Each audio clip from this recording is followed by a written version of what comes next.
Good evening. The December 17, 2019 meeting of the Douglas County Board of Commissioners will come to order, and we are pleased to have with us this evening Fire Chief Scott Spencer to lead us in our invocation.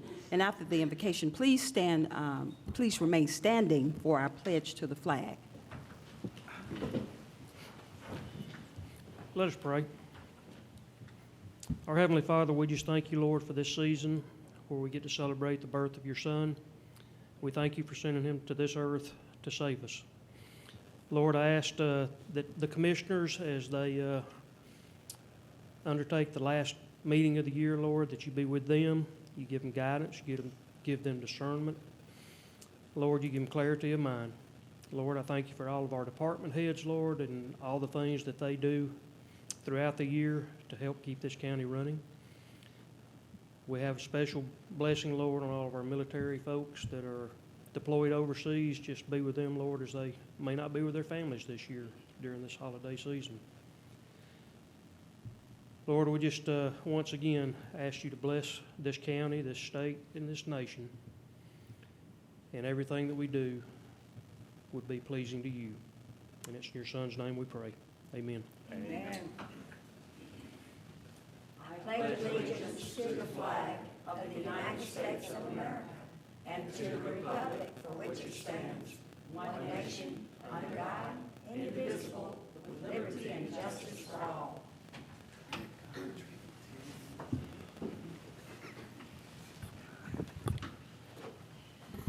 Fire Chief Spencer, thank you so much for being here with us this evening and leading us with our invocation. And good evening to the citizens of Douglas County. We value your voice and appreciate your participation in county government. Clerk, I believe you said we've had 2 citizens sign up today, and just wanted to make it clear that your subject matter in this particular meeting has to be germane to the agenda. So I will call Ms. Sharon Buckle. I hope I'm pronouncing that correctly. If you could come forward, and your subject matter is budget. Mm-hmm. And if you could just restate your name and give us your address, please. Sharon Bachtel, 6331 South Skyline Drive, Douglasville. First of all, good evening and Merry Christmas. Good evening. I have been watching the BOC meetings and have read the budget retreat minutes, and I have a few comments. First, I would like to say to the tax commissioner, just because you collect the money, it does not entitle you to a bigger share of the pot. We elect commissioners to decide how the money is spent. Second, some of our commissioners are asking $30,000 for assistance to help them do their jobs. Did they not know what is expected of them when they ran for office? They are following down the path of the coroner, hiring others to do their job. Third, I heard in a transportation meeting that the architect requested $22,000 more for the transportation center. Mr. Watson states that he has an extra $22,000 in his budget, which they can then request a grant and get reimbursed 80%. A grant is still tax money and extra money in the budget. Fourth, the commission is asking for an increase in their expense allowance. So I looked at some of the receipts. I saw a receipt for transportation from home to the courthouse for $35 to Global. The same trip by Uber on another receipt was $15. If they had used the fixed route bus system, which has a stop at that street, it would have cost the taxpayers $1. So $35, $15, and $1. Is that good stewardship of our tax dollars? In the budget minutes, it was stated that the BOC has been overspending their budget since 2015. Whenever budget adjustments are requested, the BOC votes it through every time. Before the vote, Ms. Holman should be called on every time to verify that there is money in the till for the adjustment. This commission has been talking about raising the millage rate. A commissioner stated that the county is growing, so they need more money. If the population is growing, doesn't that mean there will be more taxpayers? I am asking the commissioners to control their spending. My commissioner has stated in the past that she wants to take care of her senior citizens. Well, I am a senior citizen who lives in her district, and I am living on Social Security. When the commissioners fail to cut budgets, control spending, and raise our taxes, then the taxpayers are the ones who are forced to cut their budgets. Is that fair? Thank you so much, Mrs. Sharon Bockel. We appreciate your contribution to county government, and certainly will take your concerns under advisement. Thank you so much. Next, we have Mr. Larry Pierce. Mr. Pierce, if you could come forward, please. Just keep in mind, we have a 3-minute limit, and, all right. Have to make a 3 New Year's minute limit. resolution. And your subject matter tonight is on tab number 4 regarding the county code of ordinances by creating a new chapter 15, offenses and miscellaneous provisions, disorderly conduct. You may Want begin. my name and address also? Yes, please, give us your address, restate your name for me, and then give us your address. And Larry Pierce, 4120 Van Sant Road, Douglasville, Georgia. First thing I'd like to say is something probably y'all don't ever hear very often. And if you remember Andy Williams, it's Mele Kaliki Maka, Merry Christmas in Hawaiian, and a Maka Hiki Ho, which is Happy New Year. And what I wanted to do tonight is first speak about the difference between marijuana and vaping, so you have a quickie education on it, 101. I've been trying to study it ever since this ordinance came up. Even though I grew up in the hippie days around Atlanta, I wasn't involved with all those hippie people. So now, to begin with, it's startling. There's approximately 500 words that only mean something to people that do drugs. This was taken out of a medical journal, and I gave the solicitor a copy of it. It's 6 pages, and there's about 500 terms. Now, to understand, you'd be surprised what you think you know and what you don't know. Believe it or not, this pack of cigarettes here, right here, I don't smoke. So I went and spent $4, thought it was $3.30. The guy said, no, that's for 1 pack. You got to buy 2 packs, and it's $3.30 each. So this 1 pack cost me $4. Believe it or not, that cigarette and pack weighs a hair less than an ounce. 1 ounce, okay? So I want you to think about that. Ann Jones mentioned something about oregano. So I went in my cupboard to see if my wife left me any oregano. And believe it or not, it's still there. I've never used it. I'm not sure what it's used for. That is approximately an ounce of oregano. I assure you, it's oregano, okay? That's 1 ounce, okay? This here, if you ever need to question what you're mailing, is a handy thing. 10 pennies equal 1 ounce, and you can only mail 1 ounce on the postage stamp. So that's 1 ounce of 10 pennies. Now, what does it look like in lead? That little fishing weight is 1 ounce. 1 ounce, that's it. Now, what I want to show you is that years ago, when you talk about marijuana, I didn't know this scale existed. Funniest thing you ever heard. I go to the smartphone, a friend of mine does. I said, look up marijuana scale. You're not going to believe this. This company here never made marijuana scales. But here it is. It's a marijuana scale. This marijuana scale is the way the float in a carburetor. Carburetors have not been used since a few years ago.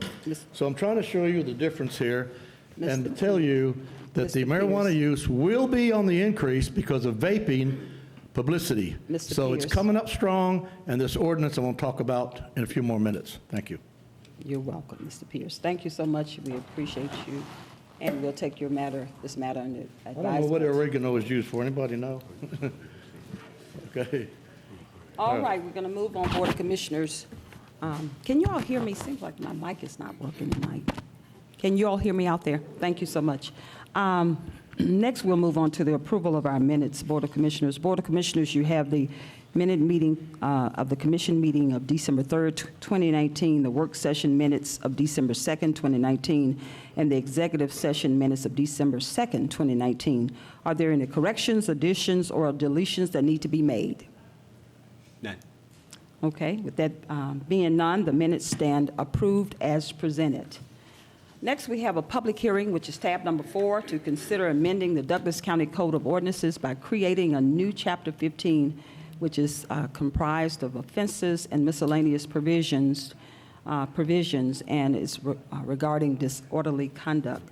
We have our own Solicitor General here tonight, Ms. Sonia Compton. If you could just come up and share with the Board of Commissioners. Thank you so much, Solicitor General Compton, for being here. If you could just expound on this new, this ordinance that you're presenting, putting before the Board of Commissioners, if you could expound. Yes, good evening, everyone. Good evening. I'd like to talk a little bit about this ordinance proposal that I've submitted for you all to consider. What this ordinance proposal will do will create an offense called disorderly conduct. And in this proposal, it describes what the disorderly conduct offenses are. Number 1A says, it shall be unlawful for any person within the limits of the county to engage in any act of disorderly conduct as defined and declared in subsection B of this section. And subsection B describes acts that are considered disorderly conduct. For instance, no person shall appear in an intoxicated state. No person shall be in any manner in possession of less than 1 ounce of marijuana. And Mr. Pierce gave you an example of what 1 ounce of marijuana looks like. But less than that is considered a misdemeanor by the state of Georgia.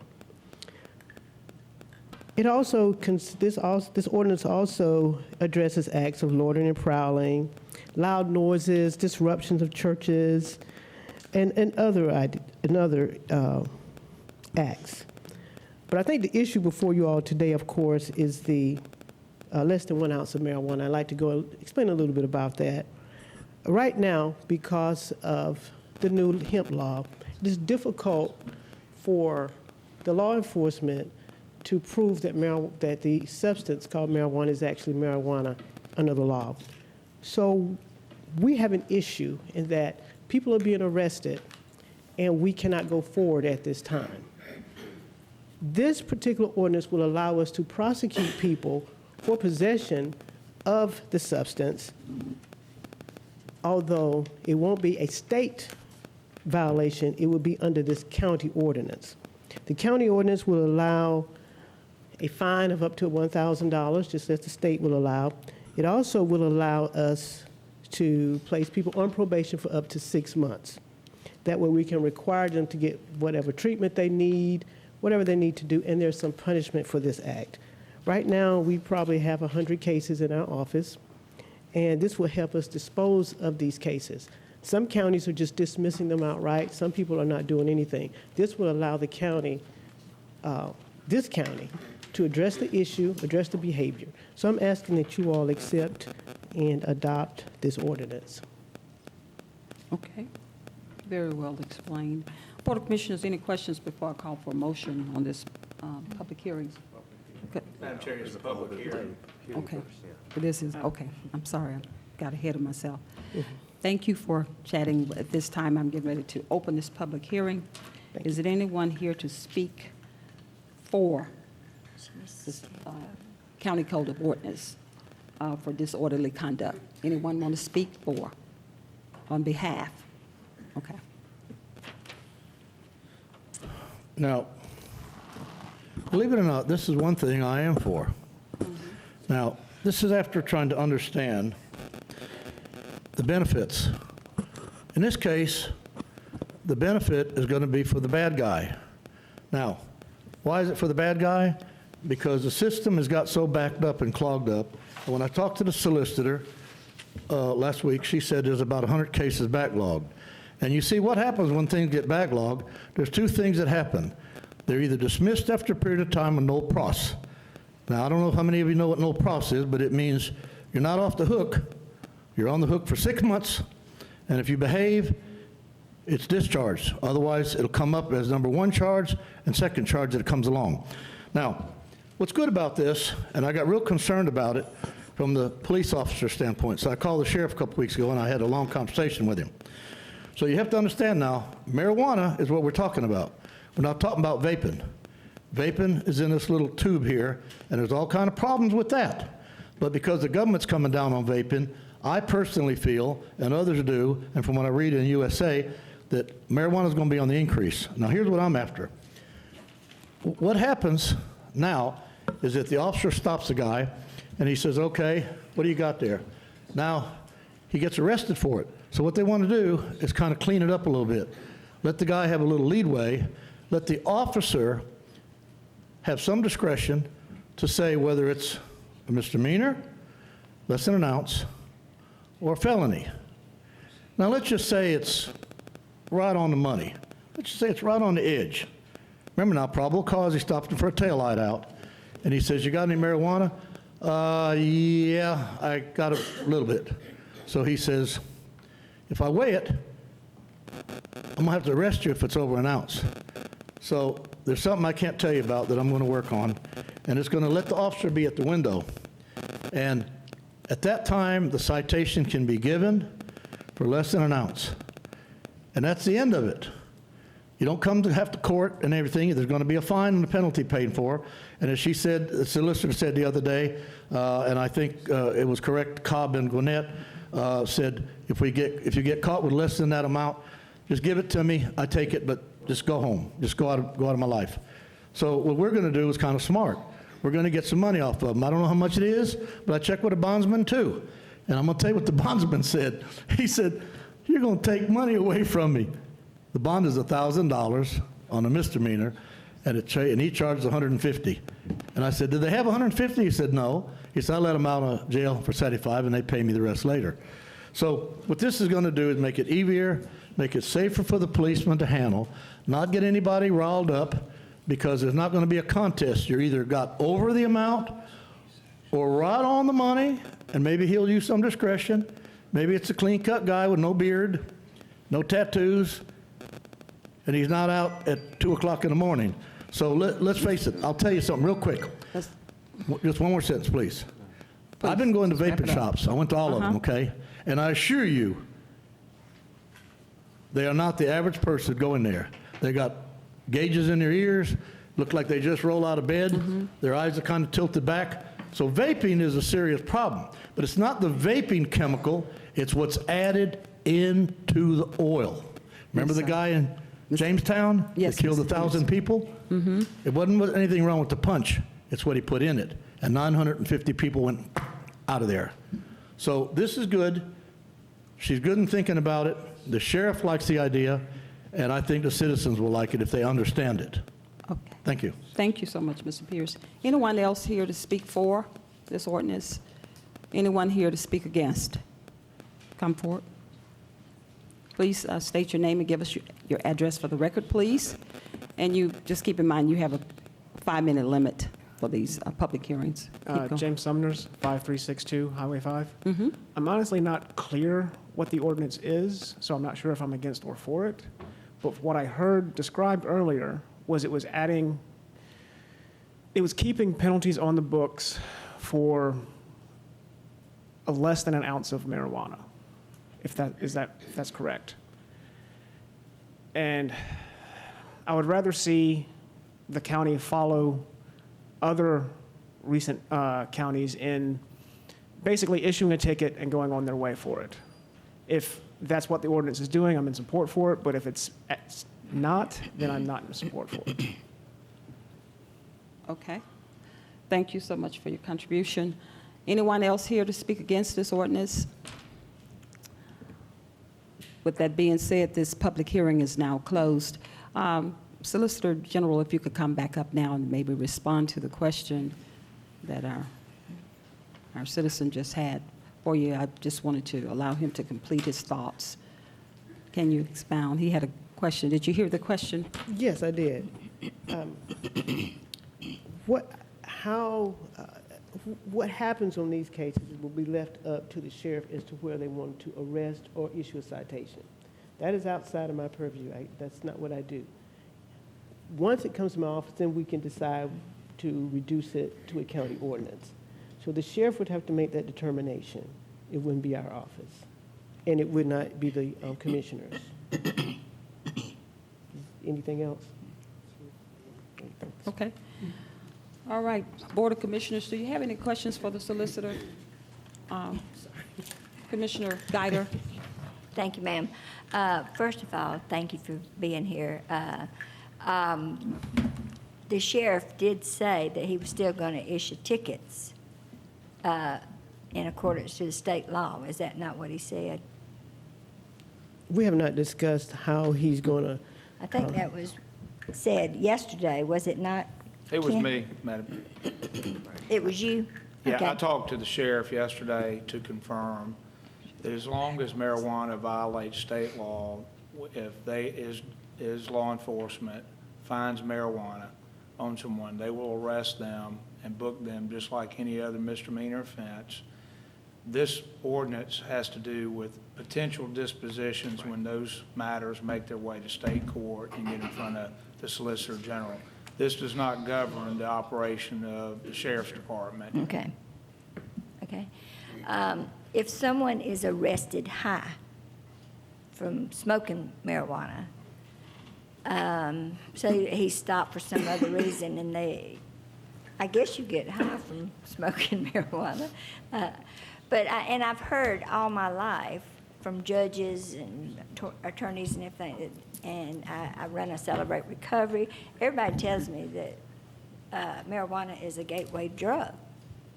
They start with marijuana, but then they will go ahead and do stronger drugs.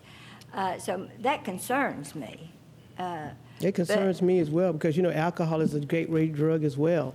And, by me doing a lot of work in juvenile court, I saw how marijuana and alcohol was a gateway drug. And you see kids, and what really bothered me, Commissioner Guider, is you would see people would have alcohol in their house, and the kids get the alcohol, and they go from alcohol to marijuana to, more drugs. Same way with marijuana, it can be laying around and the Yeah, kids I can know. get it too. So, Absolutely, you're right. Yeah. You're right. So, but if someone is arrested and they're high on marijuana, are they arrested and fined and let loose with the $1,000 fine if they admit that they were smoking pot? Well, we don't arrest, so I'm not. Well, I mean, if someone is arrested for being high on marijuana, I don't think people are arrested for. which is endangering the public. Well, let me help you here.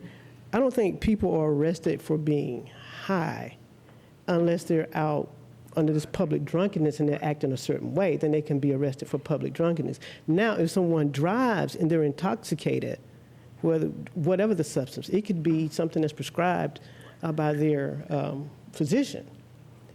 If it affects their driving, anyone can be arrested. If you're speaking of DUIs, driving under the influence. Under the influence, yeah. Right. Whether it's marijuana, drug, it could be your prescription drug. If it affects your driving, anyone could be arrested for it, even if it's prescribed by a physician.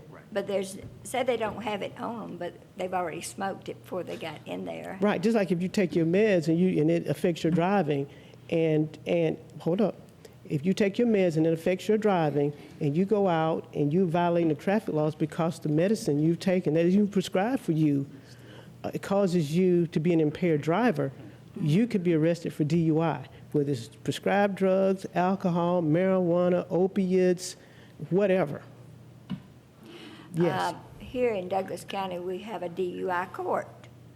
So if we're going to, say, catch and release, so to speak, with this new ordinance, how are we going to get them in that court? Well, let me explain to you how the DUI court works. The DUI court has certain rules and regulations they have to follow. For instance, 2 offenses. within a certain amount of time, 2 or more offenses, whether it's DUI, alcohol, or drugs. If you in fact meet the criteria. I don't know if you're familiar with the new DUI court that we're starting. Are you familiar with that? Yes. Okay. Well, what we're doing, everybody who has a DUI has a certain court date now. Our first one will be on the 19th. They will come. If they qualify, if they have meet some of the basic qualifications for the DUI court, we will talk with them, give them an opportunity, if they're interested in getting more information. Just say that it's 3 people. We'll talk with them, explain to them what the DUI court is and how it would benefit them. If they want to, they can say, hey, I would like to be assessed. Once they're assessed, if the assessor finds that they need to be in the court, they will make the recommendation, and then the person gets in the DUI court. But they have to meet the basic criteria. And typically, if this is your first DUI, you do not qualify. Right. Right. But I just want to make sure people get the help that Yes. they need to overcome their addiction. And I just don't want any ordinance that we pass here to affect that. Oh, it will not. Because you have to remember, once the case comes to us, we get a person's criminal history. We get that. But So they're we not know charged with a crime, are they, at that time with the first? What? It doesn't go against their record, is that, It shows as an arrest. okay, but it's not on their permanent record, right? The arrest is on their GCIC, yes. Okay. I thought you told us yesterday that it did not go on on the record. It's a bit complicated, and because you're not in the legal field, that's probably why you don't understand. But a GCIC is your criminal history. It shows arrest, and it also shows dispositions. Okay. So let's just say you stole from Walmart, and we would prosecute you, you'd plead guilty. It would be on your arrest record as arrested at Walmart and that you pled guilty or was found guilty by the jury trial.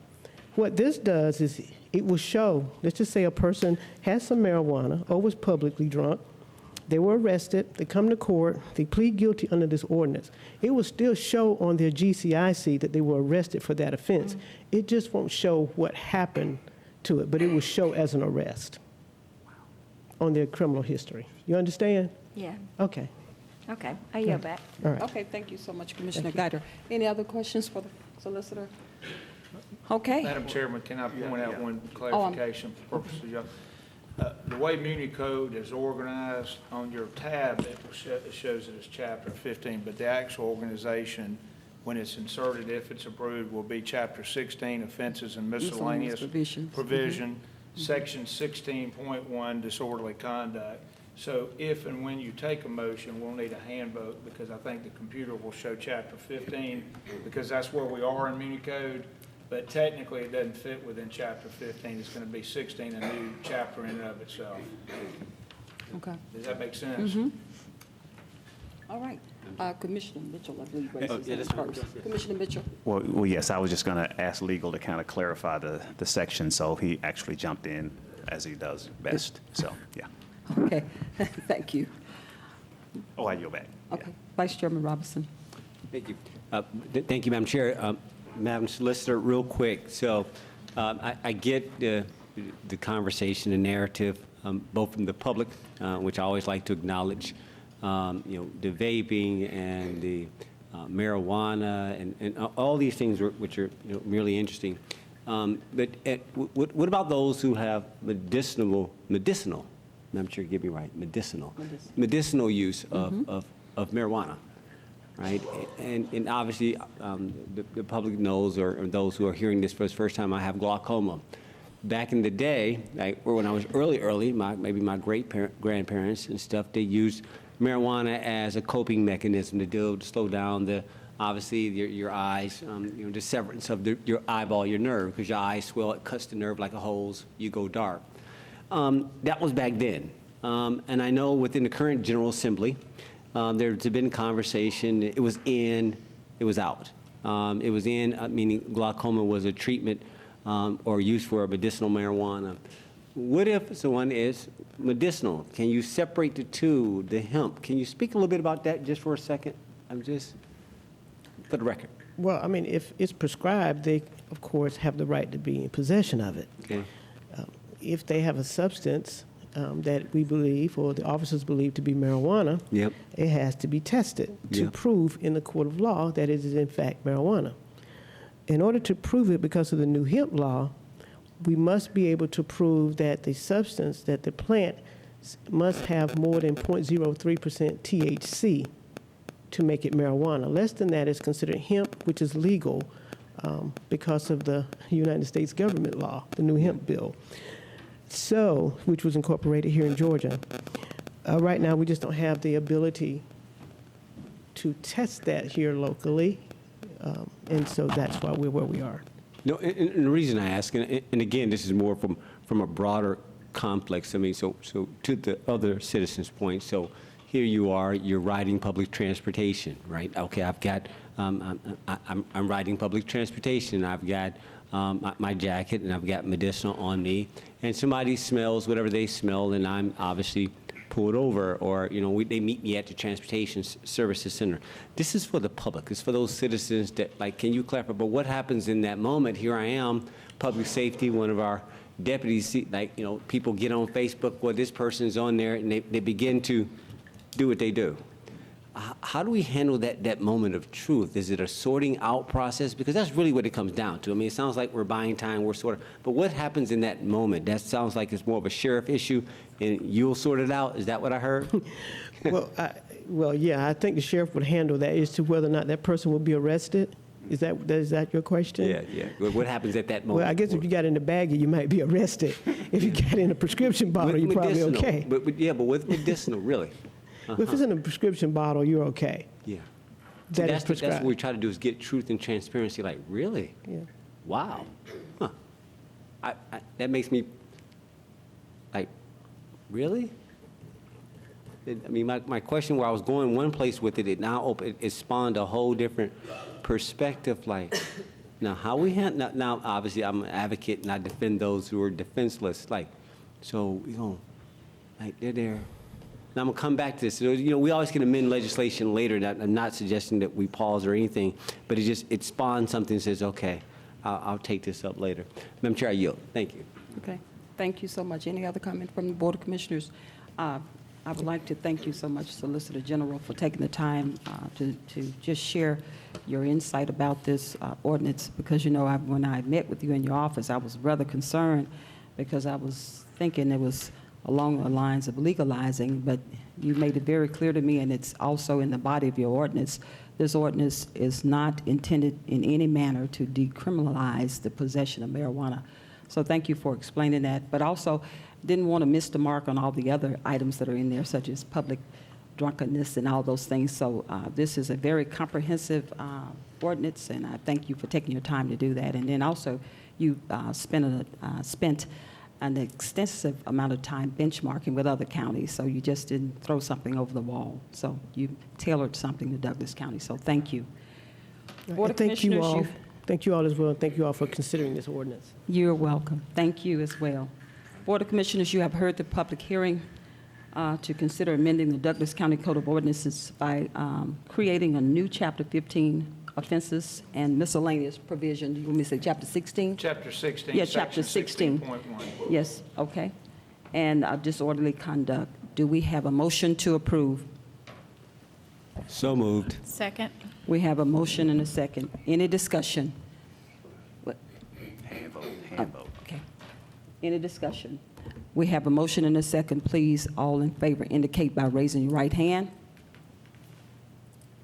We have a 5-0 unanimous vote, and the motion carries. Thank you. Board of Commissioners, thank you so much. We'll move on to our business items. We'll move to tab number 5.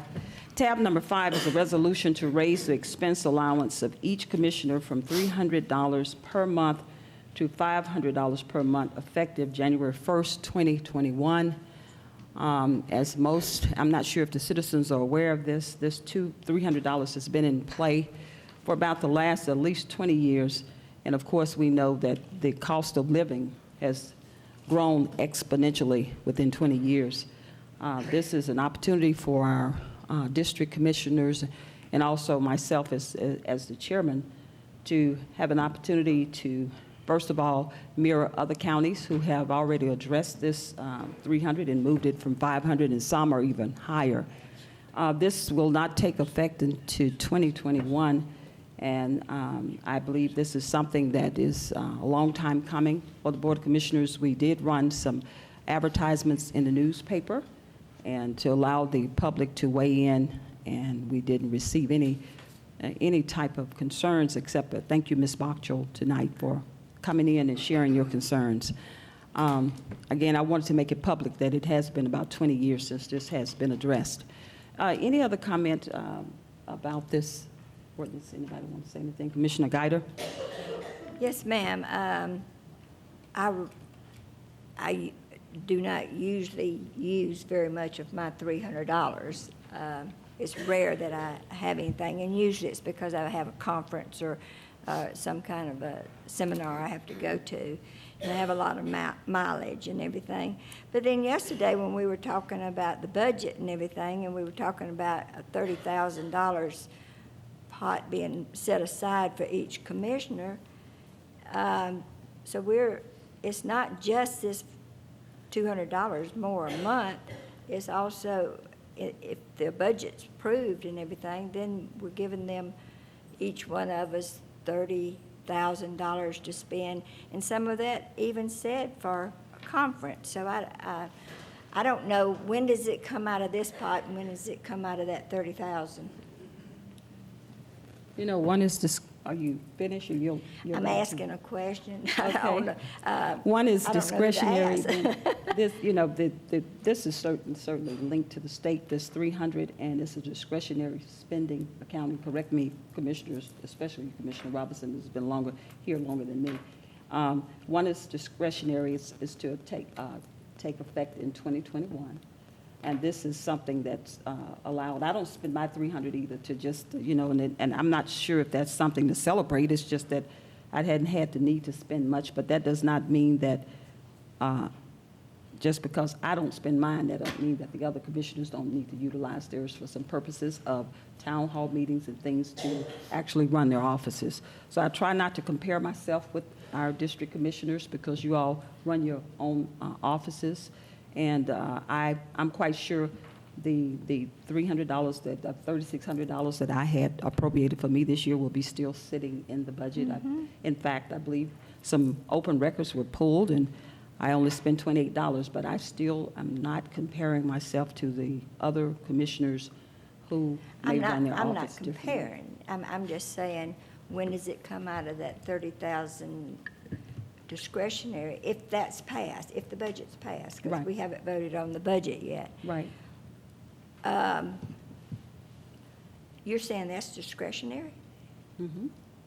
Yes, ma'am. to use for whatever we want? Well, this was tied up. This money was allowed already in our salaries, and I believe it's from the state. It's part of our, it's from the state. So this is allowable expense. Again, like I said, you can use it, and you use it. Well, I really thought the 300 was discretionary too, because, if you don't take someone out to lunch on a business Yes, lunch or ma'am. something like that, then, but if you're driving somewhere, that's really not discretionary. Usually you've signed up for some kind of a meeting or something like that. But I just wondered, how are we going to determine, how is finance going to determine which fund it comes out of? Oh, we have a budget system. We're going to utilize New World. Jennifer will assign cost centers to the district commissioners, such as you have now for your cost center. You have a cost center you may not be aware of that it tracks your expenses related to this amount. So it's already, we will align it. You will have sub-accounts, which will track the 30,000 that I'm looking at, that hopefully will be approved by this board. And then also the 500, again, remember, the 500 will not take effect until 2021. Is there a reason for that? I believe that's part of this statute. Attorney, can you answer the question, why 2021 on this $500? Is it part of state statute, or what is The it? state statute says that if the local board takes action to change its local legislation on expenses or compensation, it does not go into effect until January 1 following the next general election. So the reason why this will not have impact until January 1 of 2021 is it won't be effective until that date.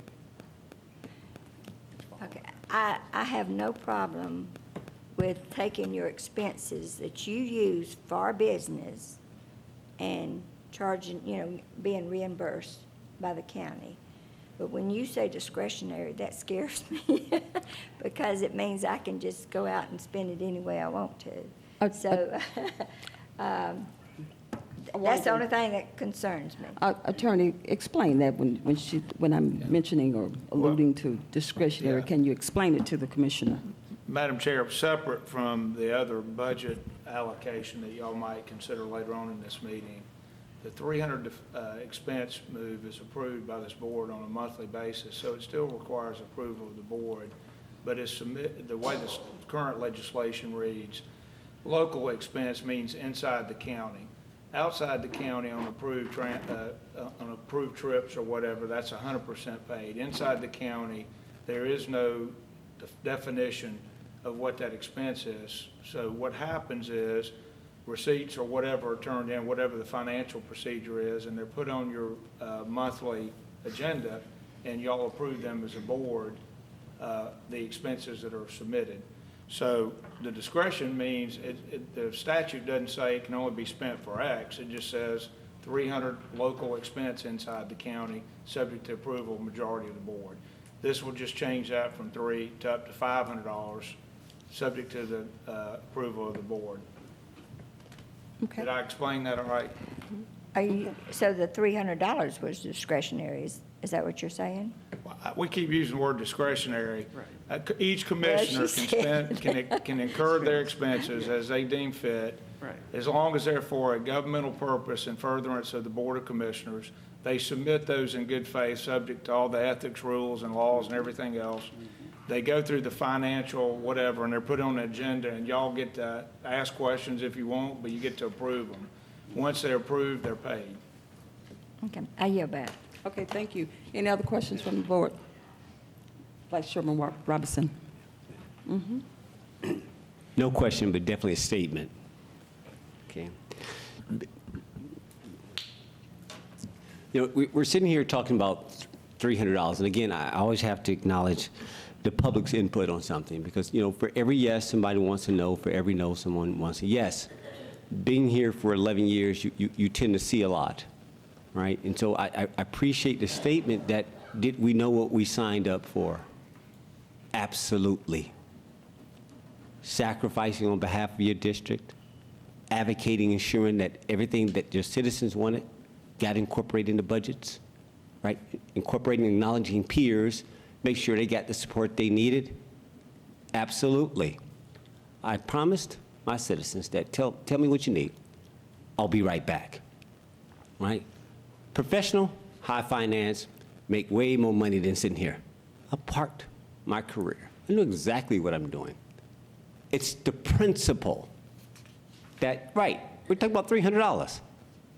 Right, $300. But this is my issue. And I appreciate this, and I need staff to pay attention, right? So here we are. This is when we were in the minority party. We just getting started. We were in the minority party, and an action was taken. We brought up expense accounts before, and to that very point, one of the commissioners in the majority party was being reimbursed for transportation to the courthouse. And so it's like, okay, well, if you get it, I get it. Oh, so the leadership at that time decides, well, we're not going to do it that way, we're going to block it.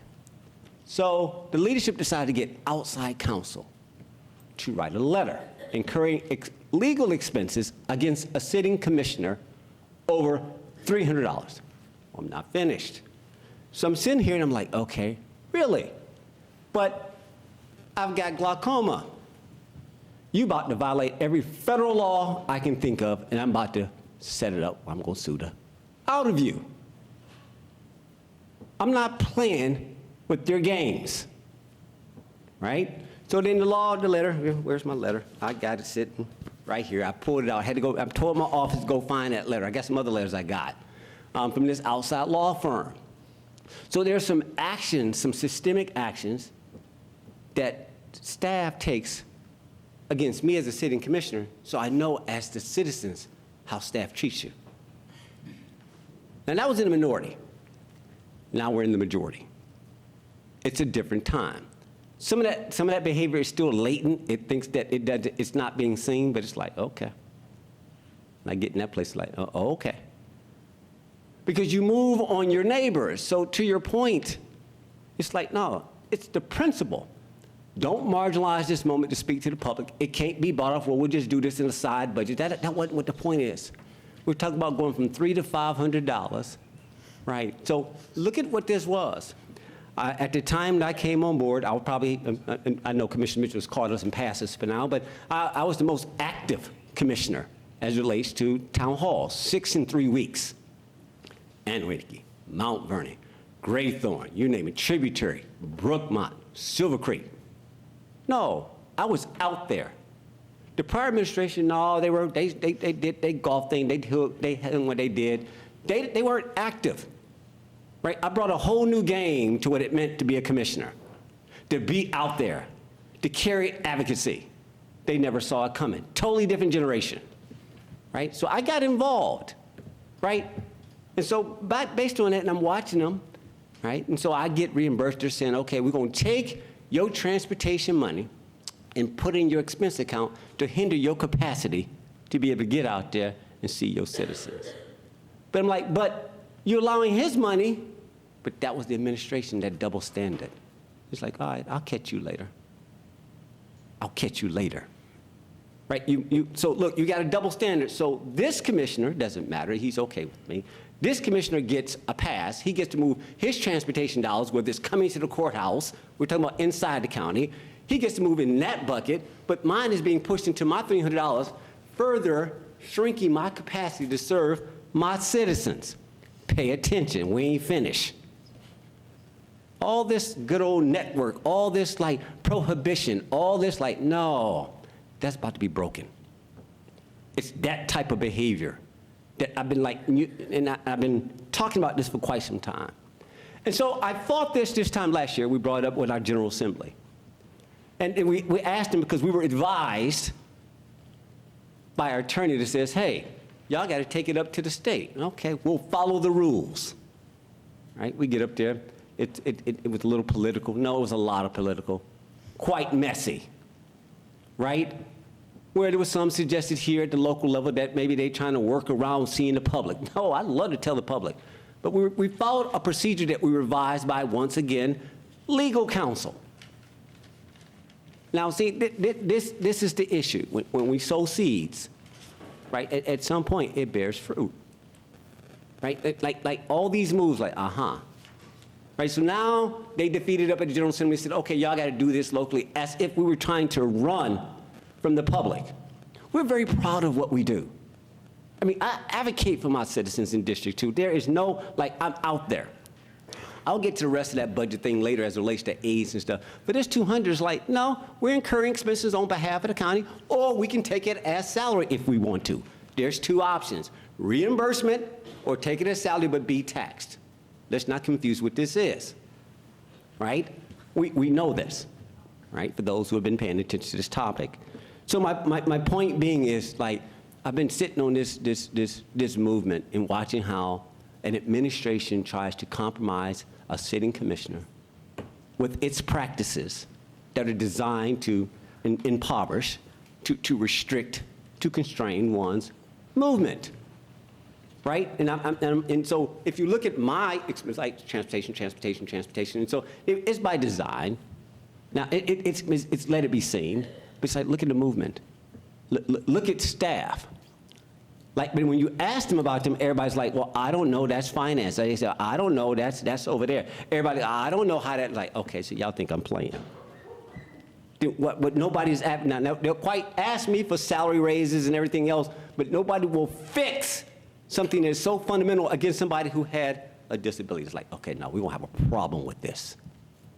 Because if you treat me this way, That's how you treat those 35,000 people I represent. And I have a fundamental issue with some of the behavior that's been demonstrated. This is not about $300. This is about our capacity to be able to represent our citizens, to get out there. We're incurring expenses on behalf of the county. I shouldn't have to float it, to your point. But if I do float it, I want to be reimbursed. Exactly. But please, citizens, please recognize what this is about. You know, I'm going to speak only for District 2. Now, my citizens, my colleagues know quite well that they don't have to get this. But if I advocate for it, everybody gets it per se, but they can throw their hat in, no different than the intern or legislative aide. That's the way this rolls, all right?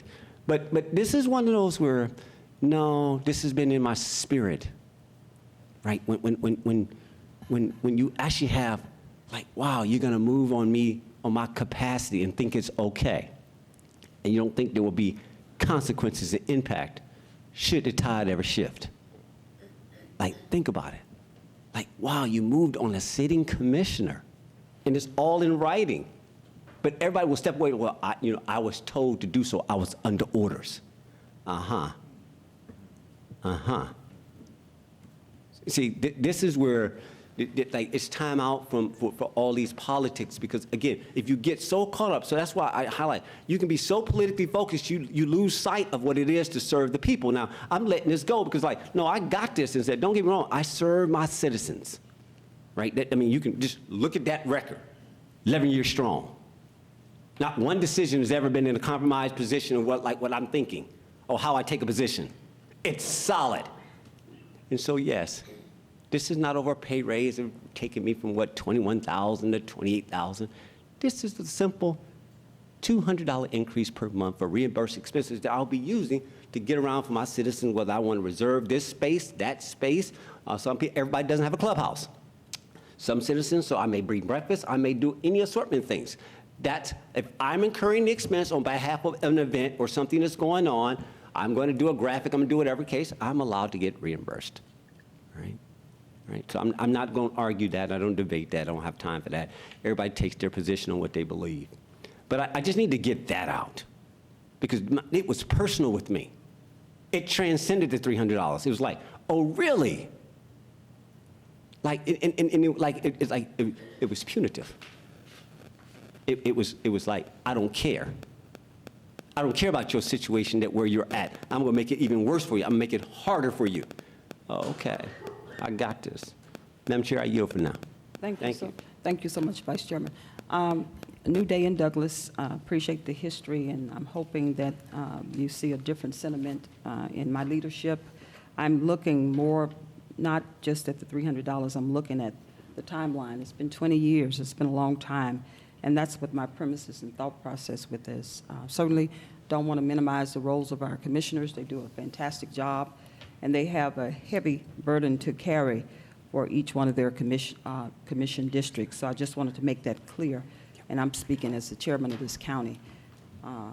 And I believe that this is, the time is ripe for this opportunity. Any other comments from the commissioners? If no other comments, I would like to call a motion to approve the resolution to raise the expense allowance of each commissioner from $300 per month to $500 per month, effective January 1st, 2021. Do we have a motion to approve? So moved. Second. We have a motion and a second. Any discussion? We have a motion and a second. Please prepare to cast your votes.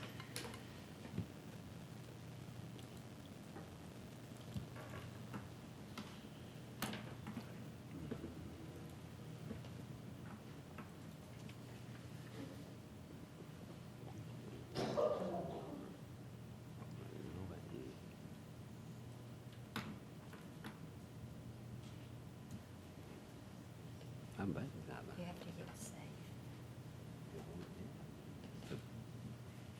We got it. Yeah, I got it. It's right there. It moved.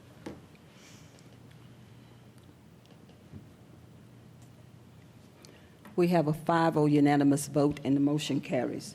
We're going to move on to tab number 6, is approval of the additional 17 school resource officers for elementary schools for the 2020 budget as shown on the attachment. And we'll allow our Director of Finance, Jennifer Holman, to kick off and to explain the need for these resource officers, or just tell us history and give us an idea of what your spreadsheet. Oh, you have a spreadsheet? Okay. Yes. There you go. Yeah, You per have the y'all's floor. request yesterday, I just took the sheet that I prepared and just put it in a PowerPoint to kind of go over it individually. Okay, thank you. Okay. Right now, what we're going to do is just talk about what's currently been funding in the budget for school resource officers and who pays for what, being the county or the Board of Education. Currently, there are a total of 22 school resource officers. 13 of those are reimbursed by the Board of Education, the salary and benefits, and then the 9 are funded by the general fund, meaning they're not reimbursed by the Board of Education. Currently, there are 3 SROs that are vacant.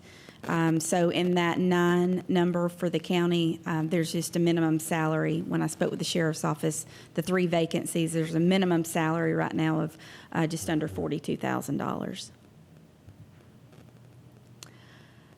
As you know, what's been requested in the 2020 budget, or what's actually in the proposed, just depending on how this vote goes, there was an additional request from the Board of Education for an additional 17 school resource officers. That comes to a cost of salary and benefits of $1,105,000. Of course, along with the salary and benefits for the 17 officers, you have vehicles, equipment, and uniforms. The proposed budget currently includes that the county add additional 9 to the proposed lease that's currently in the 2020 budget, additional 9 vehicles, and they're roughly about $10,000 a month, so that would be an additional $90,000. So the 17, the cost for 17 would be $1,195,000. A verbal commitment was given to the chair and the sheriff, I believe, from Superintendent North, that they would contribute $595,000 toward the salary and benefits of the additional 17. As well as on the December the 10th, the chairman received a verbal commitment from Superintendent North that in addition to the $595,000, that they would purchase 8 SRO vehicles totaling $40,000 apiece, which would be $320,000, and they would use their eSPLOST funds, which is like our SPLOST. It's just the educational SPLOST that they receive. So when you take the current funding that's been in the budget for the 22 officers plus the additional 17, the total cost is just over $3 million, $3,037,622. And the breakout of who pays for what, the way it's currently being funded, as well as the proposed 17, the BOE, the Board of Education, would fund $1,740,111 plus the $320 that they would actually purchase the vehicles out of their budget. They wouldn't reimburse us for it because it's their eSPLOST funds. Then the county's portion would be just under $1.3 million because the current funding that's in the budget already for the 22 officers is $697,511. The salary and benefits for the proposed funding for the additional 17, the county's portion would be $510,000, and then leasing the 9 vehicles at additional $90,000. So this just gives you a summary of the school resource officers, again, showing what's currently the 22 positions and then what's being proposed. Thank you so much, Director Holman. Board of Commissioners, any questions or concerns or comments relating this presentation? Vice Chairman Robinson? Sure. Yeah, this is one of those where, again, I think this budget will go pretty fast here, but there's probably just a couple of topics that really need to be discussed. for me, and again, we respectfully, I respect my peers, from a District 2's perspective, this one I question. And it's more of the, I'm going to be consistent in my commentary, and so pay attention, which is, we don't have to do it that way. Right? This is an old practice. Just like when I dug into this and got to the genesis, like, why is the Board of Commissioners paying for resource officers on the school board? There are separate jurisdictions. There's 3 subdivisions of the state of Georgia: school system, city, and county. Very distinct and have their respective shares of the tax dollar. To that point, the tax dollar. Now, roughly, I understand that the school system gets what, about 67, 70%, all relative, right? Of the tax dollar, a lion's share. City gets whatever they get, plus their little extra, and of course, we get ours. Now, the school board takes care of what they take care. They get 70% of the dollar, roughly, just for easy math, to take care of 25,000 kids at different levels: high school, middle, elementary, no problem. 70% to deal with 25,000. So you're talking about per capita. We'll see how good everybody's math is. In comparison to the Board of Commissioners that has to take care of the remaining 125,000 people who are not in school. Take infants out of the way for a second. So the question becomes, who's responsible for this? Now, I get times of old. I get that whatever there's probably 2, based on my research, there's probably 2 administrations ago, 20 years ago, this may have been in place where there was this tripart agreement where we're funding the school board. In today's time, and I recently saw, the NAFTA thing, and I get Pelosi, she's like, no, yeah, it's an old deal. Yeah, we just need to make sure we enforce it. And I'm like, okay. In other words, like, no, I appreciate, regardless of the partisanship, it was more of a, yeah, our neighbors, Canada and Mexico, like, yeah, this is not a very good deal. I appreciate the strength, her leadership, which is like acknowledging the fact that, like, okay, look at this. They're all healthy. Whatever the deal was back when I was in elementary school, when NAFTA came online, okay, great. Whatever this school board deal that was cut between these organizations, great. It doesn't mean that we have to carry it forward. We've heard it plenty of times, at least I have in 11 years, that prior administrations can't bind us.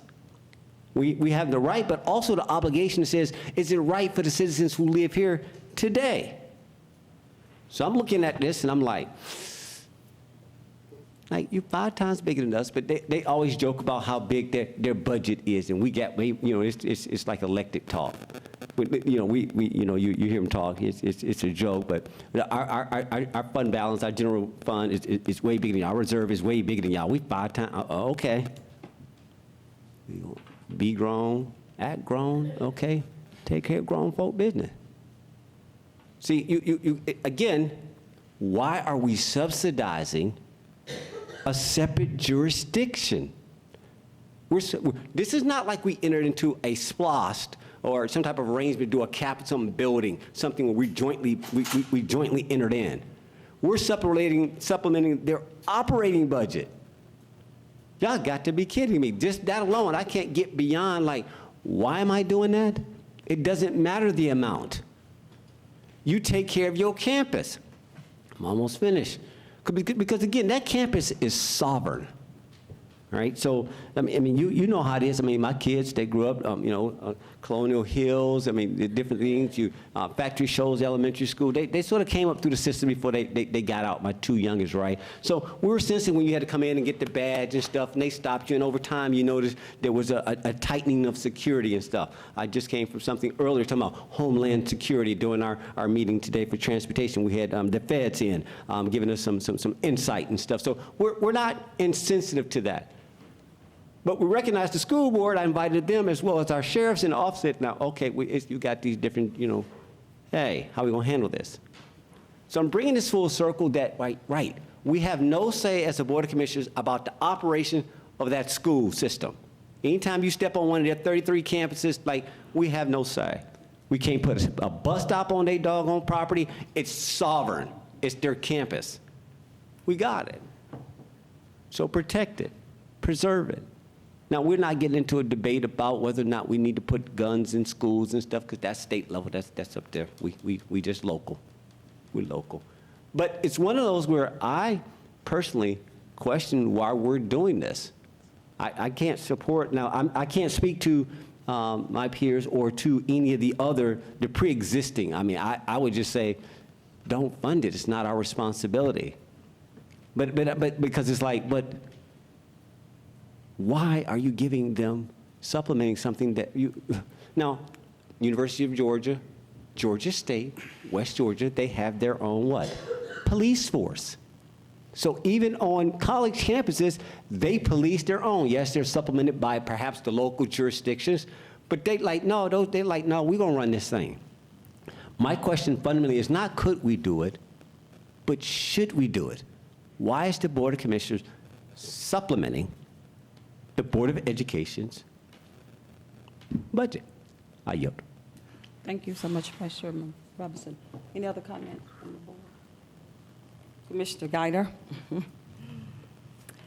One of the main purposes of government is protection. When you come in this courthouse, you have to go through security. We pay for that. We're protecting the people here in the courthouse, the judges and anybody that works here. We're talking about public schools. We're not talking about private schools or universities. We're talking about public schools and our children.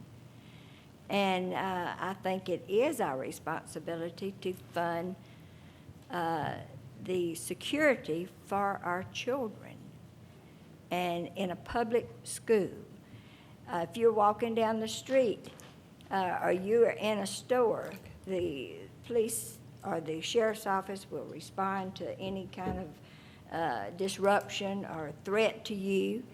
If your property's broke into, they go on your private property and they go in there to protect you. This is public school. These are children. And to say that this doesn't matter about the money in this case, because it is protection. That's what government is supposed to do. That's one of the main things government's supposed to do, is to protect. And so I have no problem with this.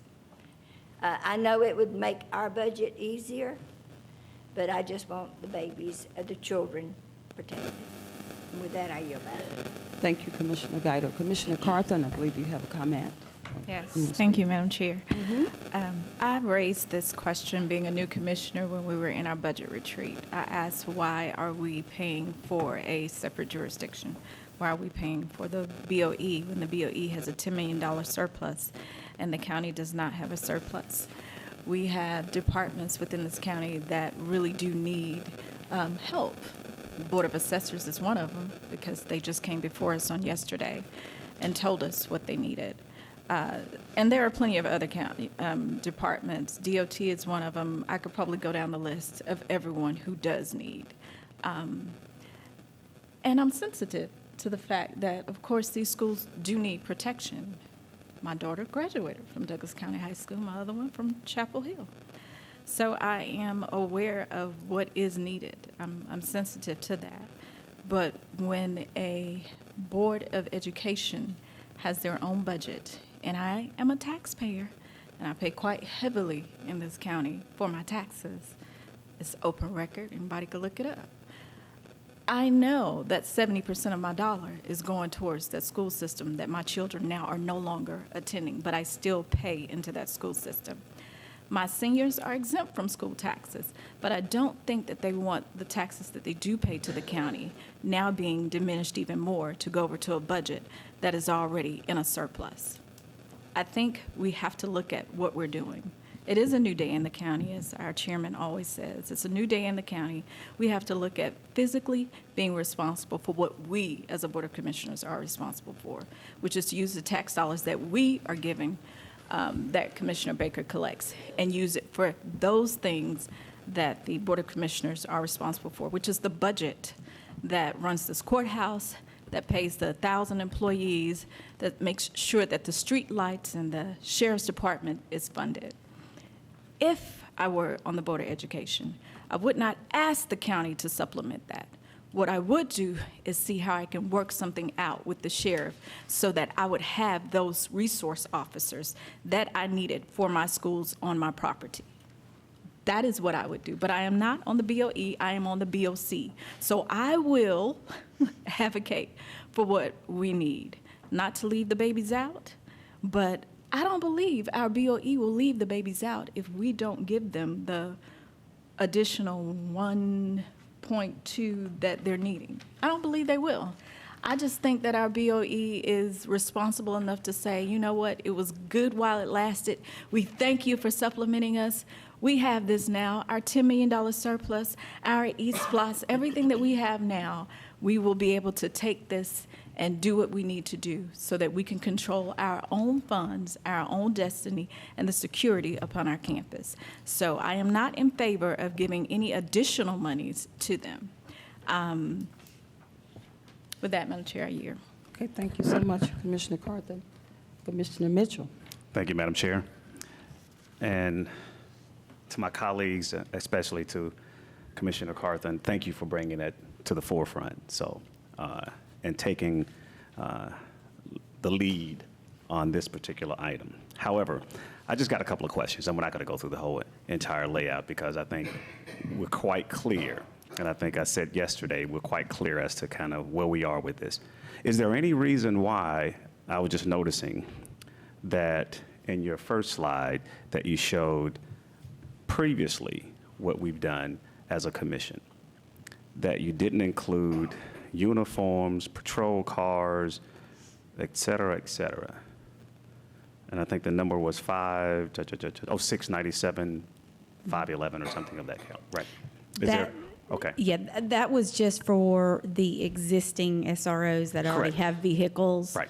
And everything. So when I worked with the sheriff's office to get the information, it was just based on salary and benefits. But yes, there are additional costs, even if you don't have to purchase the cars. There's Right. the maintenance on the vehicles, the updating the uniforms, But we the can training. rightfully say, and I don't want to call on my law enforcement to kind of come forth, but they do have cars, SRO Yes. cars, that we previously paid for, uniforms, benefits.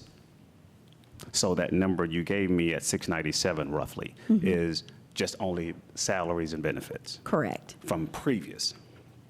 So we're actually paying more. Okay, just wanted to just kind of verify that. Law enforcement, the sheriff, duties are to, and this is not a question for you though, duties are to protect and serve. That's throughout the entire county, whether you're on private property or not, whether there's a fire or a burglary, or their job is to protect and serve. So to isolate this to say that the sheriff would not protect and serve if something happened on a campus, which I pray dearly that that never happened, but they would, and they could, because they have the authority to protect and serve throughout Douglas County. So I just want my colleagues to, not scream fire in a theater because they saw smoke, to get everybody excited that we will not be protecting and serving as the sheriff would do. I agree that this should be an operational budget cost of the BOE. I think it's clear that it should have been many years ago. And yes, it was great while it lasted. As to the past years, as to paying, we'll just use the 697 all these years we've been paying. If I was on the BOE, I would ask to receive this as well for free for 17 additional officers. I continue to ask that question about who cleared this before clearing it with this board. But, and thank you, Madam Chair, for clarifying that, who it might have been or where it might have came from. But I'm just kind of shocked to note that these numbers are what we're expected to do off the backs of the citizens of Douglas County. So with that, I think it's just clearly stated that we definitely need to look at the 17-plus officers on how that needs to be executed. And I shared with you, Jennifer, the other day about, let's look at the buckets that we created for the cities and other cities that we deal with, from fire, parks and recs, animal control, and everything else, so we can kind of make sure everybody pay their fair share. Because at one time, years ago, we paid for it all, correct? Before Correct. we did our Before service buckets. delivery. Yeah, before service delivery, we did our buckets. I think Mr. North and the team over there understands this dearly, that we want to help and be a part of, and want to consistently be a part of the school system and collaboratively do things and be a part of that. But to take on an expense of this caliber, that right now it's 1.2, I think it was, 1.2 meals at the current rate, but it will be compounded down the road as we kind of really get into the nuts and bolts of this. So don't look at it just from that surface of where it is. But I agree with Vice Chair Robinson. In most cases, for those churches, for those restaurants and others that would prefer the additional security, which I highly recommend to the school system to get this, they expense that throughout, whether we pay an additional cost for a meal or we tithe more at church.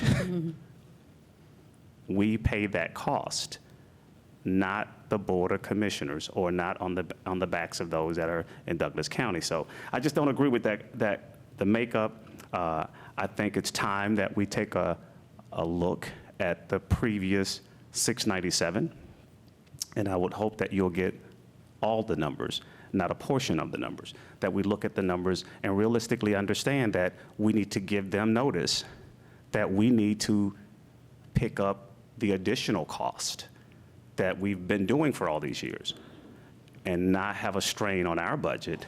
But how do we assure you that you get the officers that you need is to understand that you pay into the bucket, or we figure out kind of how we no longer be the one held liable, or not liable, but responsible for that expense. So with that being said, I think it's time. And again, I go back to saying again, thank you, Ms. Carthen, for at least bringing it to the forefront and and open our eyes to say, we need to take a hard look at this and not just continue business as usual. If we do, as I said before, this will only become a bigger expense to the county, and I don't see it I don't think it'll be a reduced cost in the future. I think the cost will only get greater, because the cost of doing business, from gas and putting together the cars and benefits, and we're now even looking at our sheriff department going from 35 to 45 or something like that, Jennifer, trying to up their salary. I'm just somewhere in here, we're looking at doing that. Yes. When are we going to understand that we can't pay for everything? We can't expense everything to the county. And with the school system receiving, in rough numbers, roughly 70% of the tax dollar, why would we be held responsible for SRO officers at less than 30%, because we don't get a full 30%, but just for easy math? Why would we be held liable for that? And it's not a question for you, though. I'm just only trying to speak to those that would listen. I just don't think this is the right thing to do. I think we need to sit down and renegotiate a realistic situation as to what this would be.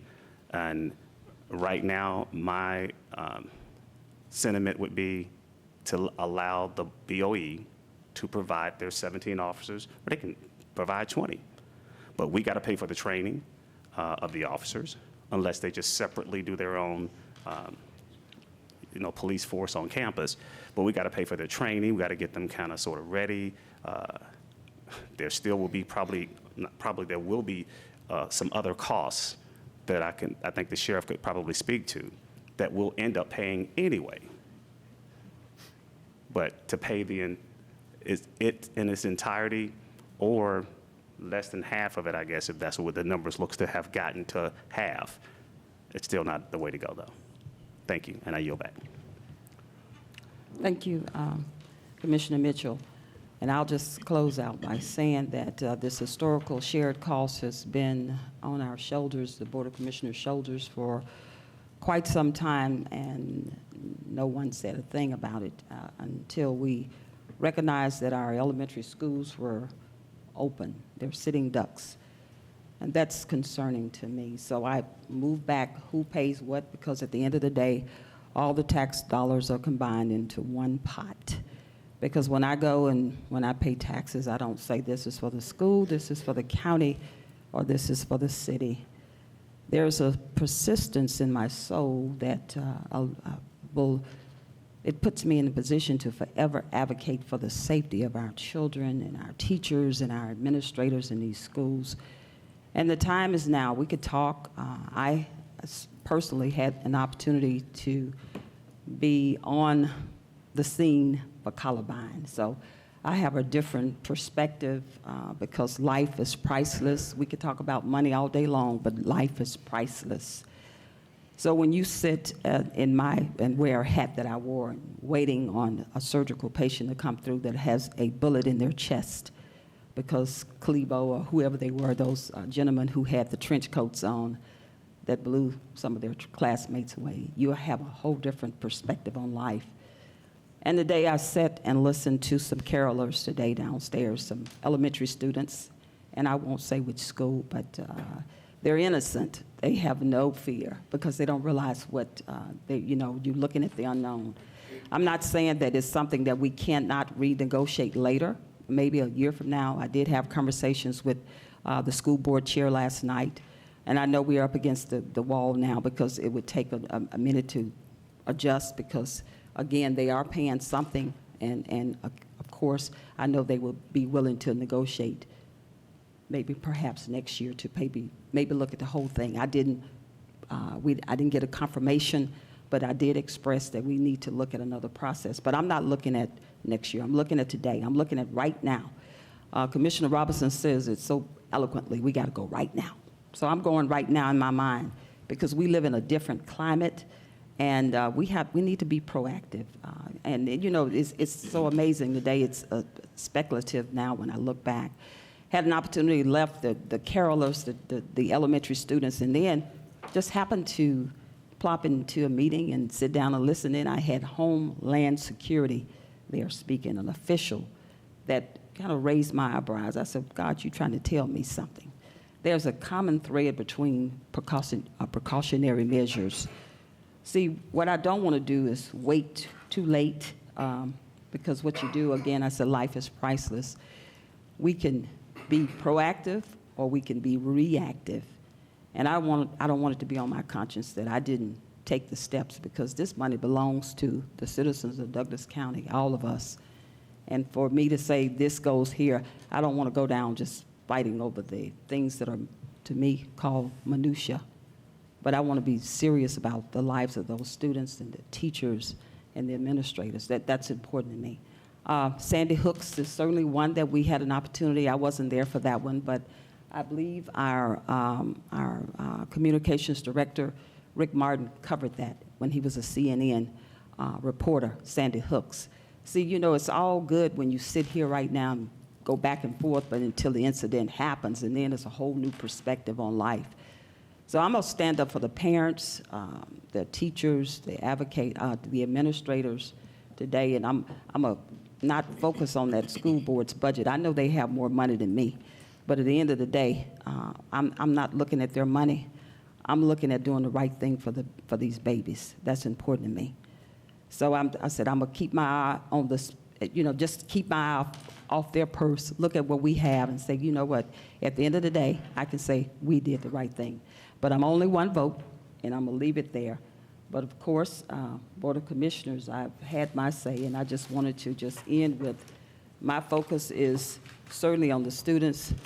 Have concerns that the school board's coffers may be a lot larger than ours, but it's very obvious maybe they're not. The school teachers didn't get a raise. That was the first thing that was on I guess they get a stipend or a bonus every year, and that was on the front page of the paper today. So maybe they don't have as much money as we think they do.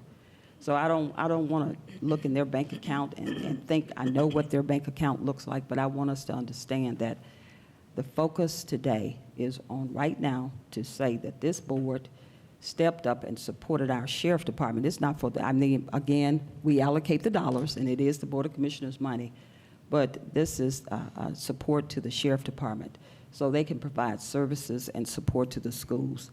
We have our elementary schools that are uncovered, 17 of them.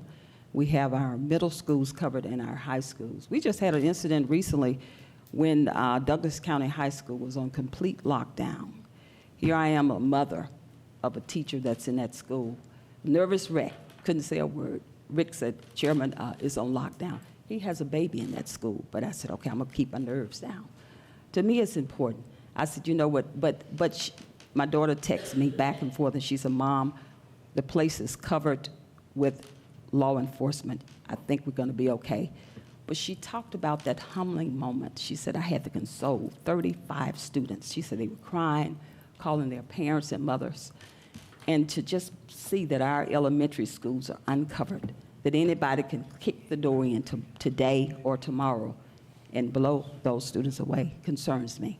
I'm going to leave that alone because I'm getting very emotional right now. But anyway, with that being said, Board of Commissioners, I'm going to call a motion.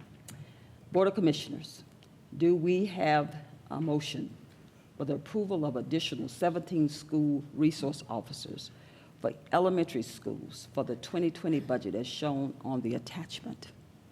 So moved. Second. We have a motion and a second.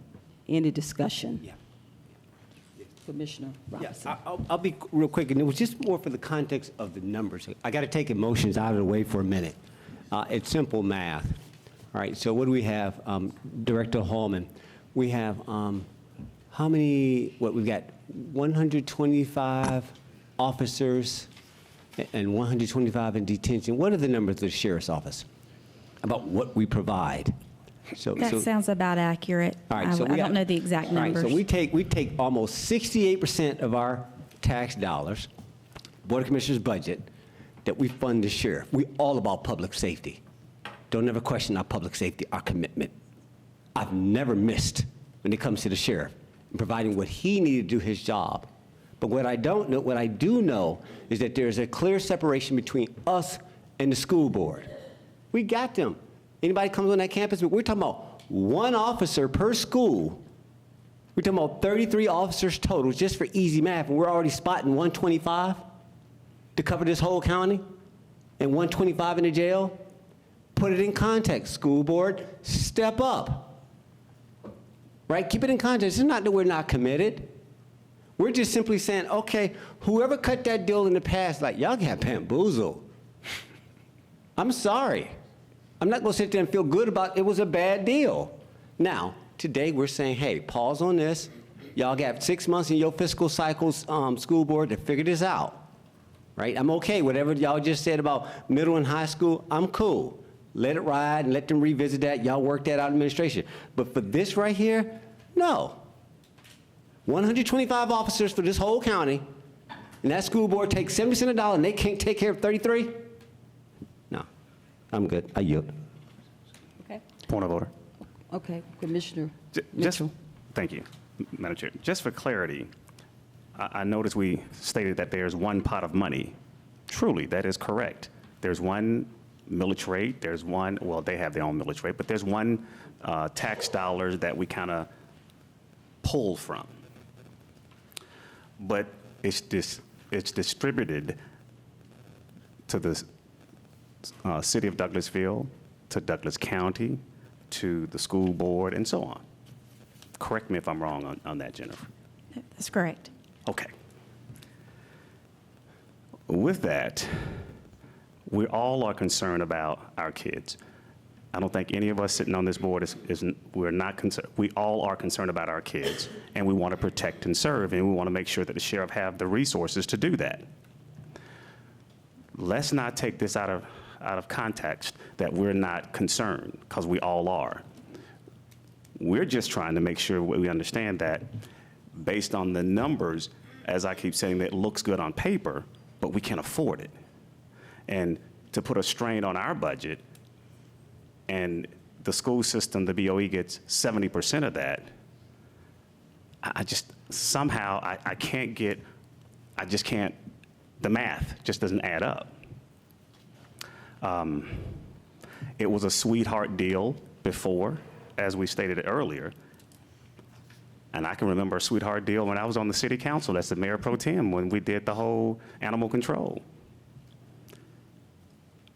But we eventually came to the table as councilmen and mayor and councilmen, and we now have this bucket of animal control that actually pays to offset some of the costs that we incurred on our own for everybody.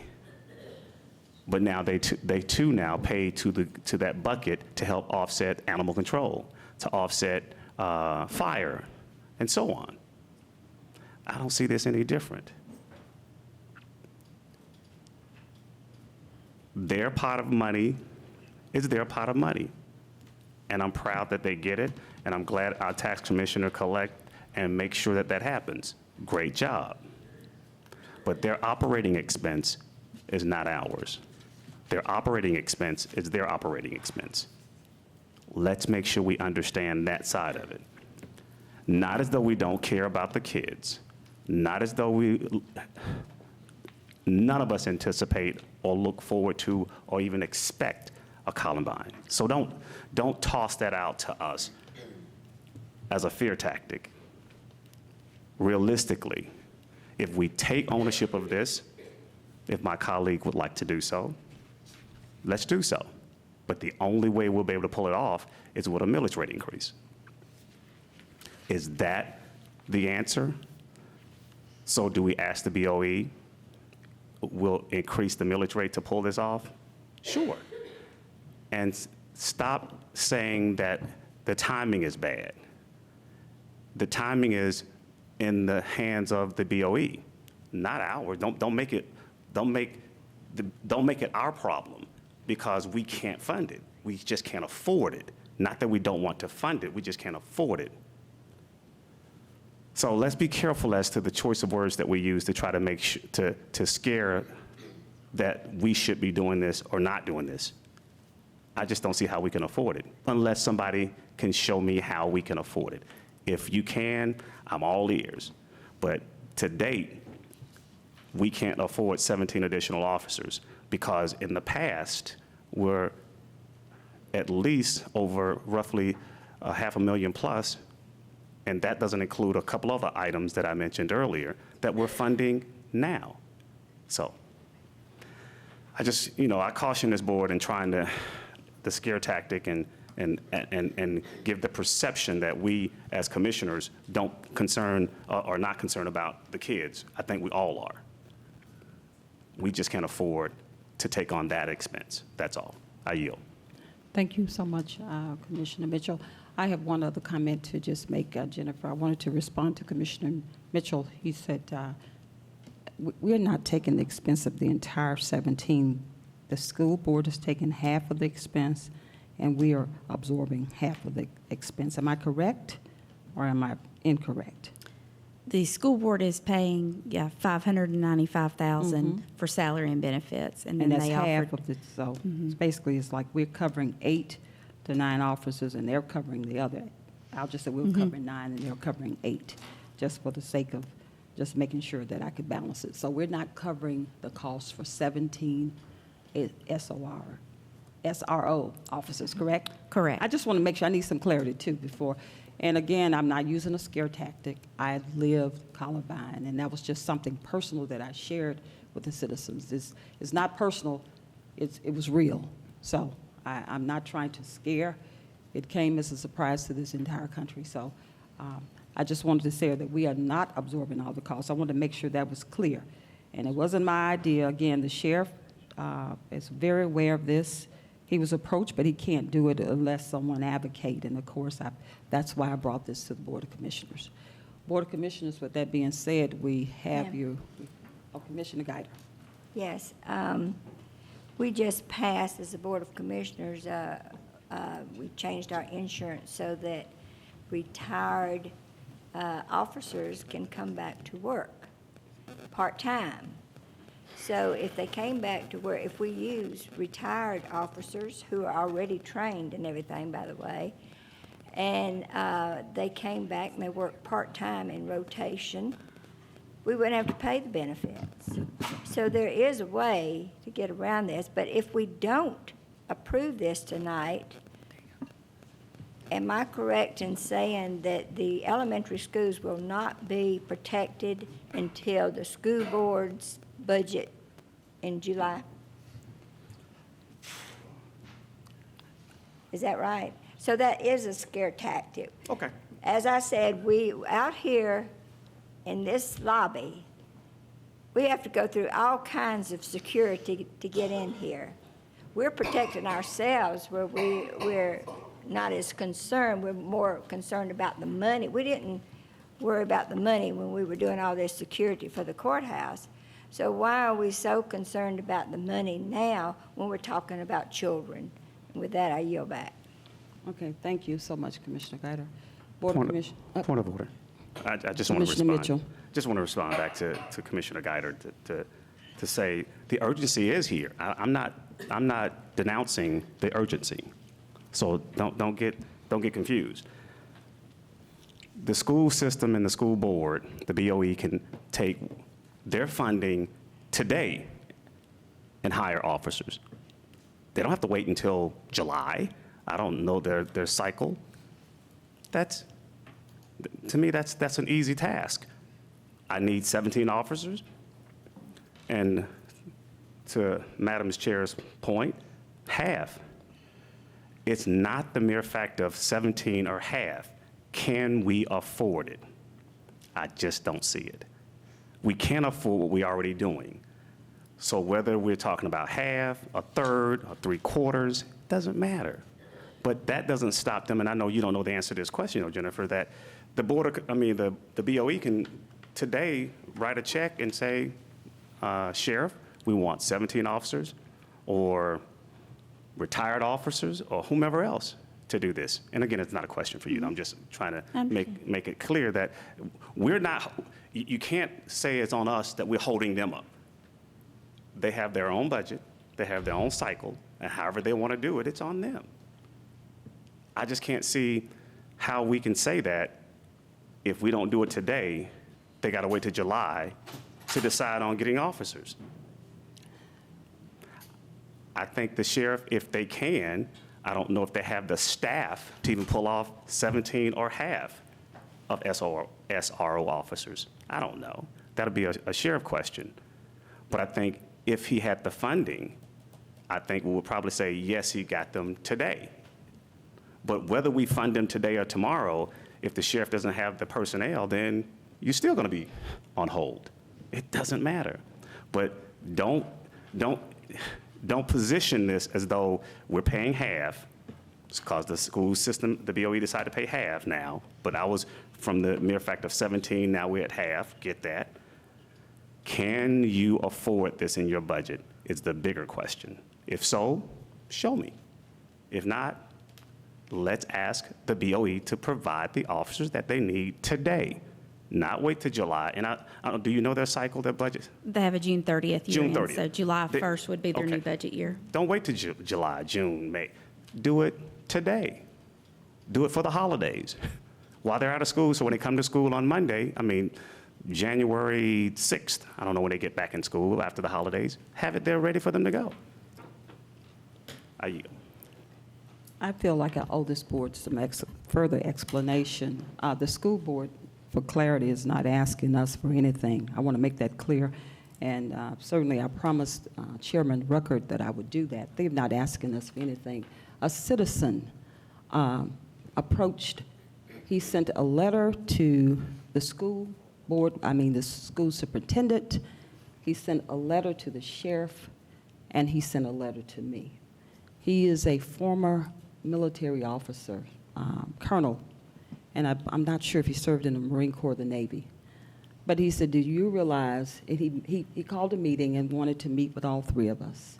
And he said, do you realize that your schools, your elementary schools, because he has a daughter that teach at one of the elementary schools here, he said they're uncovered, they're unmanned.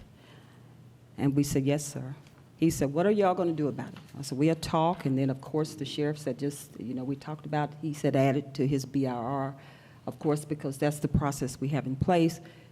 Trent North jumped in and said, well, I'll pay my half. So everybody was in agreement to make sure that we addressed the pungent concern of this citizen who has served our country that said, I know that you have to be proactive rather than reactive. So it wasn't the school board, so they're not coming to us, and they didn't ask anything. In fact, they were living their life easy until this man walked up and said, you all need to do something. I have been in dialogue with Mr. Nutter. His name is Mr. C.J. Nutter, and I know Mr. Nutter wouldn't be opposed to me mentioning who he is, and he is very well known in this community. And he said, you all are a time bomb sitting here. And really, we really thanked him for bringing it to our attention, because I thought all the schools were covered, to be honest with you. So at that point, I didn't take the lead and say we would do anything as Board of Commissioners, but of course, the sheriff's budget is allocated from the board. And Mr. Nutter followed up with us. He sent emails, and he's been calling, and he said, not only my daughter is in these schools, he said, but what about all your elementary students? So he resonated with all of us. And so we pulled a plan together, and I'm telling you, I didn't realize that it was going to come to this. Again, it's all about the children. And certainly if again, one vote, but I wanted to make sure for clarity purposes, the school board has not asked for anything. Okay. Okay, I just want to make sure that's known, because I don't want them, because they are really, Chairman Ruckert called me last night. She was feeling real, but she said, please, she wanted to come to the meeting, and she decided not to. But she said, we're not asking for anything. Again, this was a citizen's plea, Mr. C.J. Nutter, and he asked me, and he laid his concerns on the table. And as the chairman of this county and the sheriff department and the superintendent, we responded accordingly. So, Board of Commissioners, with no further ado, I've shared everything that happened. Please prepare to cast your votes.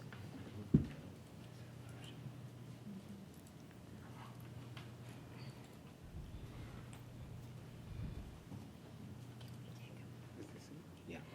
You can. 5 minutes, you can declare it.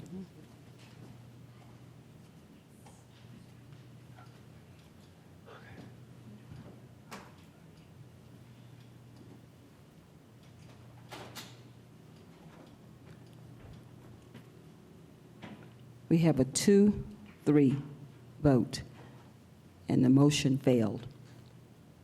All right, thank you so much. We'll move on to the next item. What I'm going to do, Board of Commissioners, I'm going to give us a 5-minute break, because we just need to take a break for a second, 5 minutes. Okay.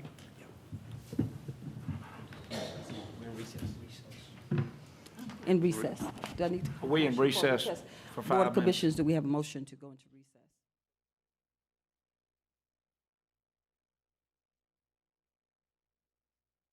Oral unanimous vote, please take a break.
Favor, please indicate by raising your right hand.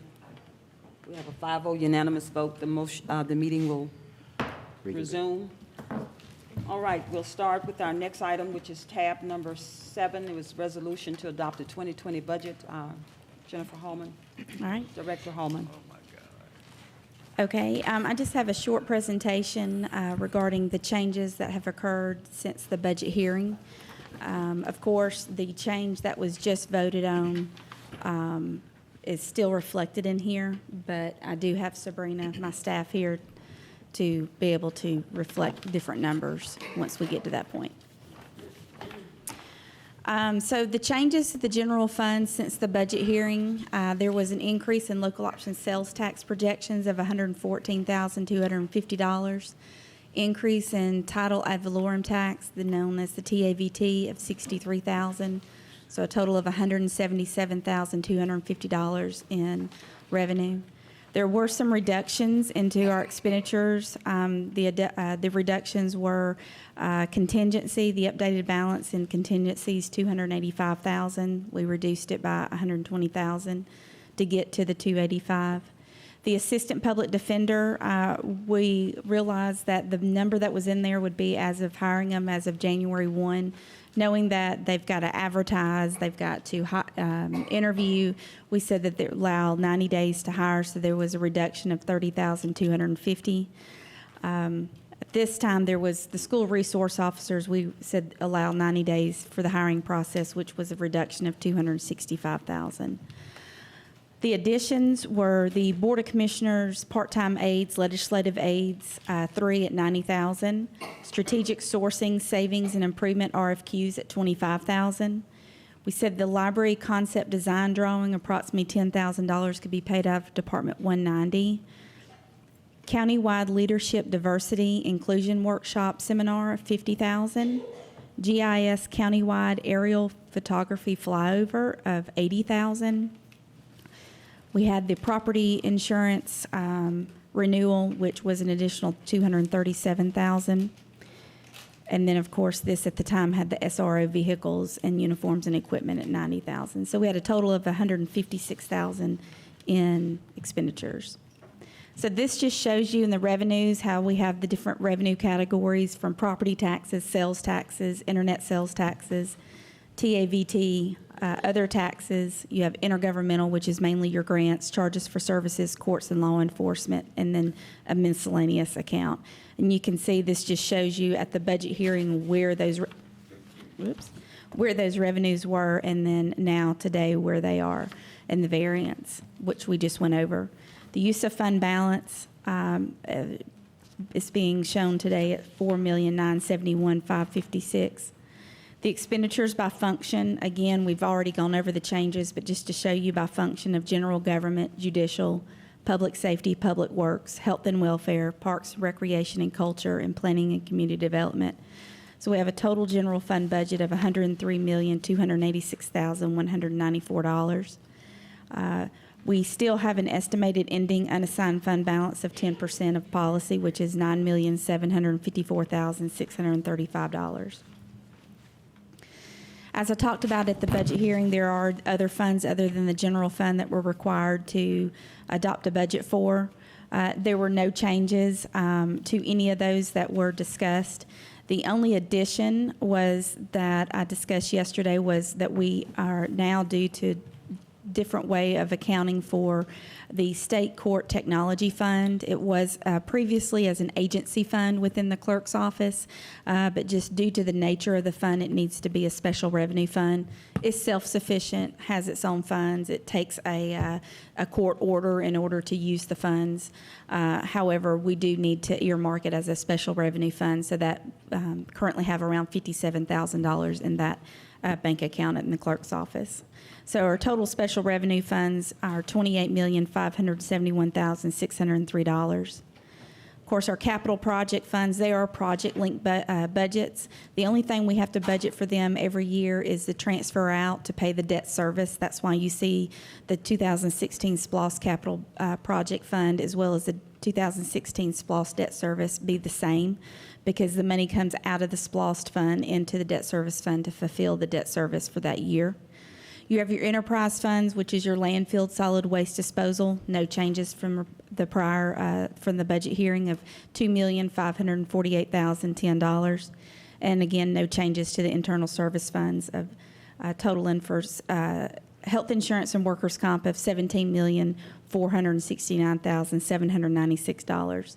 So a total all-fund budget is $190,814.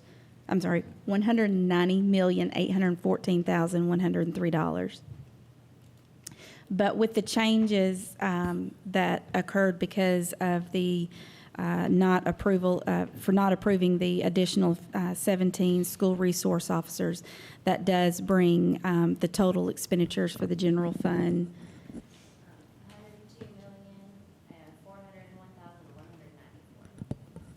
Say that again so I can say it on the microphone.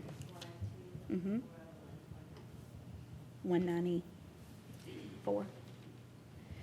Brings the expenditures, instead of the 103,286,194 to the 102,401,194. Because not only did we remove the expenditures, we also had to go up there and remove the revenue of the $595,000 from the Board of Education.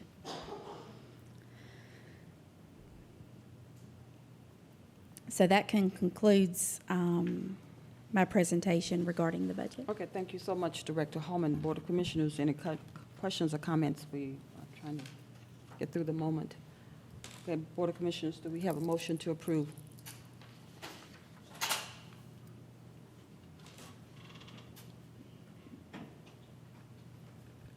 Do we have a motion to approve the 2020 budget? Madam Chair? Yes, Vice Chairman Robinson. You're okay, you're not exposed. All right, real quick, may I make a comment? Sure. Because since she's there, before you.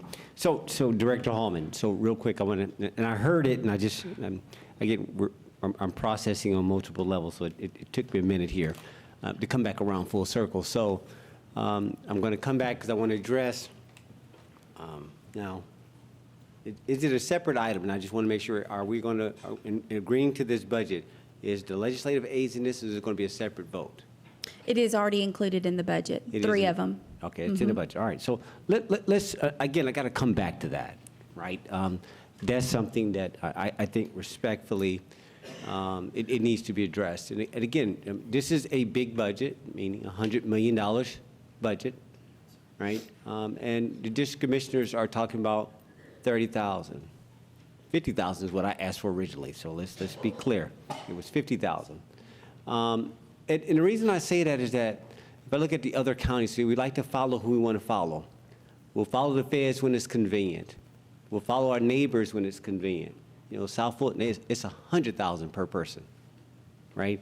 You go over there to Commissioner over there in City of Atlanta, they got 5 legislators. Now they're 5 times bigger than us. But the same, it's all relative, right? When we're trying to get stuff done, we ain't got time to be in queue. Madam Chair takes precedent. Yes, she is the chair.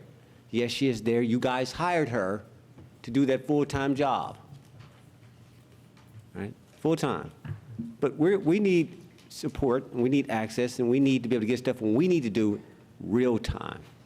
You got time to be queuing nothing up, right? The level of skill sets that we're looking for me personally, and I can only speak for my office, is I'm looking for a deeper, high-touch, high-technology. I don't need no smiles, I don't need no handshakes. Like, look, I'm trying to get some stuff done, right? And so I've just sort of hovered probably for about, 8 years. I did it all myself. Nobody, I think I go pound for pound for anybody regarding a PowerPoint or an Excel spreadsheet in here. Okay, how many degrees you go? You put me in the ring with you. The level that I look for, I don't get it. My financial analysis, we have to outsource it. And it's okay, it's not a criticism, but there's some things that I'm trying to get done on behalf of my citizens that may benefit the whole, but it's like, it's time. I can't put on that old sheep cloth of what y'all did in the past. This is new wine. Not gonna do it. Can't live in that ranch house that I'm good, you got that. Right? That's something that's 30 years old, like, no, I'm good. Right, when you begin anew, use your comments as you swing Right, you rebirth. My son's 6'2", 6'1". Like, okay, they can't put on Dad's little 5'9" jacket. Different generation, right? Bring way more value. Go to another level. My approach to my citizens to be more active, to be out there. Like, okay, I need to have somebody, a forerunner that's ahead of us to get stuff done. State legislators have them. I mean, I don't have to justify this, right? I'm beyond that, right? It's just time. We're trying to do more for our citizens, right? So now we have to divide and conquer. I can't queue up, especially with these very active people. My peers are active, better than the ones when I came in with. The ones I came in with, they didn't really have town halls. They didn't really do all that. They really wasn't engaged. It was an old school, and I sat up there, I'm king, whatever case you guys are, you come to me and you kiss the ring at Longhorn and so forth. They weren't engaged. They did not get engaged. Go pull, you want to talk about open record, go pull all their stuff.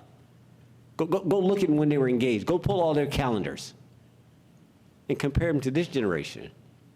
We want to do more, right? So we need more bandwidth, more capacity. It's simple, no different than interns. A few years ago, I advocated for interns, right? There was resistance. Why do we need interns? It's like, I don't got time for explaining why. I can't give you your answer. That's one thing about us as this Board of Commissioners. I can't do you your voice. And I also have to respect you as is, right? Okay, you don't want nothing? Okay, let's get out your way. I'll let you be. Right? We went through that with the interns, right? One of us decided we didn't want it. Okay, we all got it. It's what it was allowed. One decided they didn't want it. It's like, okay, we keep this moving because everybody approaches their office different. Remember, we all are subdivisions, perhaps, of the state, right? Now, you got these Board of Commissioners. We're all sovereign in our little areas. I can't tell Commissioner Mitchell what to think, how to act, what he should have in his office. I would dare try to go there, and he would not justify it, but just for the sake of the conversation, we'd look at each other like, okay, like, really? We know who we are. We know what our power is and what we're trying to get done. So sometimes it's like, okay, really stop, let that go, guys. Right? We're trying to get something done on behalf of the citizens. Right, my citizens call me up, Commissioner Roberts, can you come by here? Can you come by there? Sure, okay. Sometimes I can't. Sometimes somebody can go ahead of time. There's some citizen that's in District 2 that's looking to become a legislative aide. Hey, hit me up. Just like with those interns, man, found some incredible talent. Oh, my 2 interns have just been spectacular. Think about it. Right, again, I cannot, that's like saying my kids must stay small. I don't want them to grow no more. Don't move. I like you right where you are. You still, when we say that, we don't want to grow. We just want to keep it where we are. We just, and I get how when we age, perhaps, there's a degree of stability. We want it to be controlled, but it expands. The universe expands. We expand. We grow. Trees grow. Children grow. Families grow. Everything grows. If society and the economy is based on the family unit, then it's going to grow by default. Right? So some of the false, sort of the false narratives that's out there, they're really false arguments, and I don't swing at them. I just like to entertain them. It's like, well, I understand. I respect if you don't want to do it that way. But I'm going this way. Right? And so it's one of those, like, citizens, we're trying to do something new, innovative. It's breaking free from the old. It's like, we got to like, to your point, you got to let the past go. Right. Exactly. How they think, how they thought, how they practice, what they did, and we're swinging toward a new future. I'm sure you since you didn't speak about it, I think in that budget there's $150,000 that's earmarked for our 150th. Neat number. I don't know if that was by design, but I thought it was pretty neat. But again, we're speaking to how we're going to now look. So we're going to spend $150,000 to celebrate the whole county, to mark something that's very important, because for 150 years, from 1870 to 2020. I get it. It tells a story. But we're also in that story, in acknowledging the past, we're embracing the future. So there's going to be a swing. I get it. But as the county begins to do what it does, there's still districts that says, okay, I get that. Y'all got that. But the district also needs to do what it needs to do. We've got very unique things to get done. We have very different character areas. I need to communicate with my citizens in a much, much higher level. I don't need to be queuing up Tiffany. Like, can you, like, really? I have no capacity. I've support staff. Like, it doesn't work. I've outgrown it. It's like, okay, that's enough. Got to go to another level. because I'm trying to get stuff done right. She asked me, what did you sign up for? Did you not? I'm like, you know what? You're right. And I don't have to, right. What did it say? A higher standard? I'm with that. So with that comes an expectation like, okay, I need what I need to be able to get done what I need to get done. So I want to address that part of the budget as to why District 2 is saying that now we're formulating a formal office, that there will be a resource for it. All right, that's important. Let's not hide it, let's not bury it. Like, no, make it public. I've never been a person to try to hide, sneak through back doors, foxholes. No, tell the truth to the public. Don't do that. It's not authentic. You know, it speaks to all the assortment of things. But as it relates to anything else on this budget, I think we're going to cover the rest of them in the contracts later. So let me make sure on this. This is the whole budget, right, Jennifer? Yes. All right. So my other issue that I want to make sure I address, and likewise with the budget, is an investment in our equipment. And I'm going to yield to a certain extent to my peers that may want to speak to our investment in our technology. It's something I'm just going to back up from my perspective, is I always say, make sure the math is right.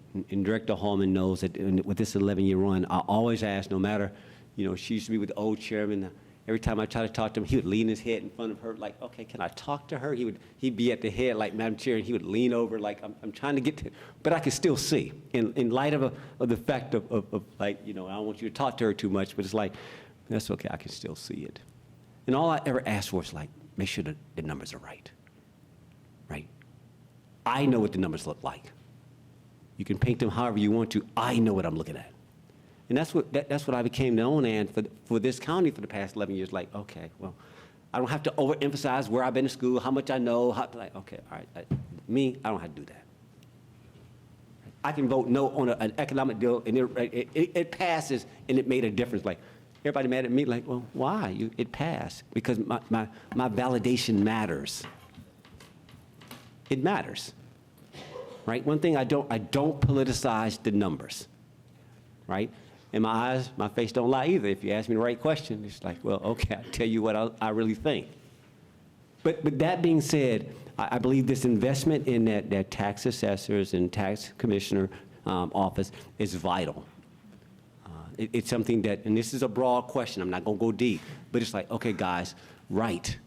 We're acting like it's 30 years ago, like I moved here in 1990 with my roommate right there across from Silver Creek and Wesley Creekside Apartments. Like, guys, you're leaving too much value on the table.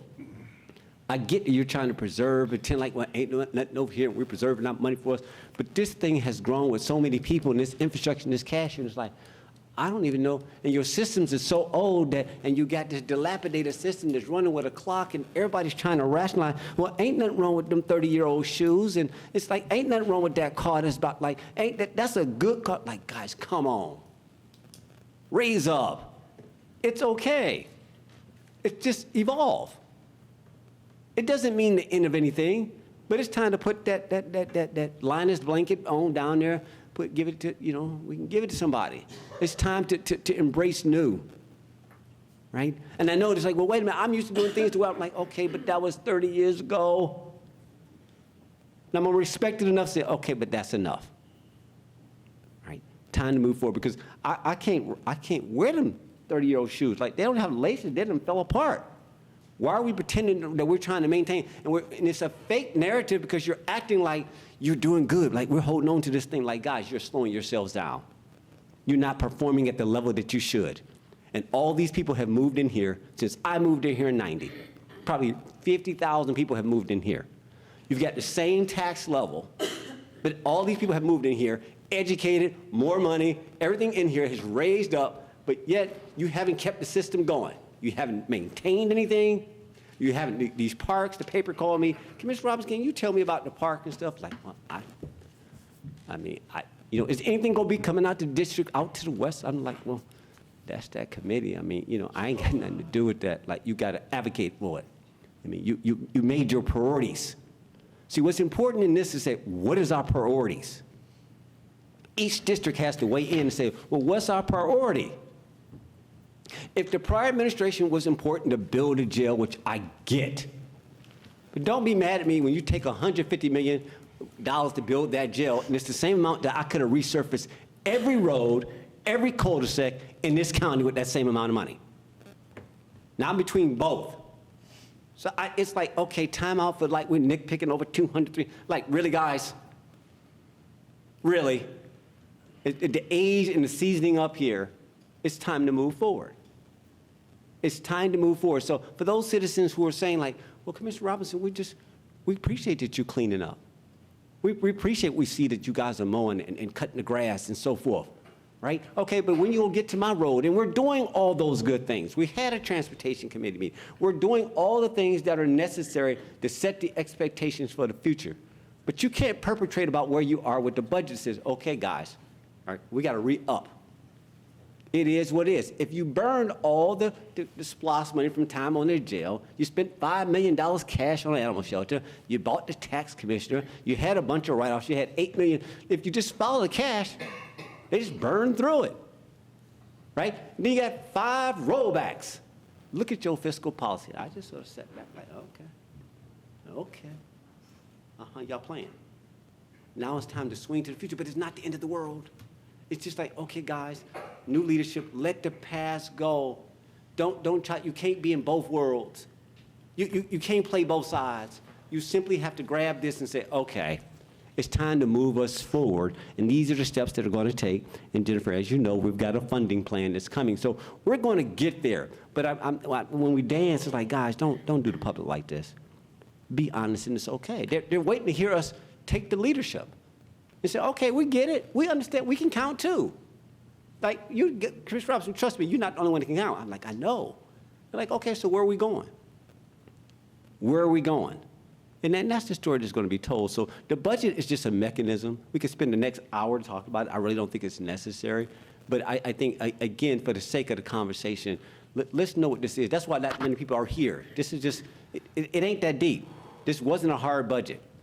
This really wasn't. We've had harder. We've come through a recession. That was tough. This is like, oh, okay. But anyway, again, Madam Chair, I think my comments regarding the budget, other than that legislative aid that I marked, it was for, I asked for $50,000 because I can't, $30,000 is less than what I call a living wage. Right? No, y'all got to make that living wage now. I can't find nobody less than that. I can't do that, so I'm more than that. So my thing is $50,000. My peers say or don't support that, and I respect that. I yield the floor. Okay, thank you so much, Commissioner. Any other comment before I call for the motion? Board of Commissioners, do we have a Yes, ma'am. motion? Okay, I'm sorry, Commissioner Guider. I'm glad you brought up the rollback because last year y'all raised the taxes because y'all were concerned about projects coming down the pipeline that we were going to have to fund. Well, where is that money, that extra money that you brought in for not rolling the millage rate back? You didn't save it, I assure you. Every savings area that we have in this budget is depleted. We've depleted our contingency is what, 300,000 now? 285. 285, and that's a rainy day fund for all the county. The tax commissioner has a contingency of half that, 150,000, just for his department. When you say contingency fund, and you know how I stand on this, tax commissioner. When you say a contingency fund, that means pretty well you can spend it any way you want to. Now, the tax commissioner's budget has doubled since he's been in office, doubled. So I've got figures right here. But last year, what really concerned me was the fact that he spent the contingency fund on hiring he changed his part-time, 3 employees, part-time employees to full-time. Well, normally when anybody is hired in any department, they're supposed to come up before the commissioners and ask, because it's going to affect budgets from here on out. not just that one budget, but from here on out. And so by circumventing that mechanism, he's increased our budget from here on out in the amount of about $55,000. I don't have any qualms with equipment. I have qualms with a slush fund. And when you give in $150,000 to any elected official, once we approve that, they can spend it any way they want to. It's not allocated for equipment. It's not allocated for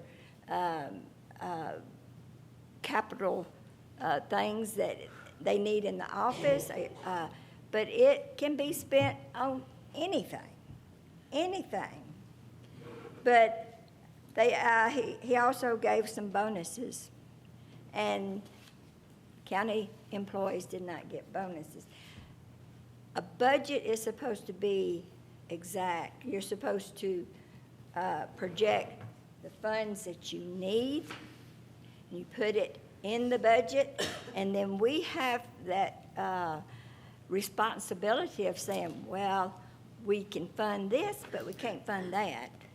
And we tell all the people, but I've never seen it like this.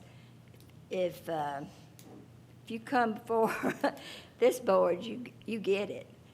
We're spending money we don't have. Our financial advisor has already told us that we are spending more money than we're bringing in. Our outflow is more than our inflow. But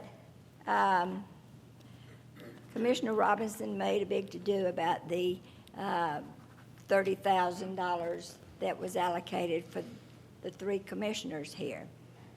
I simply didn't think I needed it. That's why it's not for 4 people, it's only for 3. I have a website that people in my district can send me an email, and it comes to my home computer. I can answer them just like that. If anybody wants to come up here and meet with me, I tell them to call Sherry. She sets up an appointment, and usually it's on the days that we have our regular meetings. But I meet with them. I did it yesterday, met with someone. I probably have to call a constituents about, I'd say, between 5 and 10 times a week. That doesn't take a part-time employee to do that. Now, spreadsheets, I'm pretty good at spreadsheets. I went to school out here at West Georgia at night, learned how to do it, and brought it back to my employees when I was tax commissioner and taught them how to do it. I can take spreadsheets, merge it with Word, and do mail merge. And send thousands of letters out by merging those 2 files. I know how to do that. But I've never had a spreadsheet that I needed that I couldn't call finance and say, I'd like such and such. Y'all are very capable. I think y'all were given a black eye yesterday saying that nobody in the organization was capable. But anyway, I always believe in saving money, having enough money for rainy days and to fund projects that you don't see coming down the pipeline. We had that in 2009. We had 7 or 9 bridges that washed out. Well, we have to fund the money up front before we get reimbursed by GMA or whatever. But, and we've had bridges in subdivisions wash out. Right down the street in the Falls one time, it washed out. And our crew spent days down there fixing that. Things happen. You have to have some money. We used to have about $2 million in our capital transportation fund, but you've depleted that for sure. And I point to Commissioner Robinson because he's over that transportation committee, and they just spend, And when our advisor told us we needed to stop spending so much money, they just spent more money. They've added more today than they did yesterday. It just keeps growing. We've got to learn to say no. Give people what they need. I have no qualms with that. But sometimes you have to say no, maybe next year. You can grow. I think as far as my communication with my constituents, it sounds like it's better than anybody up here. So I'm not so backward as y'all put it.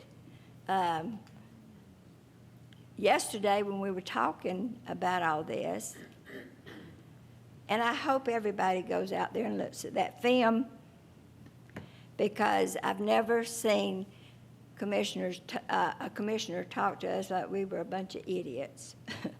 But I'm not trying to tell them how to run their districts. I'm just saying, do we really need it? Do we really need this? I assure you, if you're just answering a phone call, which we already have people to do, or if you're answering an email, it really doesn't take employees to do that. You're gonna be doing the work twice. That employee is gonna have to relay that message to you. So why not just handle it up front yourself? But we need savings accounts. We need rainy day funds. Our contingency is way too low, and we're already spending it on a project. I think there's $10,000 for a design for our library that we've been told by the West Georgia Library people that it's going to be years down the road. Why do we have to do the design now? Wait until a couple of years closer to the time we may get a $2 million grant. But from the concept that Commissioner Carthen wants for that library, you're talking about a $5 million match for that $2 million grant, because she wants it twice the size of Dog River or any library in the county.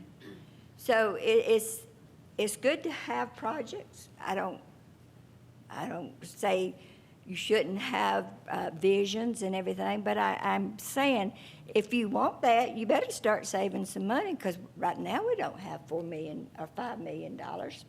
So you got to save money. It doesn't take long for these little bitty 30,000s here and 30,000 there and 150,000 here to add up to millions of dollars. And we need to get serious about some savings. And with that, I yield back. Thank you so much, Commissioner Guider. Board of Commissioners, do we have a motion to approve the 2020 budget? Vice Chairman Robinson. Real quick, I couldn't forget this. I wanted to clarify, you talked about contingency, and I need to separate the two. Seeing that I was actually here in office back when we had the 500-year flood. That was my very first experience, right, to see the devastation that happened for us. I remember Biden came in to Cobb County and stuff on Air Force Two, but we were over here and we were doing what we're doing. We didn't have time to sort of slow down, though, because again, what 50-something roads, 17 bridges, their lives. I mean, it was pretty deep. But it wasn't about that small contingency that Chief speaks to. We had an emergency that we can go below our policy. That's what we use. We're reimbursed like we go below our policy. You use that for emergency. So how much do we have, Jennifer? Bottom of our policy. Director Hallman. I'm sorry, the fund balance? Yeah, fund balance. 9.5. How much? 9.5 million. 9.5 million. And when do you use that money? When is it an appropriate use? We understand policy, but when would Yes, just like you said, for emergencies, our policy is to maintain a minimum of 10%. Yeah.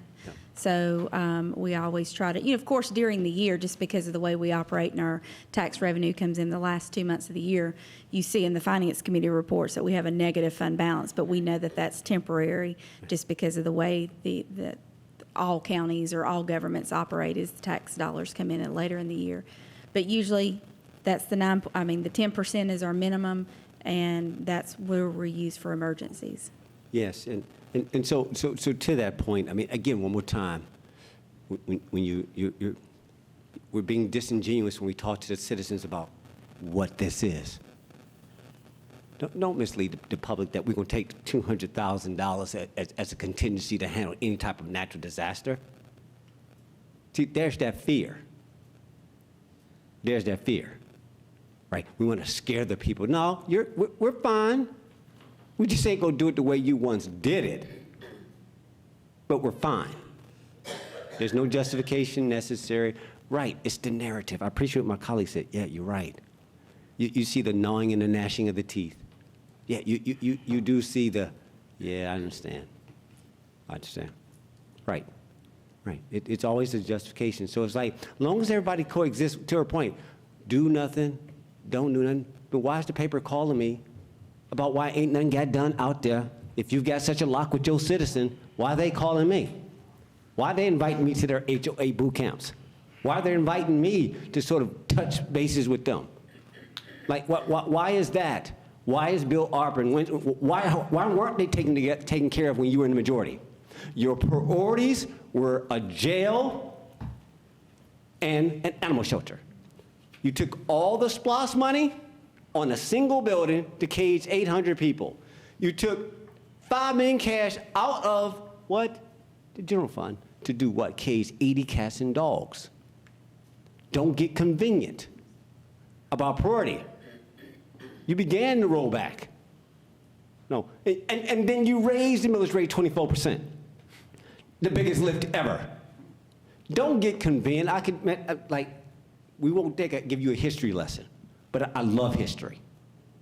Like, no, that ain't how this went down. And we will not accept, this administration will not accept the failures of the past, the mismanagement. Okay, you were so excessive in how you applied funding in your fiscal policy. One thing, the entire SPLOST in an off year, you slipped it through when everybody's in a state of disarray because it's the Great Recession, and you're gonna run a SPLOST and talk about it's the greatest economic development thing in the Southeast? Stop it. It's time to move forward. That's what I'm saying, like, okay, whatever. Don't feel bad, we're okay, it ain't like that, and we made it through that. There's good discipline here. We're moving forward. My point, though, and I just want to clarify that for you, Madam Chair, that no, that emergency fund, you've got more than enough to handle any disaster. That contingency is just what it is. I'm going to give you an example. For example, back in August, the Board of Commissioners passed legislation to award for marketing. This dealt with tourism. And this was for an organization called PGN and Conquer Worldwide. All right, and so we appropriated $25,000 then. Recently, we couldn't quite get there. It's part of an economic development type of initiative. But what I'd like to do at this point is to repeal that decision, to take that out of that hotel motel tax and take, now this is how you use contingency, $25,000 for that. So that is my recommendation as part of an amendment, $25,000, and it's going to go to Empower Douglas. Please make a note of that.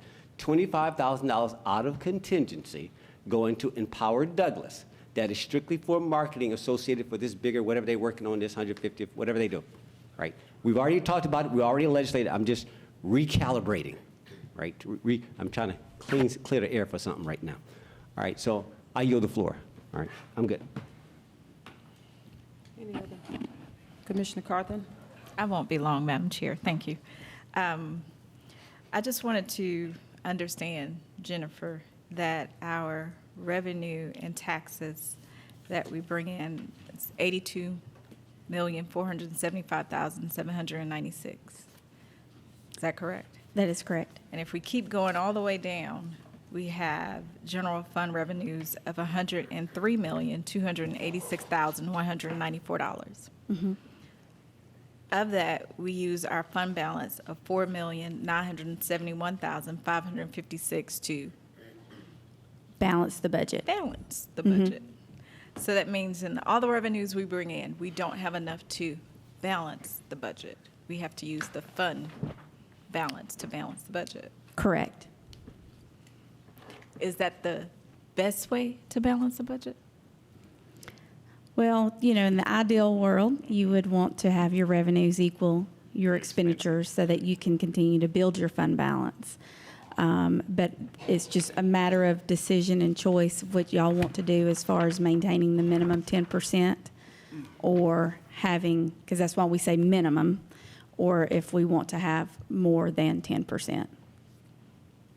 I just wanted to make sure we brought that out because there are real choices that we as commissioners make in order to ensure that every department, even if they are understaffed, has what they need. So we will even go into the fund balance to balance the budget to make sure that we give constituents what they need. I made a comment yesterday that I do work. I'm not retired yet. I hope to be one day like the commissioner on the end. I pray one day that I will be retired and that I will be able to answer my constituents at the drop of a dime and have, website, which I do have a website up. You may go to it. It is carthenfordc.com. It is up and running. I love for my constituents to go to it. But I'm answering constituents right now, and it's 8:30 at night. I've answered 2 constituents while we have been sitting here. I have went to constituents' homes after coming from work in Atlanta into Douglas County and saw an email, and I knew that I wouldn't be able to answer them, so I just called them because they gave me their phone number, and they're shocked. My commissioner is calling me, and it's 6:42. I need to know, what is your issue? Well, my issue is nobody has ever came to my street and saw my street condition. I've been here for 30 years. This commissioner did.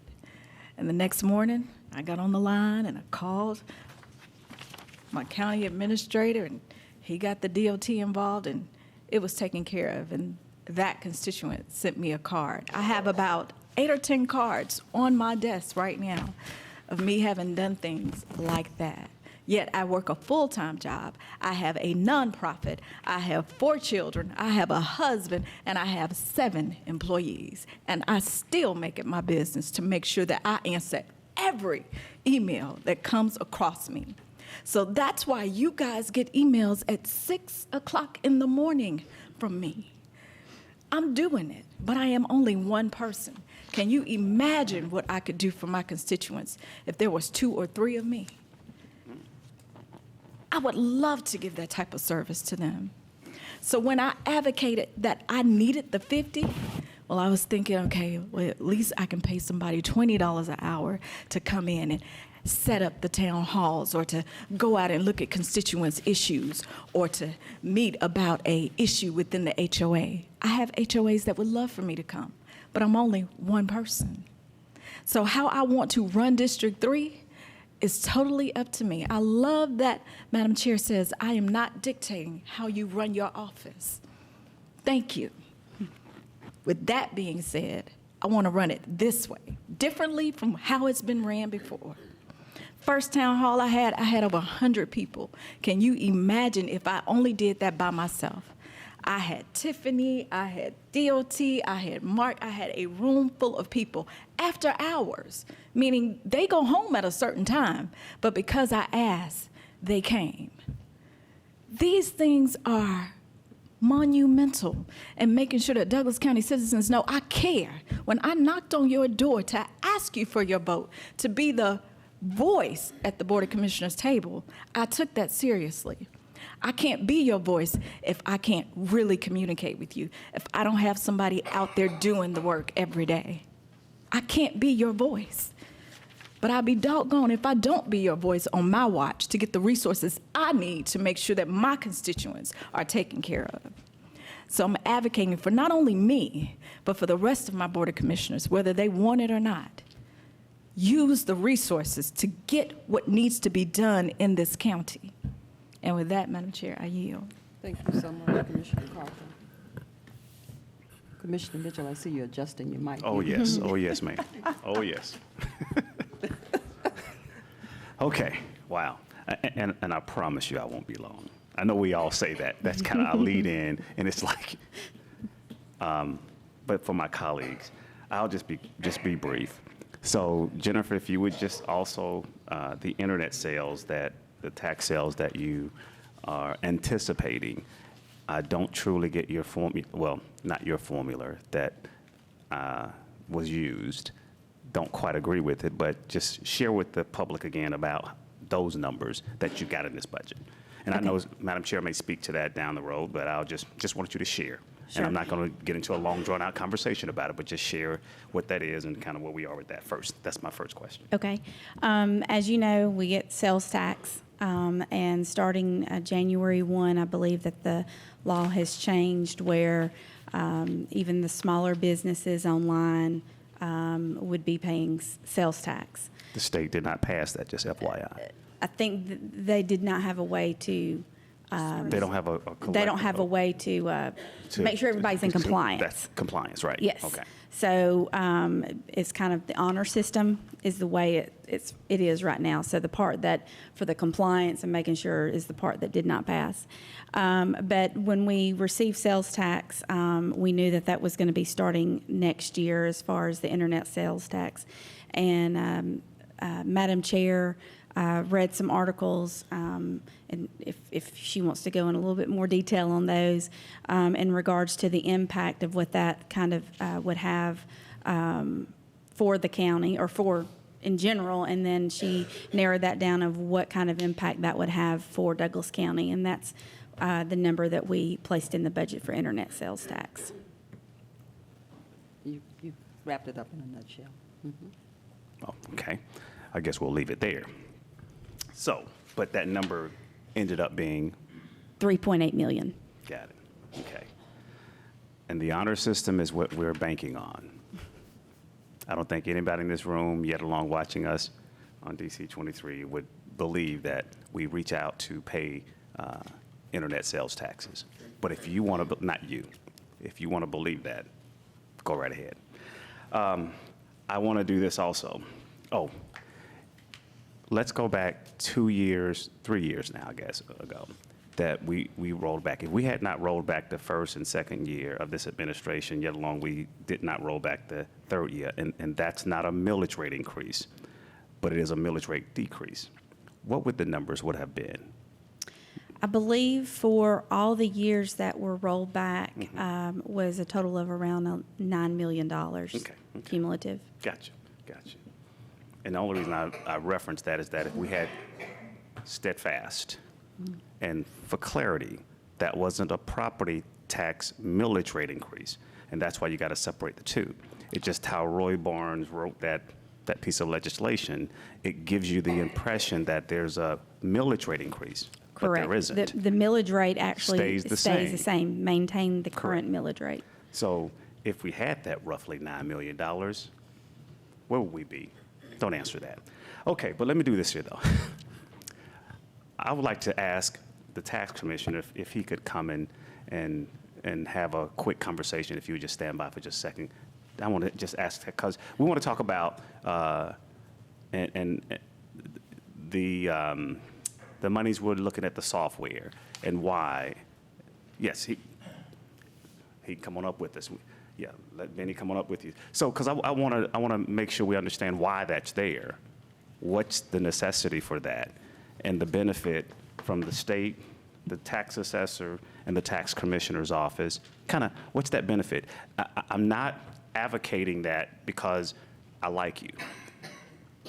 I'm saying this is how we need to kind of get ahead of technology and able ourselves to be efficient at your job and your job with the state, correct? Correct. Okay. If you'll just kind of speak to that for just one, and give us the short story, because I think I don't think any of us want to be here to midnight, so. The short story is we're using an outdated system. Okay. That system goes back to the 90s. We're in new technology now. We have to have that technology to do our job. Benny stated yesterday, we did the digest 5 or 6 times, and we still didn't get it right. Right. We were still short. We're still going back and catching up as we go. Benny just said something to me just while we were sitting there. I want you to repeat that part. But it's just not my system. Ms. Geithner keeps saying it's the tax commissioner's system. Correct. It's not just my system.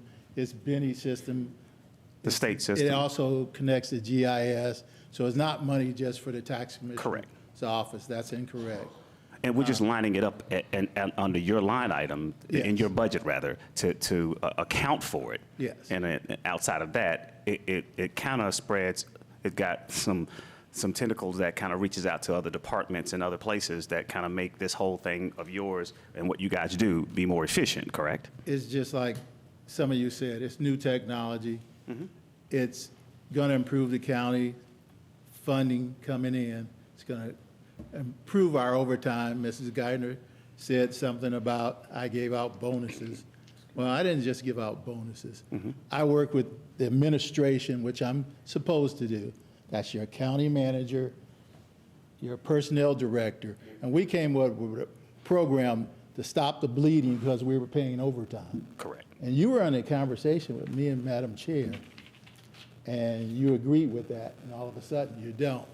But that's basically what I'm supposed to do, is get with the county manager, and we stopped the bleeding to overtime and made some of them people full-time, not full-time, but we made them permanent employees where they wouldn't get overtime. And then we came up with a program to give them bonuses at the end. And that's working with your county administrator and your personnel director. So you only tell half the story, and you knew the other half of the story because you were on the phone with Madam Chair and myself. So you got to quit telling half the story, because if you think I'm going to sit back and not tell the rest of the story, that's not true. Excuse me, wait a minute. I sat back and you talked. Let me talk. You do two things. You only pick on two people in the county, myself and the coroner. And you do that thinking we're not going to fight back. You did so much as to call my office, ask one of the employees to spy on me. Then you told her not to tell me, and don't deny it, because I'll have her at the next meeting. So I'm going to tell you now, quit picking on me. Quit trying to deny me stuff. You have never voted once for anything that I wanted. Not once. Go back and look at your record. Not one time have you voted for anything I wanted. But you will not sit there and pick on the tax commissioner's office. I'm telling you that now. I will not stand here and let you do it. Now, Benny, Okay. would you please tell what you said? Well, the funding for the new equipment, The software, yes. Benny, can you speak up just a little bit for us? Turn the mic up, yeah. Fix it. There funding you for the new software, I like the way y'all put it at the work session. It's like seed money. We're seeing what we can find, trying to improve the processes. And if we can improve the processes where we don't have to redo the digest a number of times and redo the duplication and all that, that's well and good. WinGap has done a great job over the years in appraising the properties. We have met the requirements of the state, but the county's trying to improve and do better. And I saw this is an effort to see what we can do. And as far as working with the tax commissioner, I've worked with him. I worked with you, Commissioner, when you were tax commissioner. You did a good job. Todd did a good job. Greg has done a great job. We work well together. He's helped me in a lot of ways. We communicate very well. And I'm just wanting to continue to work hard for the county, that's all. Got it. So, and thank you, gentlemen, for just explaining that this is just not trying to give you another line item of doubling your budget, because this is going to be a one-time item that you guys will receive that will be spread amongst you, the assessor, and everybody else to be more efficient, not just for you to, I don't know, spend it on anything frivolously, I guess. No, it's not to spend it on anything frivolous. My budget has increased, but it should increase. That means the county's growing. We've hired more employees. It hasn't doubled. And you've been more efficient in We've your been more collection rate. efficient. the citizens are happy to get in and out of the county. And they get out and out of there, my goal is at the longest 15 minutes. Now, we're going to have sometimes where you're a little longer, but the county's, they're right, the county's growing. I can't change that. People are moving in. It's just going to happen. So the budget is going to grow. We're going to need new equipment. Things are going to change. We don't live in the past. We don't live in the 90s. We're living in 2019, going into 2020. That's just the way it is. And that would also add that if the DMV and that whole makeup decides to make it your way, here we go. Correct. So I just wanted you to share the idea of what this really is, not what we speculate it to be. No, and it's not a want, it's a need. I heard someone say what I want. It's not what I want. Right. It's a need at this time. Absolutely. And if it wasn't needed, I wouldn't ask for it. And everything I've asked for in my department, we need it. And I don't ask for anything that we don't need. I don't spend money as furiously. I just paid for where she says discretionary funds. I said, you could change the word. I don't care what you call it. Right. And We needed a handicapped door where you push the button. We don't have that on our door. Handicapped people can't open the door. I paid for that out of my budget. My budget. I shouldn't have paid for that out of my budget, but I did. Because those people need, the handicapped people of Douglas County need to open that door. They cannot open that door. Right. And I'm going to pay for that for them. Thank you, Tax Commissioner, and thank you, Benny, for all what you guys do. And again, I just want to make sure that the general public kind of knew what that number in this budget was all about and why. And it's just not something that's in there that we just trying to make up or make it. Thank you guys again, and I'm going to get back with Jennifer. So, all righty. Okay. Jennifer? And I'm trying to find this. I think we went to the sheriff department where we actually increased their salaries. I think we're looking at, take me there again. And I apologize, I don't have my glasses here to try to. The deputy raises? Yes. Yes. Yes. That would be the boots on the ground, as he called it, in order, I think he had at the time 25 plus vacancies. He just can't find the people to fill them. Therefore, to be competitive with the surrounding area, with the city of Douglasville, metro area, he talked about that he needed to raise the minimum for the boots on the ground, the deputies that go out there and put on their bulletproof vests to be competitive. Right. So that was, as well as the jailers as well. And he worked with the HR director Perry. And I think that's still his name. I don't give a shit. I call him Frederick, so I'm sorry. Was $445,000. Right, so that's an additional 400, and then it will be compounded. That we have to understand that now once we recurring move. every year. Oh, okay. So it sounds great now, but what happens next budget cycle? That number will be compounded to be the bigger number of 4 now at 45 per, and even when we hire and so on and so forth. That's why I just want to make that statement now so people can understand that, yes, it's here and it just only $400,000 roughly. But what up tomorrow? That's, great leaders kind of look down the road. We try to understand what 3 and 5 and 10 years look like versus just right now. And I'm just only making a statement. I'm not looking for anything to respond on that though. So with that being said, Jennifer, thank you guys, and I think you guys did an excellent job with what you had to work with.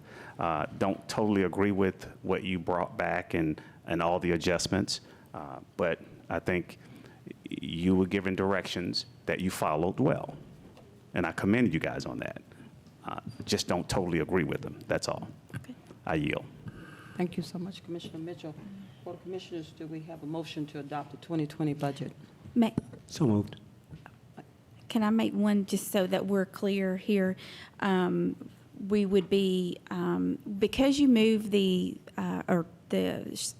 SROs, thank you. The SROs were removed from the budget. You actually have funding that you would be able to, instead of taking out a contingency for the 25,000 for the Empower Douglas, you could actually put that in there without removing an additional 285. I did not know if you wanted to adopt or ask for adoption without these and then vote on those separately, like increase them from the 30,000 to the 50,000 for the legislative aid, just so that we're clear on what's actually adopted, because those were some things that were mentioned in the commissioner comments. That was a lot. Yeah. Are you directing at one of us, or? Yes, yes, because you're going to. Oh, okay. Madam Chair, do I have the floor, or was it on you? Okay, all right. No, I'll clarify. While I appreciate it, I didn't want to, and I need my peers to hear this, one wasn't related to the other, right? The focus on the 25,000 out of contingency was just that. It wasn't a net because we made this decision that we now got a savings over here for the SROs. Unrelated. That may not have gone that way. It's unrelated. Don't time two. So let the contingency be the focus of what that was, to use 25 out of that, and whatever that net benefit of that SRO goes right to the bottom line. But I don't want. Okay. Okay, I Stay just with wanted me. to make sure. Yeah, okay, same thing with. I knew they wasn't related, I just didn't know if Right. we wanted to do any kind of No. swapping or anything. No, please, keep them clean, keep them, Okay. please. And as relates to the $50,000, again, now that's, wherever you had that, whatever your new buckets that you created, that just simply becomes a 50 versus a 30. Just, I'm talking accounting language, wherever you put that. But I, it's all part of this moment. I mean, we're already into the count.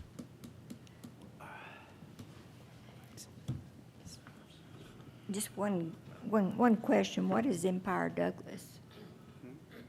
A newly formed 501c6 that hasn't quite got its IRS status, but these were the individuals that was so, how would I say, whose characters was protected. A lifelong citizen, Dr. Robert Watkins and Terry McCullough, that you guys didn't do a very good job respecting that we had to clean this up. Now, so Empower Douglas will focus on doing marketing and some film work for us regarding tourism. That was the intended goal, but really, we're just making it generically marketing at this moment. But this is something that the Board of Commissioners passed, 5-0 back in August of 2019? Or I'll just say, the majority voted on this to amend. We passed a resolution back in August of 2019 to allow them to do this $25,000. This is when all the brouhaha began to say that it was illegal. And this is when we began to, I don't want to rehash that. We'll come to that in a minute. But it's one of those where let that go. We're just saying, take those very bona fide citizens who've done well, who've paid taxes, who've bought buildings, who've done all those great things for us, who really only want to volunteer, should have more respect than what's given by some members of the Board of Commissioners. Let's just say we're going to go ahead and take them, like we're going to move them to the side. It's sort of like on the side of the mountain, like they deserve better than that, right? And they're going to be made whole because of that, in spite of. Move them to the side. They're whole, right? They don't have to go back and re-question and what they for. No, I'm not going to justify. You ask them. You ask them, right? You ask them. And maybe you'll have a different appreciation. But I think the treatment, and I think that's what, you did good, Commissioner Baker. I just, I said, okay, I'll just stay in my lane. Sometimes it is the tone, the rhetoric, the treatment. Some people act like it does not happen. I mean, it is what it is. But it's shifting. But that when that spirit rises up and it looks you in the eye, and you say, get thee behind me. No, that will not happen. I think that's what's important. So since you asked the question, y'all asked me to clarify, that's to bring honor back, not that they lost honor, because they deserve better than that. And with a closed mind and closed system, and again, staff moving on citizens, I'm okay with, I'll take my hit, because because I hit back. I'm not the corner. But when you move on my citizens and you staff, that becomes an issue. that becomes an issue. Because then now you get into the place of you thinking you're a god and goddesses, and that we're civil servants that are here forever, and that we're protected some kind of way. And it goes back to what we heard earlier. But Madam Chair is making the change. We had a great meeting this morning dealing with our housing, and one of our developers were there, our builders, and he gave us great compliment some of the work that we're doing. Mr. Leslie Chu, a longtime builder, highly respected, some of the moves that we did make regarding working together, changing the culture of the WSA to stir economic development. Now, it's interesting when, obviously, most of the builders that were small here were majority people. It is what it is, right? But we're willing to go to the mat, bipartisan with Mike Mulcair, go get $1.2 million to sprint with WSA to allow them to eat, because they felt they were locked out. But the minute it shifts to including for some citizens who've been here as long, it becomes like, oh, the system begins to shut down. Like, no, we're gonna break this swamp up, right? When I have to watch staff try to manipulate tabulations, it's like, okay, that ain't gonna play out like you think. Like when people, it was said to me, and I'll finish this point because you guys brought it up. This was related, which is that, well, people don't want to do business no more. Well, first, people didn't want to live here for some whatever reason, as if something was going to go wrong. No, it ain't that type party. We're just calling you out on all your behavior over the years. But more importantly, it's like some people say, well, we don't want to do business with Douglas no more because what? Because you don't have a monopoly no more? We're making the system be more honest? We're holding accountable that you just can't float your friends through? Oh, friends, stop. Oh, please, staff, stop. Right, open records, please stop. Oh, y'all ain't seen nothing yet. Right, so this is the part where going into that 150, it truly becomes a transition. It truly becomes a swing from the old, 150-year run. Woo, that's a Boston. But it's shifting. And it's reasons with inclusiveness that everybody gets to eat. This is not about either or. So this suggestion that, well, who are they? What do you mean who they are? Well, go meet them. Go look them up. Right? That's the whole point. Get to know them. It's interesting, we're together, like we're sitting there and it's like, right, they're neighbors. These are your neighbors. Like, these are your neighbors that you treat like they're from a foreign country. They pay taxes too. And what we're doing here is making sure voices are acknowledged. So, again, I made a motion, but I know y'all made me pause. And Madam Chair, I don't know what that means, because I did do what you asked. Well, I was just going to follow up with any discussion, but I'll go back to the motion. But before I call a motion, I want to say this. Again, Jennifer, on the $30,000 that we discussed earlier, I'm going to ask this Board of Commissioners, the three that we are allocating that $30,000 for, if they could work with me. This is an extremely tight budget. I know 50 is something that we just mentioned. If we could, we just made it, we appealed to the citizens saying that our budget is tight. We just removed the SROs out of there. We understand we've made some room, but of course, if we could just work this year and then perhaps next year entertain 50,000. Previous administrations did absolutely nothing. Commissioner Carthen is right. I said I don't want to dictate offices, but at this point, the 30, that's what we had discussed. I'm hoping that 30,000, if you all would just work with me on this moment, but the 30,000, and then perhaps our budget will be healthier next year, and then we can entertain 50,000. I think I've been very lenient and agreeable to everything, but I'm asking you all to work with me. I'll speak to that, Madam Chair. And I think the goal here, again, it's funny how you look at staff that stuffs about $5 million worth of stuff in here. Like, we swung from a no BIRs to all of a sudden a 15-point swing. Thank you, Mr. Pierce. And it's one of those like, no, our voice matters now. You're talking about a $101 million budget, give or take. And we're saying that, okay, for our district, we only said, what, $50,000?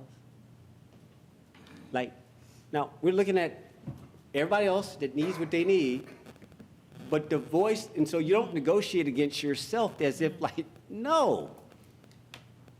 You want $100 million, all we're really saying is that, okay, we're trying to advocate for our citizens, but you got the whole systems at $100 million. And yet we're going to sit here, but our power is that without our vote, there is no 100 million. It's a do-over. It's like, no, 50,000 what it started, yeah, it got to go. I mean, I let that process go, but it's like, no. Because we're like, we got this. We got you. We got support for what you're doing. We're like, we get it.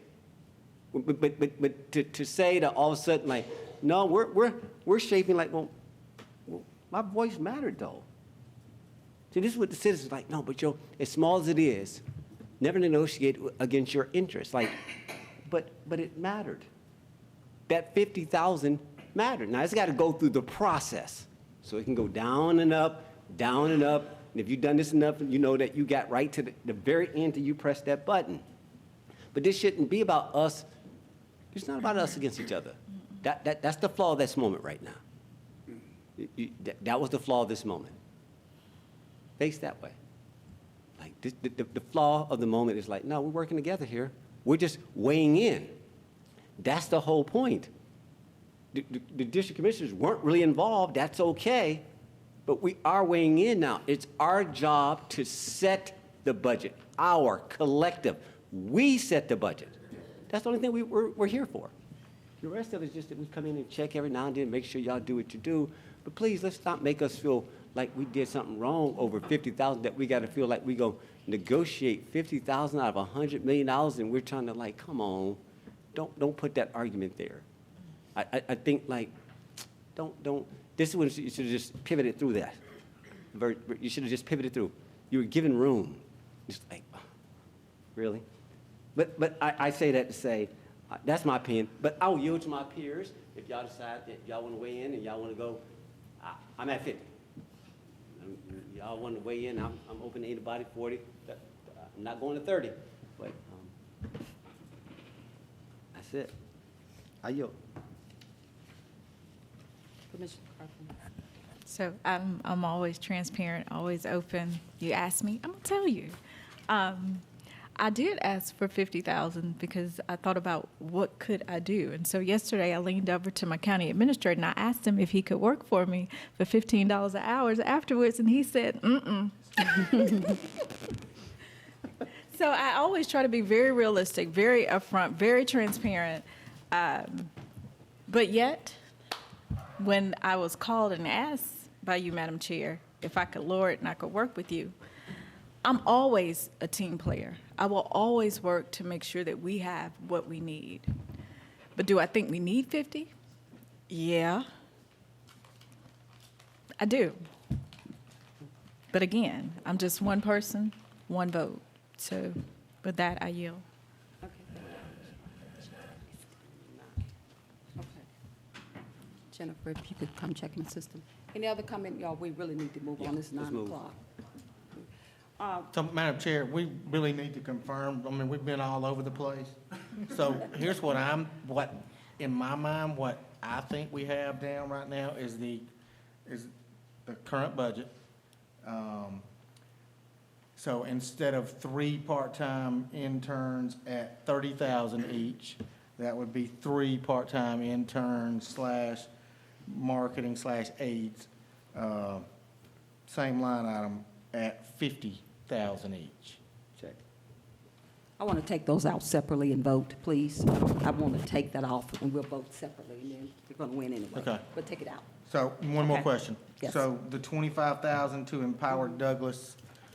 Take that out too, please. For tourism? Mm-hmm, take that out, and we'll just vote separately as well. We can do that, that's easy. You ready? Because I'm ready to go. Yes, ma'am. Okay, thank you. Board of Commissioners, I'll start with those 2 items that we pulled out separately, and certainly we can vote, and that gives you the autonomy to decide what you want. Certainly 30,000 is what I thought was applicable. That was what was presented. I didn't set a price. It was 30,000. Initially, I know Commissioner Carthen's was a little higher. You did. Yours was higher.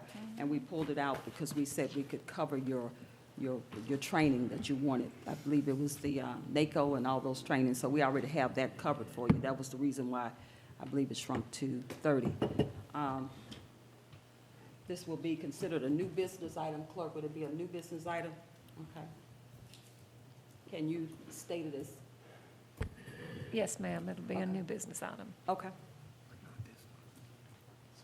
30,000, I mean, 50,000. Okay. We have two, we have two. We're voting on the budget, or we're voting on the? No, with the business items first. Because I hadn't called a motion for the budget. Well, you did call a motion for the budget. You called it already. Okay, I No did, one- okay. Yes. Okay, and I'll just say excluding those two, so we can go in and vote for those separately. So it was called the Douglas, what was it called?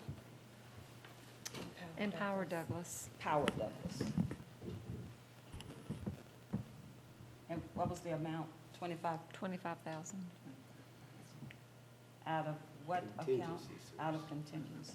Okay. And it was 50,000 for the legislative aids. Okay. Okay, Board of Commissioners, do we have a motion to That's changed. adopt the 2020 budget excluding the? Madam Chair, just Yes. a point of order. If you adopt the budget and then you add those, you would be amending the budget. You probably want to take those two items up first if they're not part of the overall budget motion. Well, she's excluding them. That's what she- Right, I'm saying take the two excluded items and vote on those first, Okay. and then vote on the 2020. Okay, okay. All right, You want to rescind the motion? yeah. Take the motion. Board of Commissioners, do we have a motion to rescind my initial motion? Yes, and second. Okay, we have a motion and a second. All in favor, please indicate by raising your right hand that I rescinded the motion. Board of Commissioners, are we okay now, Ken? Okay. Yes, ma'am. Board of Commissioners, do we have a motion to adopt $50,000 for the, in the amount of $50,000 for our legislative aids for our District 1, 2, and 3 commissioners And in the 2020 budget? When you say 20? Yeah, in the 2020 budget, yes. So moved. Second? We have a motion and a second. Any discussion? Commissioner Mitchell, I believe I heard you whispering. Was it something off? Oh, no. Okay, we have a motion and a second. Please prepare to cast, well, Raise your hand. please indicate by raising your right hand if you. We have a 3-2, which is, the motion carries. Okay? Then next is Power Douglas. Empower. Empower, I'm sorry, Empower Douglas. Board of Commissioners, do we have a motion to allocate funding of $25,000 for Empower Douglas out of the contingency for the 2020 budget? So moved. Second. We have a motion and a second. Any discussion? We have a motion and a second. Please indicate by raising your right hand if you're in favor. Okay, we have 3, and if you're not, all opposed? 2, we have a 3-2 vote. Motion carries on both of them. So Madam Chair, based on those votes, just want to make sure the clerk's got this right and make sure that Jennifer Hallman and Sabrina agree. So what has been presented, except for we've moved $25,000 from contingency for marketing through Empower Douglas. We have allocated $50,000 to 3 commissioners by districts that's been, that will be adjustment to what's been presented. And you've already voted to subtract out item 6 to 17 school resource officers from this budget. So that funding will be moved, I assume, into contingency or wherever. Is that what y'all have, Sabrina and Well, Jennifer? Then the original, it wouldn't go, I'm sorry, Mark. go ahead.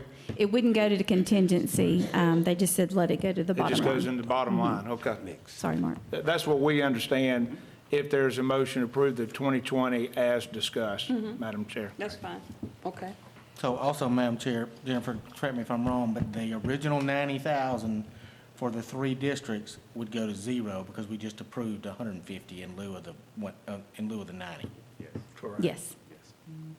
Correct. And that 40 that we approve will go to 0 as well. The 40 that we approve, which was the 10,000 each, they already got 50, so we're good. Do it. What? Do I need to repeat myself? Absolutely. The 40,000 that I allocated were $10,000 each. It started off with 10,000. That was Commissioner Carthen's first request. She said, well, I'll take 10,000. I said, okay, we'll allocate 40,000. The constituent And then- services? Well, for constituent services, but I don't think it was specifically for constituents. Was it for constituent services? Was it, what was it for? So I didn't, since you're asking me, I didn't know you all had a separate line item for my training. So constituent services and the allocation for the aids and all of that. So 10 was for that, and then the other 50 was what I asked for on the second go-round. So, yeah, I didn't know I didn't understand until Jennifer brought me to the side and showed me the buckets of where you guys pull that out of. So, yeah. So we And that was at the budget retreat when I stayed behind and she showed me where it's coming out of. So, but I apologize if I confused you, but I'm new and I'm learning, but I got it. Yeah.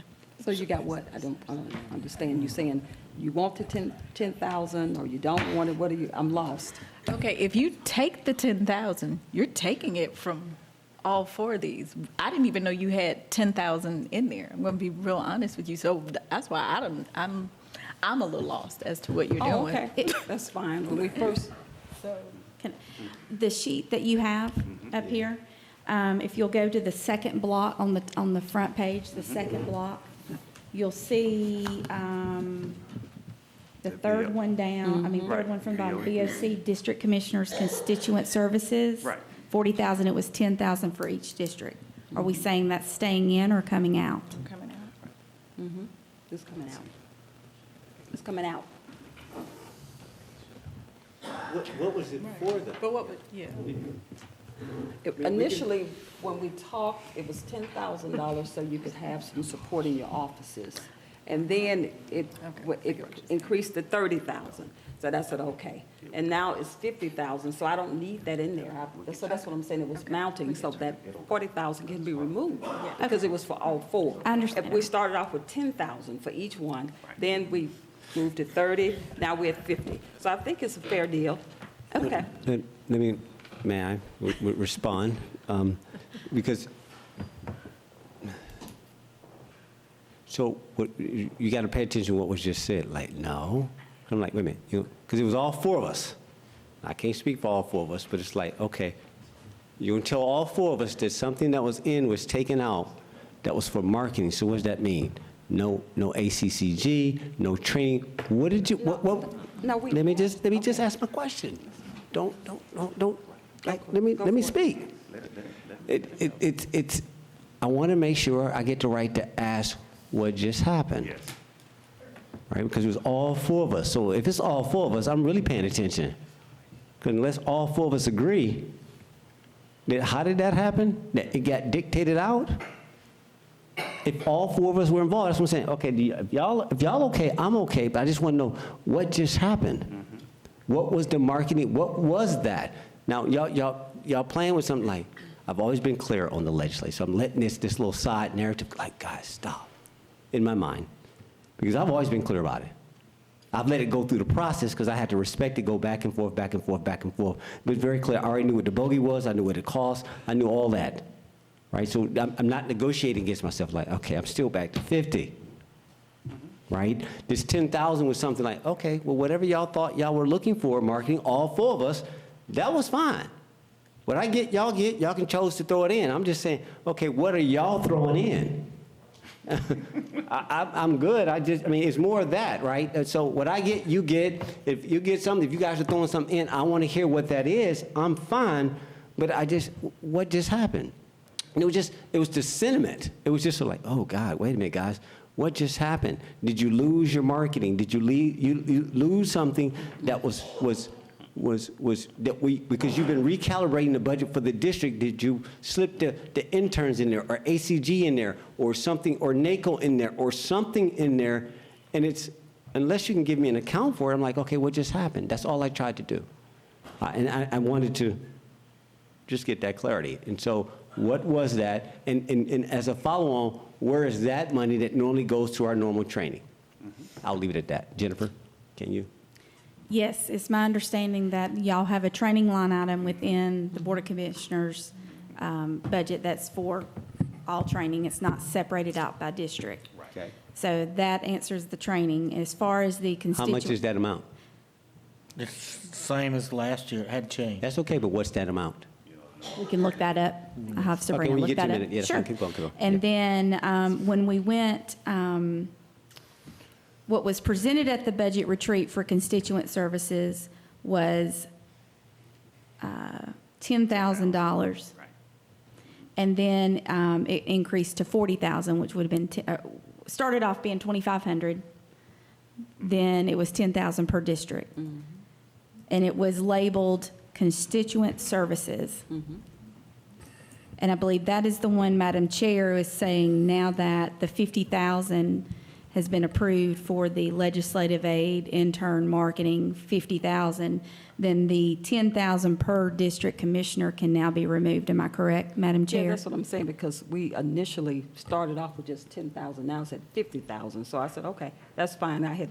So that's, and the purpose of that was, again, like you said, for the NACO, and we realized that we had that, is it 190 or 110, Mark? Is it 110. That's For all the 110. training. So all that's covered. That's Okay, what I'm that's what we're asking, so I'm good. I mean, Okay. if they- He's y'all good. 40,000 training budget. Guys? Sabrina just, Okay, let him go, Madam Chair. Okay. Commissioner Robinson, did you hear? Okay. 40,000 for the training budget. Okay, thank you, Jennifer. Yep.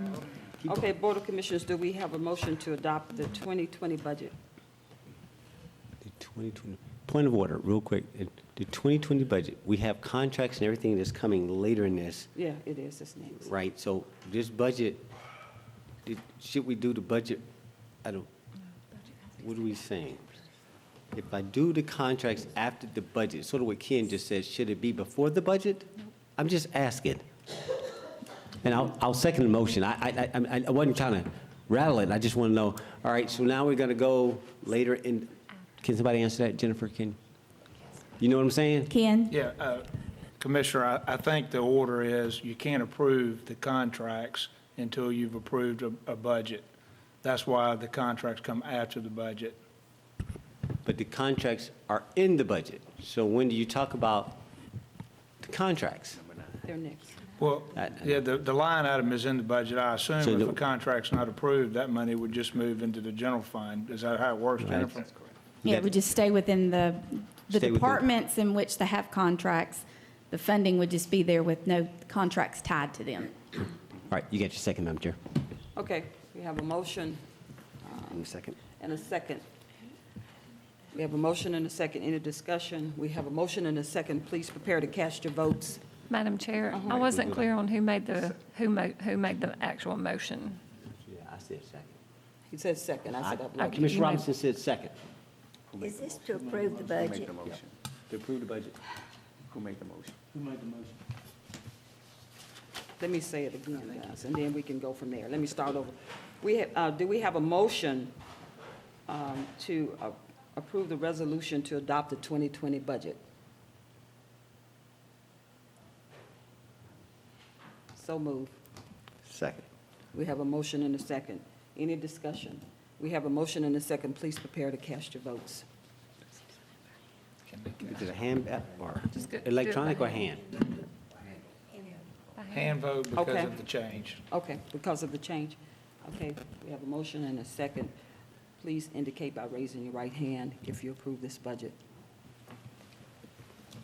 We have a 3-2 vote, and the motion carries.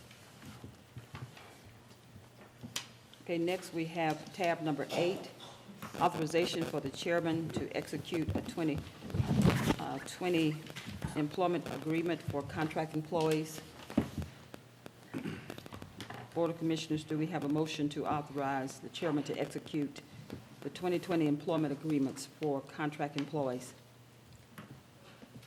Can we ask before we get, ma'am, point of order? Yes. All right, so I just need some clarity, and really, I did not see it today, but there were some emails that were going around on clarity. Commissioner Carthen, did you get your questions in? Just really for her, because she came in looking for some information and the doors were locked. So this is going to get into a little procedural issue. But Commissioner Carthen, did you get your questions answered? I did. Then I yield back that. Okay. Madam Chair, on Again, this I one. will restate it. Board of Board of Commissioners, do we have authorization for the chairman to execute 2020 employment agreements for contract employees? So moved. Second. Okay, we have a motion and a second. Any discussion? Yes, Madam Chair. And I promise you, I won't be long. But here's what I'll just add. And I've had a conversation with my colleagues about moving forward with these contracts, and I'll just kind of wrap them all into one. That we somehow form some form of an ad hoc committee of some sort, and I don't know, maybe I don't have the correct name for it, but to at least take a dive into all contracts for future, for how it looks in the future and how this administration want to see and move forward with all contracts. So if I would ask, Madam Chair, if you would, spearhead or move in that direction with that type of a ad hoc committee, just so we can dive into all the contracts, because I think there's a lot of questions being asked about the contracts, and that's just blanketly calling them all contracts, and because we're going to, the next line item will speak to all of the contracts. So with that being said, I would just ask that we at least take a dive into, with some form of a committee of some sort, and if I had to ask someone to spearhead that, that would be my colleague, Commissioner Carthen, to spearhead that, but that'll be kind of on you, Madam Chair, but I'll yield at that point. Okay. Any other discussion? Thank you. Thank you, Commissioner Mitchell. Vice Chairman, I was waiting. Okay, go on. Yeah, all right, so I'll be quick with it. Again, employee contracts, at Commissioner Carthen, you can always do, Robert's Rules of Order allows you to do what's called a committee of one. Any one of us can go look at anything at any time. No more than when I had, when we had issues back with the old DA back in the day, I didn't need any approval to, as a sitting commissioner, to form a committee to go study and look at anything. So if it's just by yourself and you got curiosity, you want to take this up, great. But for if there's going to be a group of us, then Madam Chair would empower us. That was just less education for the moment. All right, keep moving. So as it relates to these contracts, study that. I got a question. I get comments about why, again, perhaps some of our contract employees don't live in the county. All right, we get a lot of pressure from like, okay, there's this, I live here, I own this, I do this, hour. And there's a narrative that it's questioned, right? So we need to look at that. I know for the county administrator, the prior administration made a move to allow him to live outside the county. But we get comments where people says, well, why aren't this person living in the county? I mean, to that point, where's the real commitment? 445, everybody rolling out of here, man. I mean, you talking about a herd. Everybody rolls out of here, right? So back to I need the citizens to hear this. Like, no, we heard you. We hear you. Right, you can't be isolated. 1,000 people can't be isolated from 100,000 adults. Right? Right? It's at this moment like, okay. Right? Like that's when it's like, there needs to be more sensitivity, a little bit more respect, a little bit like honor in the exchange, right? It's always cause and effect, right? Sometimes I see, and I'll be very candid out of the directorship, which is where a lot of the power does lie, because again, some of them have what I call, some discretionary power in the code and set at the state, but all of y'all are still at the pleasure of the full board. And so when I see independent moves in the fiefdoms of old, and I'm like, oh, come on, guys. Y'all really don't want to play that out. But you're comfortable. You're complacent. It's what it is. But it becomes like, oh, come on, guys. And it should just be a shift for a new day that you would want to do better. It's not that it's like, well, my density ain't going to move. But it's like, come on, guys. We expect more out of you. Right? The public expects more. So that's my job, not to be your friend. This is business. My job is to check and balance and see, are you doing what's expected? Right? Or do we have our own separate motives and agendas? And I don't need sight to have insight, to have great discernment about what I'm looking at. Right? So it's like, but we good. We're good. But it's like, Right? So this is the part where it just needs to be a better diplomacy. I would expect. Now, maybe I'm the one that has to say that, but I expect, out of 11 years watching this, no, y'all can do better than this. Right? But I do think there needs to be a little bit more uniformity. I mean, I get it that, like I said, we're arguing over $200 and all this. Like, yeah, but they can walk in executive session and they spotting each other and friends helping friends for 25. They leave Madam Chair hanging. She's got to advocate for herself. And I'm like, look at this behavior. Now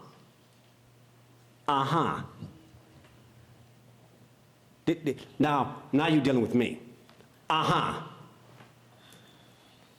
Some of the behavior I've seen you directors do toward this administration is like, wrong on so many levels. Just running them up. I'm like, really, guys? What happened to the honor that you once had? The pride you once had? But yet you'll come in there like, oh, we want to give. Now, your lower peers, you're like, oh, we can't find them $15 an hour. It's like, oh, but you spotting this top directors, what, 25 at a pop, and y'all arguing over $200? Give me a break. Like, really? Really? No, see, this is when, like, no, been doing this too long. Like, this is when, like, no, you hear me. Do what's right. Just do what's right. Don't have the false humility. If you really, that we believe in God, and we, like, okay, well, act like it.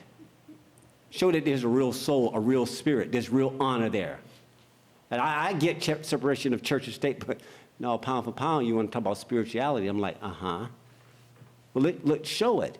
Show the dignity, the pride. Show me, like, I'll give you 1 year. I'll give you 1 year. Show me that going to this 150, that there is a common, a unified, that you care. Yeah, you say that. I heard my PLE, like, well, you know, I wasn't giving nobody no black eye. I just know there's a higher level of performance. And it's yet to be challenged. It's gotten complacent. It's like everybody just riding. It has this power. Like, no, y'all can do better than that, but I'm counting on you doing so. That's to the leadership that's within this county. Like, that's you guys who report to Madam Chair. Y'all got to do better. That's all I got to say. I yield the floor. Thank you. Commissioner Dowd, go on. I don't know how that oracle ended, but it started out with about the county manager not living in the county. It's just like I have a lot of constituents that how can anybody sit on this board that doesn't pay taxes? But I believe legal that we have found out that we cannot require somebody to live in a certain place. Is that not correct? That's been brought up in the past. I believe there's a Supreme Court case, it's still good law, that says you can't condition of employment based on when somebody lives. Okay. And if that was the case, just about every one of our department heads have to be gone. So I don't know why you even opened up this keg of worms. So with that, I yield back. Point of order. Point of order. Point of I order. think we need to take a vote. What's still point of order? Take Point of order. 2 minutes. Yeah, 2 minutes, all right. Rebuttals, you always allow rebuttal. No, I mean, you know, come on. Like, if you're referring to me not paying tax, I don't have to. I've owned houses and sold them. At this age, I got options. I don't have to. And by the way, anybody of you, I don't rent from anybody. I live in an apartment. It's where I'm at right now. I need a ranch. But see, she's making this personal, but okay, that's somewhat incompetent. I don't have to. For all citizens, don't feel bad. You pay property taxes to the person that owns the building. If you live in a house and you're renting, and if you're not paying that note in that escrow, then fully on that person that's renting and releasing that to you. But for the most part, you are paying it. It's an insult. But for the guys, for all my apartment dwellers. Y'all paying. You guys are paying. Now, I'm at an age where I don't have to. I've got options. I can live here, I can live there, I can do this. But right now, yes, because of where I'm at right now, I don't need to be sliding down those steps and having, no, so I had to get somewhere where we talk about the fake safety of the kids. No, I'm safety myself. I don't need no 3 levels no more. I've aged beyond that. Been there, done that. So this ain't about question of integrity of, like, please, you got to grow better than that. That's what I'm saying. That's an old narrative. I look forward to 2020. If that's what you're going to say, I look forward to that. Because that's the point about those people who are different. That there's an ideal that they get to try to frame or label what you should do and what you should be or how you should act or what you should do. It's like, no, it ain't going to go down like that. It's not going to go down. My point of bringing up this whole notion of just, but that was what the point was. The point was uniformity of contracts, right? There were some conditions. They're live in the county, not in the county. We changed the ordinance. If it wasn't allowed, then why did we change the ordinance to begin with? So you have the right as legislators to ask legislative questions. Do better than that. My logic is way stronger than, like, you're playing this logic game, like, okay, don't, like, go now. Now, that's more than 2 minutes. I yield. Okay, thank you so much. We have a motion and a second, I believe, on the floor. Please prepare to cast your votes. Can we vote electronically? Lisa, thank you.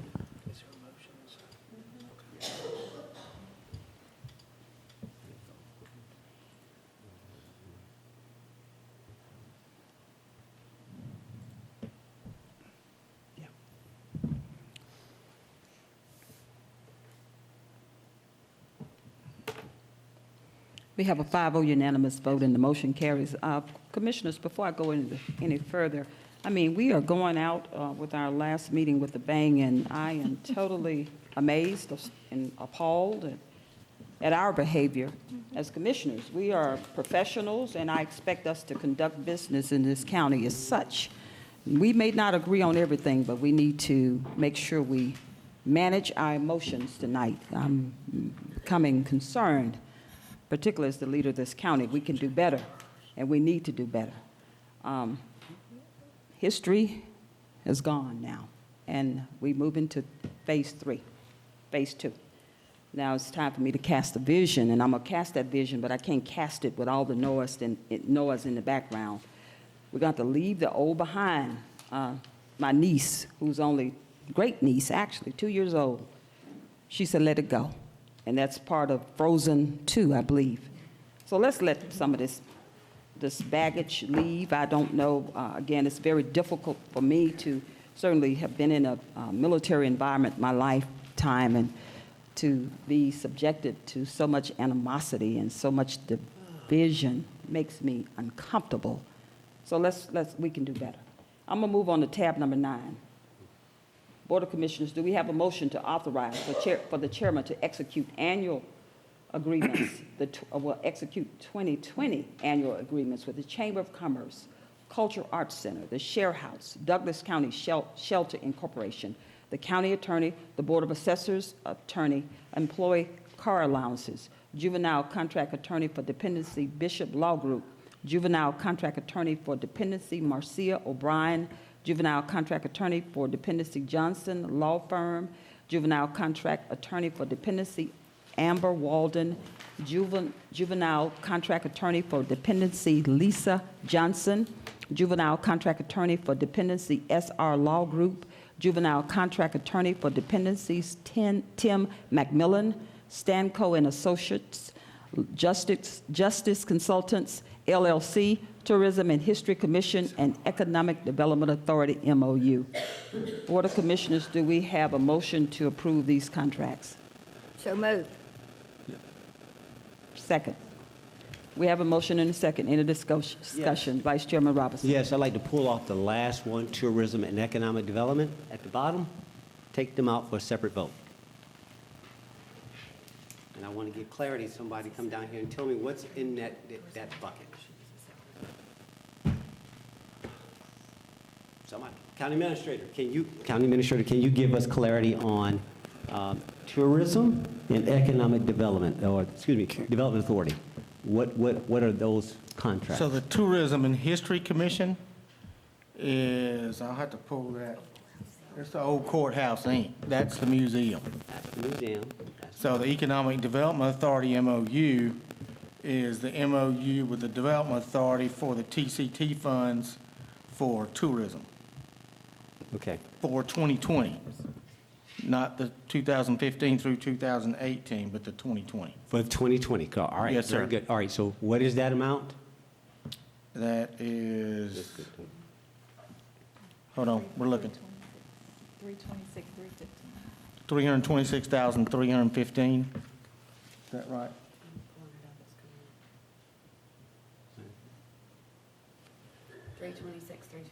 Yes, sir. $326,315. All right, so the museum, let that one go. This second one, take that one out for a separate vote, please. From the other contracts. Economic development, 27 now.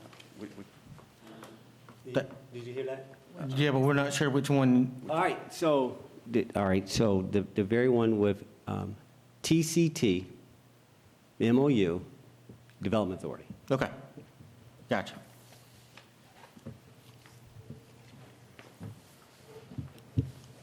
And that is the amount that was just quoted. Is that accurate? Madam Carthen, was that the number you quoted? That he quoted?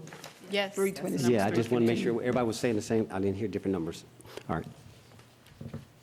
Now, the order, as a point of order, I'm okay, County Attorney, which way we should vote for this one separately or the group group first or the second one pulled out? Were we already in motion? I think we're already in I motion. think there's a motion. I don't know if there's a second. Was there already a second? Yes. Yep, we got a second, so. We can proceed either by amendment or easier will be to withdraw the motion in a second and ask for a motion to pull that item out and then vote on the other separately, but I'll defer to y'all because you have Can you multiple options. just vote on it within, though? Back to the conditional within. If the motion and the person seconding will accept that the approval is everything but the one that you've taken out, that would be Yes. okay. So whoever made the motion. Who made the motion, Lisa? Right. Commissioner Guider and Chairman Jones seconded. Commissioner Guider and Chairman Jones, if y'all would agree that your motion would exclude Just need to amend the last Economic Development Authority, MOU. Yes. amend Am I correct? those two items. Yes. Are y'all okay with that? Whoever made the motion and the second? No. I withdraw my motion. Okay, that's easier. Is the second withdrawn, Madam Chair? Mm-hmm. Okay. So now you have a plain Right. sheet and you could do whatever you would like at this time. And it was just primarily the Economic Development Authority MOU, is that the one we're looking, constantly? It's the only one, because the other is related to the old courthouse museum. And I'll go with that one first. Board of Commission, Did y'all get it? Ken? yeah, I'm going to go with the Economic Development Authority, MOU, first. I'll call a motion for that. We ready, Board of Commissioners? Board of Commissioners, do we have a motion to authorize the chairman to execute a 2020 annual agreement for the Tourism and History, for the Economic Development Authority, MOU, for the amount of $326,315? Is that with the tourism? Yes. No, it's just Wait. Economic Development, Development, MOU. That's the one we're interested in. That's the one that's separate. Can we just be, can I make a point of order, Madam Chair? Yes. When you're reading the list, Tourism and History Commission is the old courthouse, Inc., as I understand. Is that correct, Mark?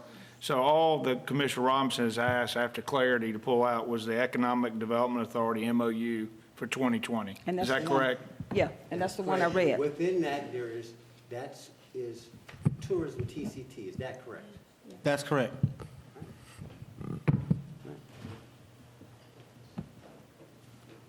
Okay.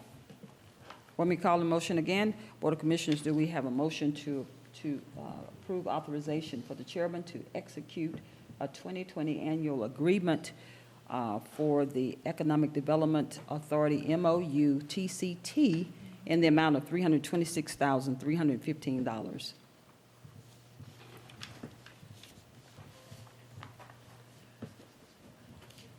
So moved. Second. Okay, Board of Commissioners. Commissioner Mitchell is, I'm waiting on him. We have a motion and a second. Any discussion on this particular topic? Any discussion? Yeah, just Okay. clarity. Okay. Okay.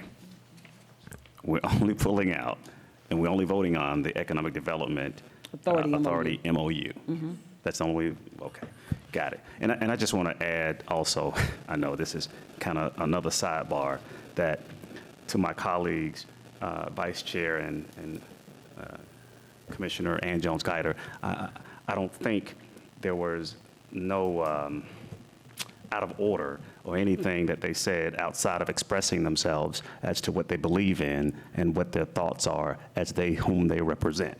So far as being out of order and,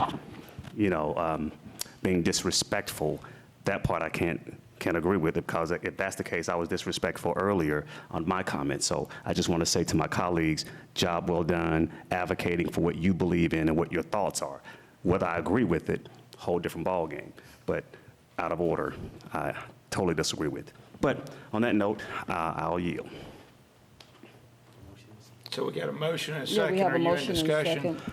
And I have a comment as well. I spoke on, to just say, and to protect and magnify our professionalism as Board of Commissioners.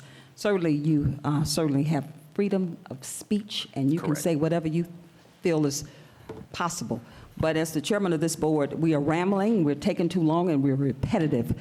It is almost 10 o'clock, and I know we could be here till 1 o'clock, but I am saying this meeting today is just far too long, and I know you all will agree with me. So I'm just saying, if a lot of things are to me today. We're repeating, we're talking about history. Those days are gone. We are moving this county forward. And I wasn't speaking to anyone specifically. I was just talking about the atmosphere and the environment of the room today. That's it. No pun intended for any commissioner. I'm just wanted to just say, I wanted to appeal to the citizens, because I know we can do better. Point of order? Just to your comment, not that I don't disagree that it's been long, but welcome to the legislative session. Welcome to how politics and/or legislation works. I yield. I'm very welcome and very comfortable being involved in legislation. I was born to do this, and I want to make that very clear to you. Okay. With that being said, we have a motion and a second in place, and please prepare to cast your votes. Are we going? Why do we have? Yeah, you're Please. still on the Economic Development Yes. Authority MOU for 2020. Please prepare to cast your votes, please, with your hands. We have a motion and a second. All in favor, please indicate by raising your right hand.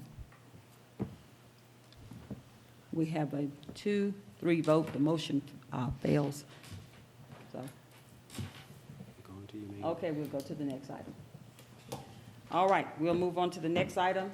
What I'll do is just rehash what I just mentioned earlier, but it's a laundry list of things here. The authorization for the chairman to execute 2020 annual agreement with the Chamber of Commerce, the Cultural Arts Center, Share House, Douglas County Shelter Incorporation, County Attorney, Board of Assessors Attorney, Employee Car Allowances, Juvenile Contract Attorney for the Dependency Bishop Law Group, Juvenile Contract Attorney for Dependency Marcia O'Brien, Juvenile Contract Attorney for Dependency Johnson Law Firm, Juvenile Contract Attorney for Dependency Amber Walden, Juvenile Contract Attorney for Dependency Lisa Johnson, Juvenile Contract Attorney for Dependency SR Law Group, Juvenile Contract Attorney for Dependency Tim McMillan, Stanco and Associates Justice Consultants LLC, and Tourism and History Commission. Do we have a motion to approve? Do we have a motion to approve? So moved. Do we have a second? We have a motion, second. We have a motion and a second. Please prepare to cast your votes. It'll be by hand, Madam Chair. Oh, okay. We have a motion and a second. All in favor, please indicate by raising your right hand. No comments, Madam Chair? Any discussion, I'm sorry. Any discussion before we? Vice Chairman Robinson. Yeah, and I do appreciate it. This is a process, again. If you wear a certified pin for the commissioners, the very beginning of the book, the number one priority we have is to set the budget. Congress has to take time, overtime, multiple days, overnight. This is what we're here for. Our primary function is to set the budget. I appreciate the citizens like, did I know what I signed up for? I sure did. Sacrificial. If I had to be here at 1 o'clock, we've been here longer in my 11 years, and it's what we're here for. And it's to work through it. And it's the worst thing you can do with a legislature is try to shotgun. You're paying attention to what's happening up in Washington, you get people cry foul. Same thing with that redistricting map. So it's the behavior of how you handle the legislative process is sort of if you don't include us, then you get after the fact. You include us, the brilliance of your committee structure is that's how you do it. You get our buy-in ahead of time. You shotgun a budget and it's the major thing we got to do, not going to negotiate against ourselves over small stuff like, well, but I'm not going to belabor that. But I mean, when you said tone and tone, for me, I'm very impassioned. Now, some people are quiet and I'm not. I don't, and I've always, as Commissioner Mulcahy said, well, no, he just impassioned articulation. I just believe in what I believe, but also respect everybody. And I'm always like, well, let them be, as is. And I'm good. We can coexist. But there will not be a marginalization. That's what you hear is like, okay now, right, because you didn't live through it. You didn't. You didn't live through it. And to speak it away as if our history does not matter is somebody who's plagiarizing reality. Like this was real. Now, if there wants to be a true healing, do that. Do not marginalize or invalidate someone's experience that we have fought for 11 years, which you conveniently stand upon now. I am with you 100%, but I worked too hard and too long to be at this place. I love this county too much. I love my commission, but I will not ever accept that type of treatment from somebody I have so much respect for. Now, everybody know I'm good, I'm cool. Till you hit that line like, hold on now. Now I'm good. Like we gotta, like, let us work our process. Quit handling us. Work the process. That's what I keep saying. Look out there, look out there. Quit telling you got what, about 70 years of experience sitting up here. Maybe 100. We know what we're doing. We know what we're doing. So it's one of those like, play through. But I again, just like, no, the process, we'll get through it. What I said was, get through the day, play through, and swing through. But to try to shotgun us like, no, this is, yes, ma'am, this is what I signed up for, to fight for what I believe, to that point, to advocate. But the top of my lung, like Madison and Jefferson, all them, like, no, they went after it. What about no convenience? This is sacrificial. You're right. I'm not getting paid 6 figures. Right. I could be making 8 figures, to be very honest. I can't do both because they can't coexist. High finance and politics. Just don't, you love one, hate the other. So I know I'm totally sacrificial. Right, he don't pay. I'm totally sacrificial, like, yeah. Right. I'm here for the right reasons. Right. Right, so when you get to that place when you get right here, like, no, don't do that. Because you'll see a whole other side of me come out. Like, no, don't do that. I love this too much. I love what I do. I care. I want to get it right. So if I had to be here, I'm the one that takes your phone call 1, 2 o'clock at night. We're standing up on I'm the one that's up at 6 o'clock at night. I'm the one that's keeping all my fellow commissioners up to speed. So to sit here and say, like, no, you're going to give me my minute. Uncompromised. So my citizens can see that I actually work for them. No, you're not going to dismiss my $200 like I can just give it to you. You can't buy that off. I work too hard. This is real for me. I love this county. Everything is about it and everybody in it. I'm okay with its richness and diversity. Like, I'm good. Just don't dim me my voice. Just don't move on me. Just don't occupy me. But other than that, like, no, we all good. I'm staying in my territory. But this is too important, right? You are in the transition. So, right, I look forward to that leadership, that pivot to the future. I think that's what they said the rocks are crying out. They're waiting. They're waiting. I yield. Okay, Board of Commissioners, do we have a motion to? Point of order, Madam Chair. Do we have a motion to approve? We have a motion and a second. Okay, we have a motion and a second. Any other discussion? Yes, point of order. Okay. Okay. Wow. I'm just looking at this time, but to my colleagues, continue advocating for what you believe and what that is. This is the part of the process. Just understand that. However, I just want to make for clarity. No, not for clarity. I want to add, are we or should we, or not should we? I advocated this earlier about the contracts, that we take someone like my colleague here and look at potentially making a committee of some sort, and or I don't think it should be just independent, because I don't want to add that much more work on her without having someone with her trying to pull this off. But I just think we need to take a deeper dive into all the contracts and take a real serious look at the contracts to assure not that we're right or wrong, but we're all on the same page as to what the contracts entail and what they all are. So just want to make sure I continue to advocate that side of the legislative side of it, to say, do that. And we won't do it at this meeting, but we definitely to kind of kick off 2020 with that type of a makeup, to make sure that we take a deeper dive into our contracts, because it's not like it used to be, and it's not, this board is a little bit more, I don't want to call it progressive, but we want to know and we want to advocate for what we believe in. And the only way you're going to do that is to have the time to dig in there and figure out what things are and what they're not. So just please, let's look at that down the road, and hopefully I got my colleagues on board to pull off one of these type of committees or ad hoc committees or whatever that is to do this. So outside of that, I'll yield. And again, back to that main point, continue what you guys are doing. I think it's only healthy that we have these debates. I know they could be continued to be long. I don't like them to be long, but I like the discussion, because you just never know what come out of them. I understand. I yield back, Madam Chair. Thank you so much, Commissioner. I'll make that decision who leads this committee. Commissioner Carthen's plate is full. I may lead it. So with that being said, we have a motion and second on the floor. Yes. Point of order. So, thank you, Chairman Jones. I am interested in the contracts simply because they're annual contract vendors, and for some reason, we keep doing business as usual, as if it's not a new BOC.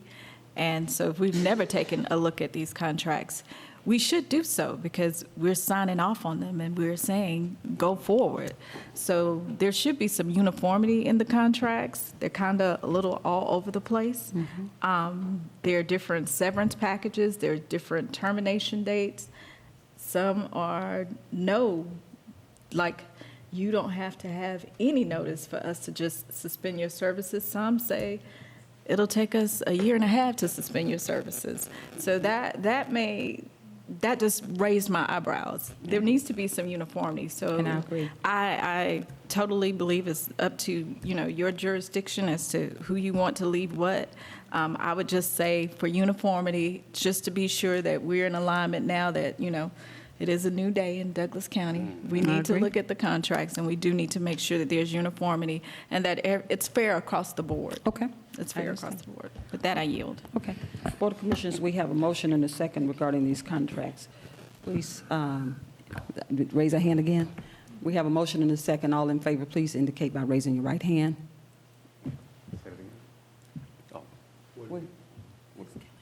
To approve the contracts. With the conditions that were just stated. Yes. We got a 5-0 unanimous vote, and the motion carries.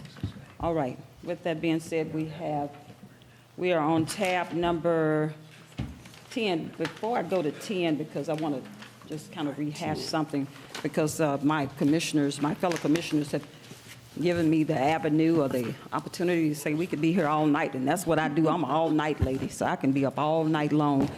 A woman who was married to a Marine 27 years, and nothing rattles me. So I want to make that clear to this board right now. But I'm excited about the $50,000 for our legislative aids that the Board of Commissioners will be bringing forth in their offices. But remember, to whom much is given, much is required. These are taxpayers' dollars, and I vowed upon taking office that I would be very accountable for their hard-earned dollars, and that's what I'm going to do. I just want to make it clear that our personnel office or our director will be involved with making sure that we have appropriate job descriptions written for these individuals who will be joining your offices. Performance evaluations will be required from our individual Board of Commissioners, the ones, if that's your legislative aid, those are the expectations. They need to have an evaluation. We need to make sure that, and benefits is not an option at this point. I would like for the Human Resources Director to work with, and you all to work together on your job descriptions. That's very important. Your time is required for whoever, when they come in, time sheets are required. They need to work through not Report Express, but through New World. That's because you have your own budgets, your own sub-accounts, your own cost centers, and that's important. These dollars need to be trackable. Commissioners, you are responsible for the oversight of these individuals, and I'm going to do the best I can to find some office space, or I'm not sure if you're anticipating these individuals to sit in your offices. Are they going to have landing pads? Are they going to work from home? I don't know yet, and maybe you can share that with me at a later time. We have, again, it's a little tight up there, but I'll do what I can in the office to see if we can make some additional space available. Legal counsel, I need a policy written, something to make sure that these dollars are generated and directed toward the personnel in human resources. We just said it can't be used on anything else. It's going to be used on their offices for this. And of course, these offices are subject to open records at any time, and we need to have open records, and you could be audited. And also, I just want to make sure that we have all our ducks in a row. So I did want to say that, but congratulations on your $50,000 for your offices. I am not a person who I don't like to stunt growth. You need some autonomy in your offices, but I just want to make it clear that we will have some structure as well. Now we're going to move on to tab number 10, is authorization to award a contract for consulting services for the comprehensive transportation plan update with a negotiated fee not to exceed $625,000, and authorize the chairman to sign all related documents. Board of Commissioners, do we have a motion to approve? Yes, ma'am. I make a motion that we approve VHB as being the awardee based on the recommendation from the Transportation Committee, in which you had 4 top votes for VHB out of the total points. Okay. Any other discussion? Commissioner Guida, do you have anything? You say you have a recommendation for V? With official name? Are we in the discussion part? We're not in, I just asked. I think there was a motion. Is there a second? Well, it was a motion, but Commissioner Robinson added the actual company, VHB, is the one that we're voting on now. So were there 2, or can you tell us a little bit about it? County Administrator, is he still here, or did he leave? He's in the restaurant. Oh, okay. Madam Chair, if you have a motion. Okay, we have a pending- motion. Okay. We have a motion and a second. Is there a second? Was there a second? I didn't hear a Do second. we have a second? Second. Okay, we have a motion and a second. Any discussion? Yes, Madam Chair. I would like to hear from our county commissioner, not county administrator. So I want to give him at least a half a minute to kind of come through to, or I don't know if the Transportation Committee Chair would like to kind of speak. In the meantime? Transportation Director, if you could please come forward for us. The Board of Commissioners have some questions for you. I forgot. Yeah, he was he's out there. here. Okay, all right, that's good. That's even better. Oh, he's coming through that. Couldn't get in. Ken went out. Okay. But yeah, you could speak to it. That I didn't think I was trying to buy him some time, but yeah, just kind of speak to, is it BHB? Make sure I get I don't have it in front of me right Yes, Commissioners. Good evening, Madam Chair and Commissioner. Good evening. The two companies that have been recommended for consideration by the full board are VHB and Jacobs. Those are the top two contenders. Mm-hmm. And just tell me a little about BHB. I'm just trying to wrap my Okay, head around well, it. we had a request for proposals that was advertised. This particular contract is being funded 80% with federal funds Gotcha. through the Atlanta Regional Commission Uh-huh. and 20% local funds. And as a result of the advertising of the request for proposals, we received 4 responses. They were reviewed by an internal in-house committee, and the results of that have been provided to all the board members. After the technical analysis, there was a request for presentations from all of the respondents, all 4, before the Transportation Committee. After we heard the presentations, there was some discussion, and then we proceeded to try and identify the lead company, the one that we would move forward as a recommendation to the full board. There were 4 members of the committee present out of 5 that day, and it resulted in 2 votes recommending one company, Jacobs, and 2 votes recommending VHB. In the process, however, we identified our top choice and a second choice. So there were 2 votes for top choice for Jacobs, 2 for VHB. And then in the second choice, there were 2 second place votes for VHB and 1 for Jacobs and 1 for modern mobility, as I recall. So that's how the vote went.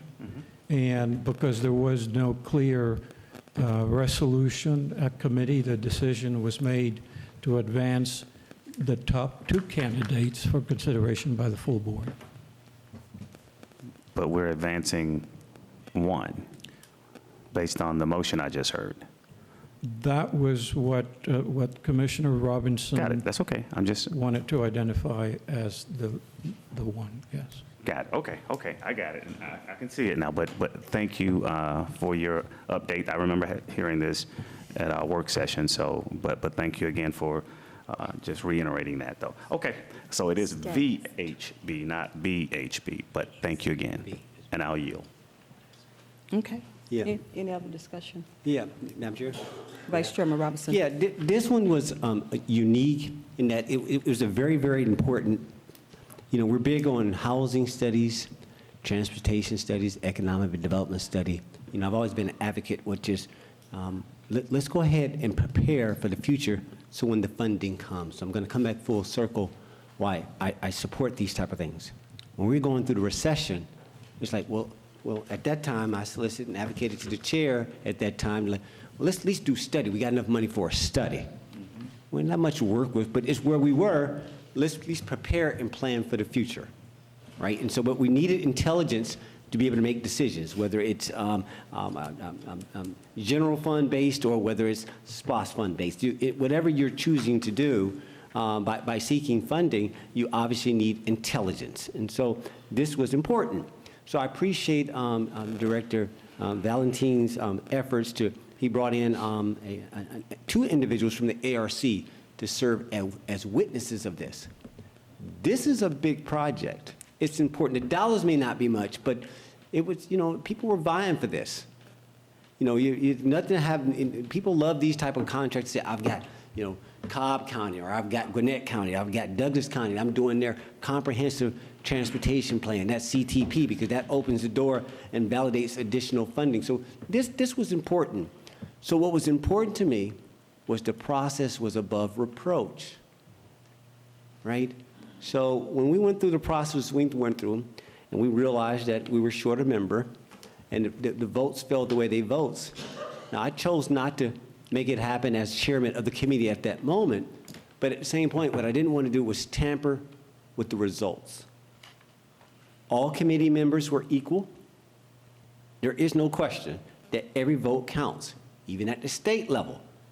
You could be a PhD or not a PhD, but you cast your vote for someone, it stands as is. So what I wanted to do with my peers was, and I'm making this recommendation solely not based on other than, well, who got the most votes? Staff set the rules with a witness from the ARC, and he says, well, who are the top two? Now, had they been, who are your top two? If they said, who is your top one, then I would have relied solely on the Board of Commissioners to solve that tie.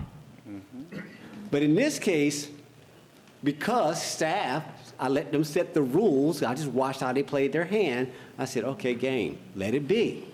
So you had one firm, VHB got 4 votes. One firm, Jacobs, got 3 votes. And of course, Modern Mobility, an all-woman firm, got 1. 4-3-1, those were the total points. All I offered up was a recommendation to stick with the tabulation. Don't nudge it, don't reinterpret it, don't start over, because then it's like our elections, our tabulations get questionable. And I don't, out of my committee, I never want that. What the votes were the votes. Just like with Connect Douglas, the day that we actually voted, we did the same thing, the oral presentations. That called Mike Mulcair at 6 o'clock that morning, and only Henry knew I'm getting on a slab for my eye surgery. Mike was like, what? And I said, no, you got to move forward. Whatever the results is, call it. But you're the chair. Doesn't matter. Call it. And it is what it is. So I'm being consistent as we handle things. Like, no, don't tamper. You guys go look at the tape. And this was important. So it just seemed like there was some suggestions you guys were playing with this. Staff was nudging. I won't go there because I'm tired. They were playing with this. It's like, no, I'm not going to let y'all compromise this. And that's one point, we're talking about ourselves like, no, I've always said, no, it's staff. It's like me and Commissioner Mulcair used to say, shenanigans. And we're not rambling, we're just saying, no, we got to let this out. It's shenanigans. It's like, don't do that. You got this man sitting here looking at y'all, and y'all pushing back on me and thinking it's okay, and y'all gonna try to twist the results of this and try to get it to the full board, and then you got people trying to nudge it. Well, we're gonna give it to the staff. Well, they vote. It's like, I can't believe y'all would compromise your own household.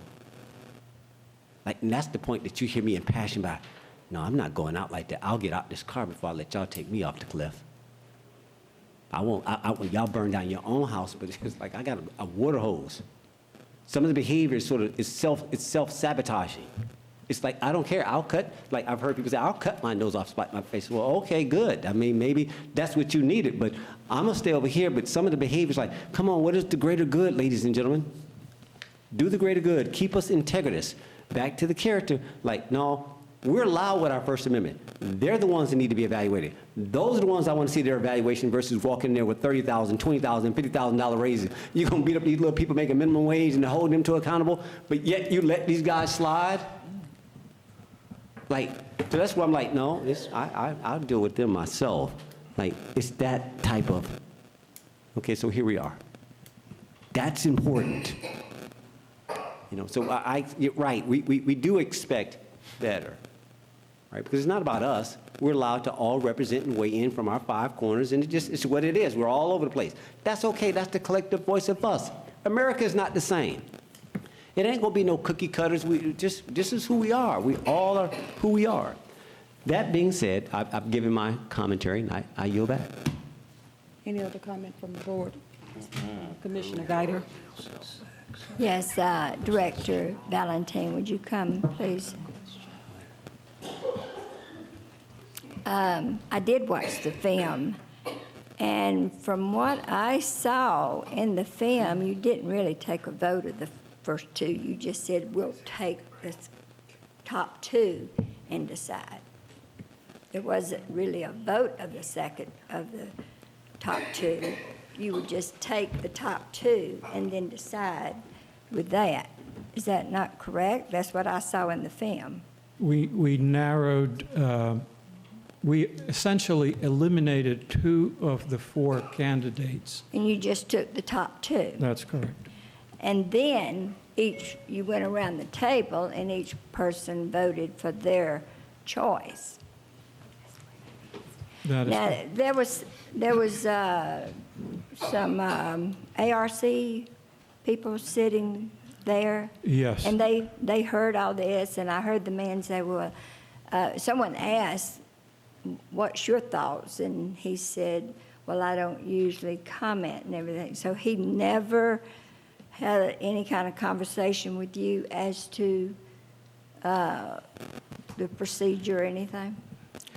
We had a lot of conversation prior to that time as we were putting together the document to make sure that we followed the proper procedure.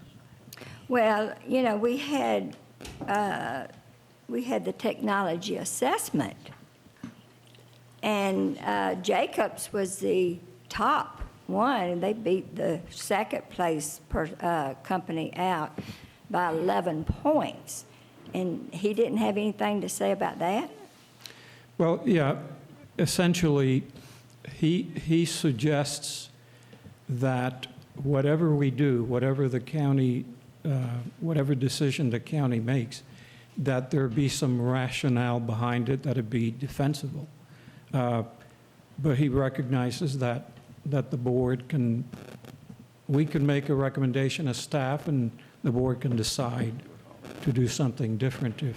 So he didn't think that this assessment should play into it? No, he believes that that the assessment definitely needs to be a part of it. Okay. Well, I mean, to me, that's one of the main things, because we make these vendors jump through all these loops in order to bid with us, and then we throw out all that hard work. So it's really just a tie. And I heard Commissioner Robinson say, well, we'll just take it to the board. Well, he took it to the board yesterday, and then he tried to dictate to us how to vote. He was very adamant, and if anybody watches that film, you will see just how adamant he was. He was very condescending to us, telling us, you've got to do this, and you should count the vote, the way the vote went down, and was almost aggressive. And I really wondered at the time, now why in the world is he so, why is he pushing this number 2 company? Well, I looked at all the documents that was attached to the link to the film, and lo and behold, the collaborative firm came out with this THB whatever. This is the same firm that just at our last meeting, he pushed a $100,000 contract without any kind of bid because they had worked for us before. But then he tacked on a $50,000 contract that was for tourism that had nothing to do with transportation. And so it bothers me that this same name keeps popping up when it comes out of the Transportation Committee.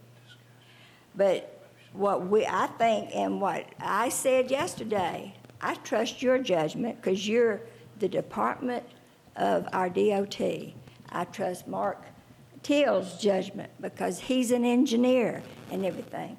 And I trust this document where the point system, the technology assessment, came up very clearly for Jacobs.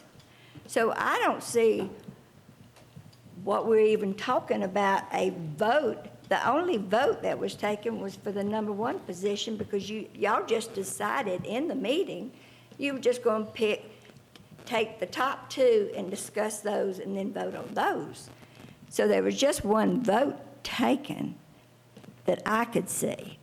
But the fact that the collaborative firm keeps coming up, and I think that's why he's pushing them.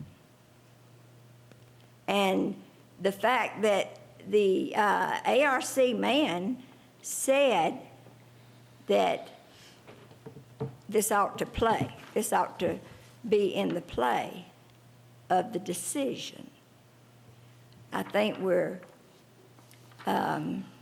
we could jeopardize this whole thing.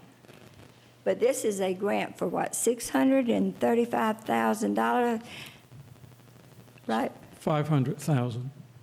500,000? Okay, this says 625,000.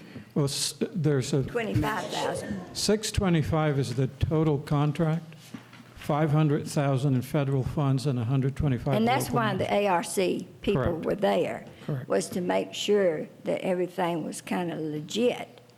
But we graded them. We graded them by all the loops they jumped through. And now we're saying, this doesn't matter. We're not going to have anybody come to Douglas County to bid if we keep doing things like this. This is undermining our whole system. But for someone to try to dictate to me, I wouldn't have probably looked so closely had they not been so rude and condescending and arrogant by telling us that we need to listen. We need to listen and pay attention. Well, I am here to say I am paying attention, and I take offense to what's happening here. And with that, I yield back. Okay. Thank you so much, Commissioner. Vice Chairman, with a quick rebuttal. I appreciate it. No, but this is where it comes down to. When you have, the Headley Group and other people who have multiple runs here, multiple contracts, it's interesting how the good old network gets convenient, that now new people come into, the status quo gets expanded. My job was to simply look your staff in the eye like, so we both looking at each other like, I'm looking dead at him, he's looking at me.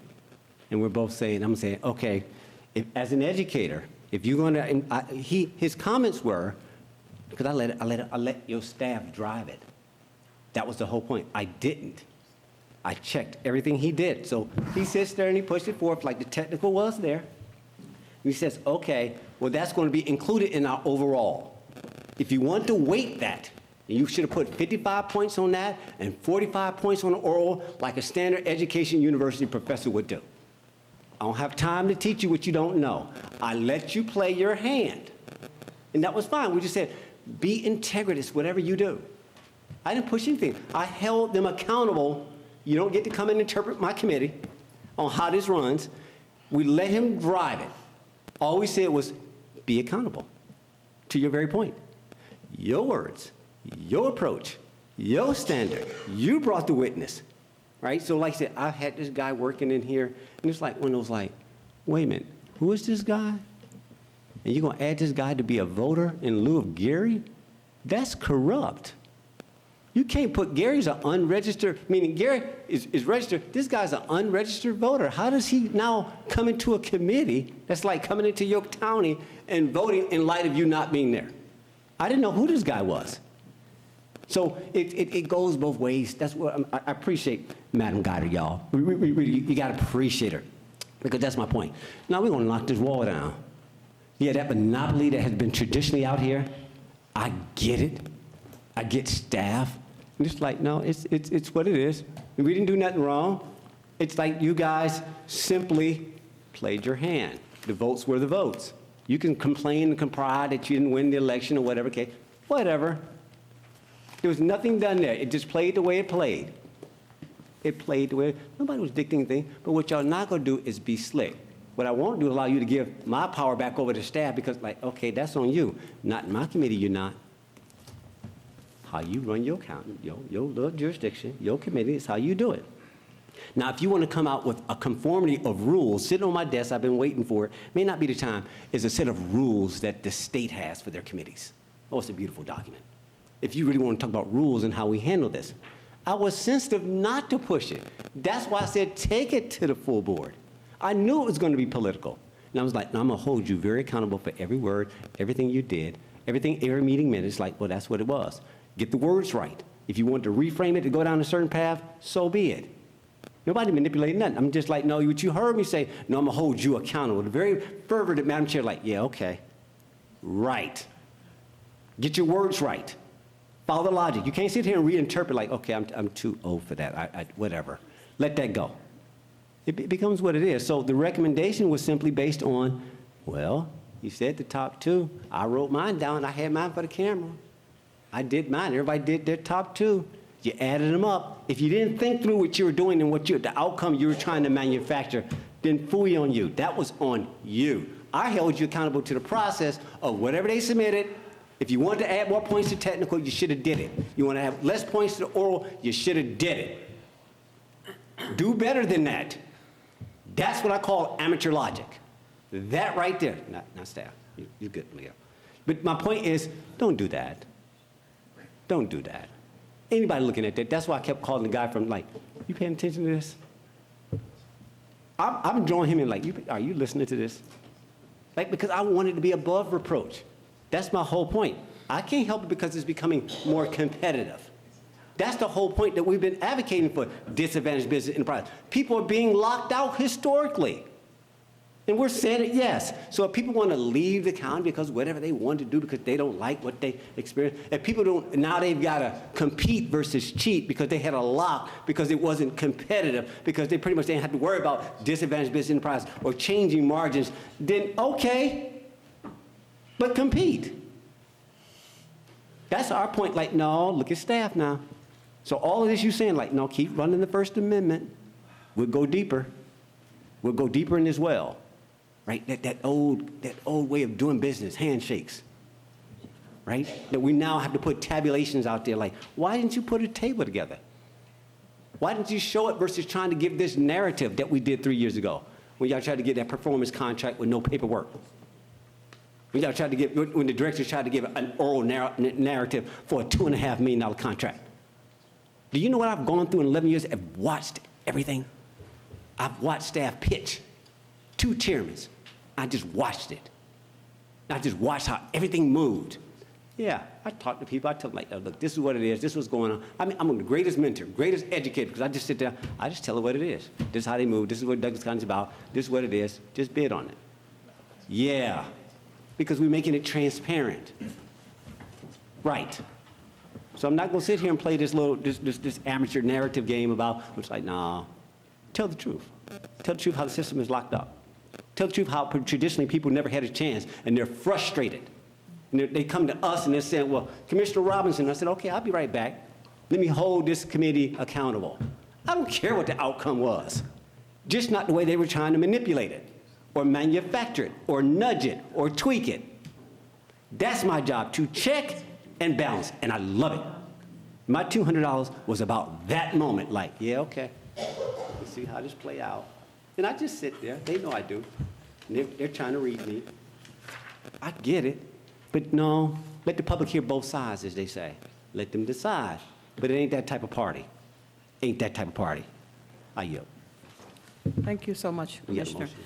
Certainly, I know we have a motion and second, but I have a comment as well. I want to just talk about initially when I voted, and it's certainly available on TV, television, or should I say on video. Modern mobility, and then we had to vote again, and then I chose VHB.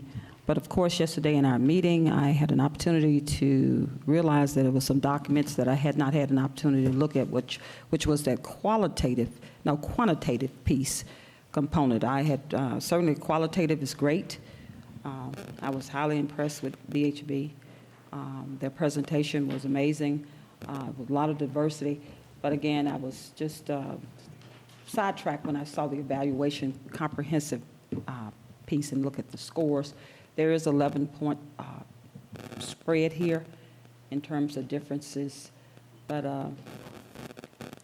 that was just my concern yesterday. I want to just make that clear because I didn't have an opportunity, and I am the vice chairman of this transportation committee, and this was my first time seeing the document. Maybe I missed it or missed a meeting. Certainly, vice chairman is the chairman of the transportation committee. Did I miss this, or was this done by the staff?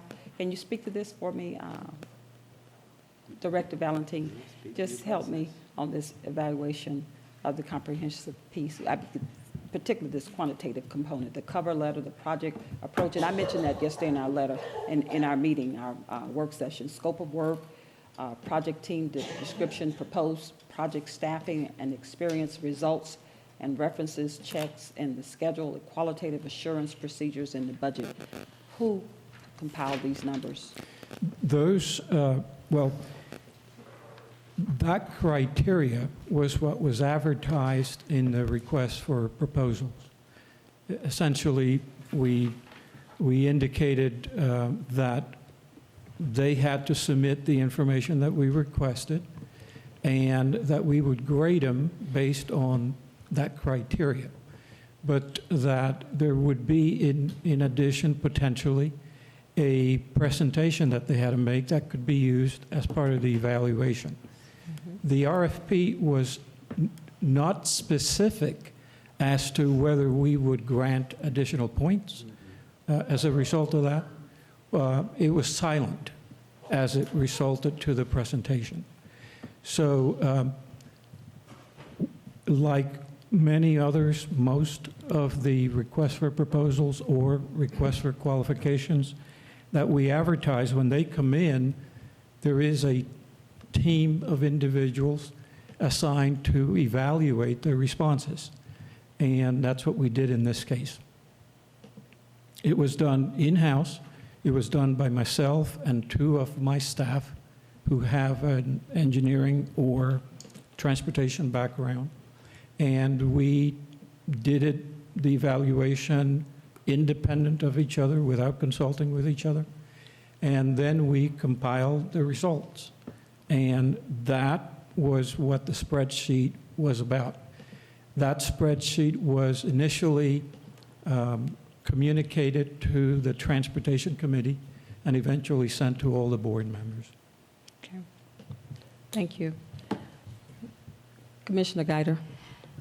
Yes, Director, I want to apologize to you because it seems like when Commissioner Robinson gets in a corner, he attacks, he throws the staff under the bus. He's done it all through this session tonight. And if y'all can't see that, I don't see, you must be blind. But we know that he and Michael Hightower are very good friends. We've given the collaborative firm $400,000 in the last 2 years in contracts. And the way he was so angry and aggressive yesterday and condescending to this whole board about how we had to vote because of his opinion, that's what alerted me. There had to be something behind the scenes. But you have not done anything wrong. You have done your job well, and so has everybody else. But it's just his tendency to blame somebody else when things don't go his way. And with that, I yield back. Thank you, Commissioner Guider. Certainly, I would just like to add, I know you said $400,000 for, and I'm just certainly not defending the collaborative firm, but that's a drop in the bucket compared to other contracts that this county awarded prior to me coming into office. It was probably trillions and millions of dollars. So $400,000 is really not a lot of money. So certainly we can't use that as a lever, but of course, you know, you're entitled to your opinion.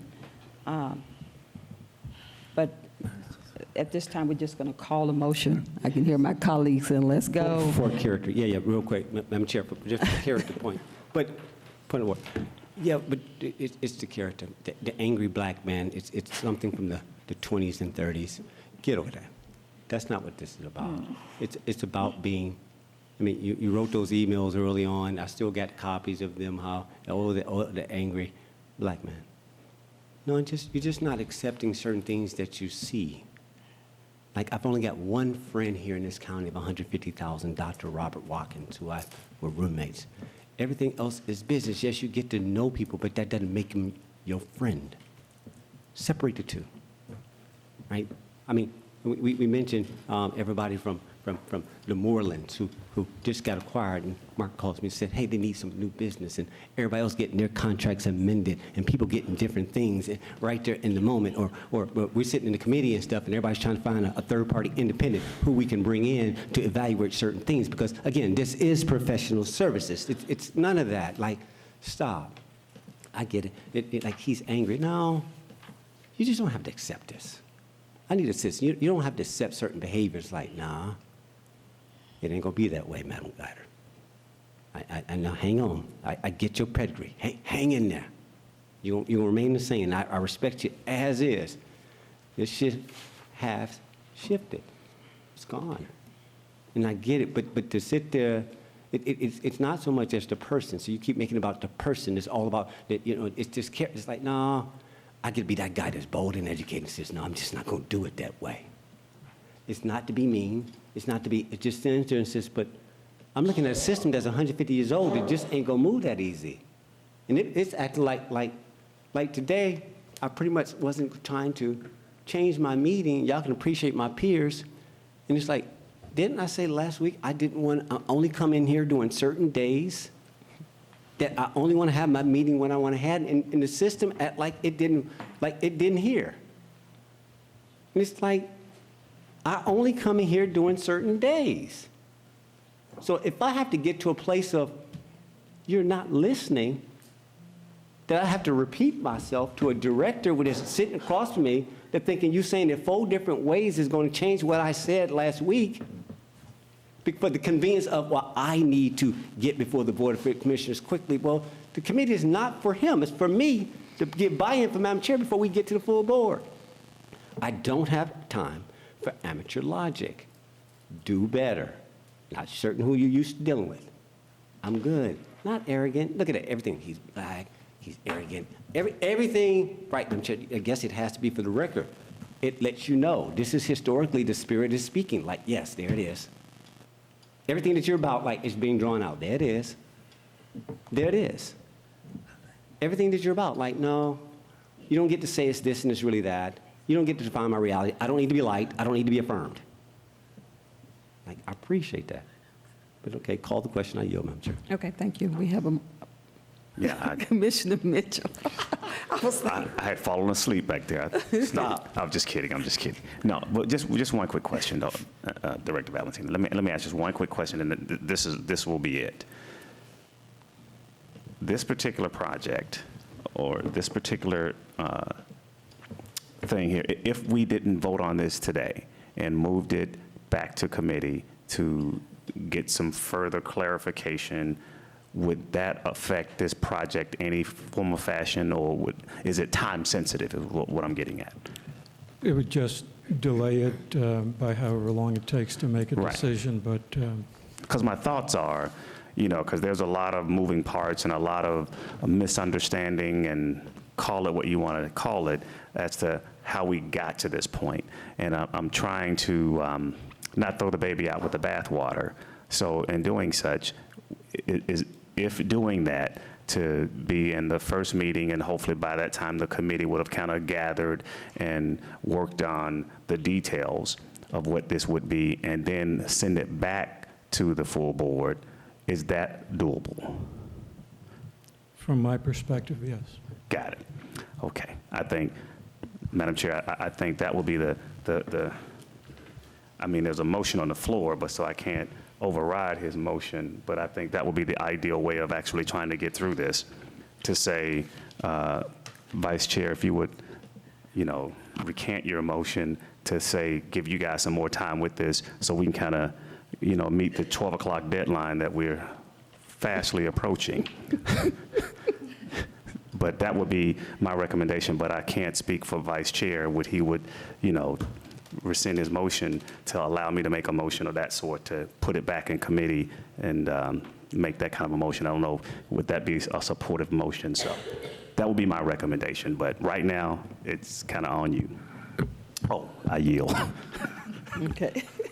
You yield. Okay. Vice Chairman, you want to rescind your motion, or you want to keep pressing? She's gone. She's faded. I'm the only one who hasn't said anything because I want us to leave tonight. However, No, don't say that word. Leave. I think staff wants to go home and eat. I'm not the only one. See, they say yes. It's a yes. Support that I watched the video, so I saw the presentations, and both were good. VHB was a little better, so I do understand why Madam Chair and the chairman went with VHB. I actually watched it this morning. However, as long as they both meet DBE requirements, as long as they are, has Director Miguel, has VHB done work with the county before? To your knowledge? Yes, yes, they have. They've done some design work for us. Did they do a good job? They did a good job. Has Jacobs done work for the county before? They have done work for us as well. Yeah, they've done a lot of work for us. Mhm. Yes. So I would be inclined to say, whichever way we go, we're going to get a good result. Would you say that as well? Frankly, based on the background and qualification of all the firms, All the firms. all of the firms would be capable of doing a good job. But we're looking for better than good. We are. We're looking for better than good. So with that being said, if my chairman and my vice chair says VHB, then I think we should go ahead and take the vote. Okay. That kind of shut me up.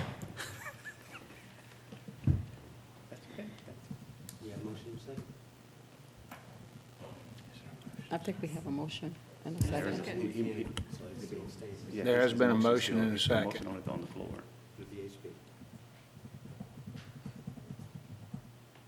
Did you second it, Madam Okay, Chair? we have, Oh, you seconded it. we have a motion and a second. Please, again? Wow. We have a motion and a second. Please prepare to cast your votes for VHB. By hand. By hand. by raising your right hand. We have a 4-1 vote, and the motion carries. All right, we're going to move on. All right, next we have our new business, which is reappointment of Julian Carter to the Personnel Review Board, effective immediately. Board of Commissioners, do we have a motion to approve? So moved. Second. We have a motion and a second. We have a motion and a second. Please prepare to cast your votes. Can we do that now? Yes, electronically, yes.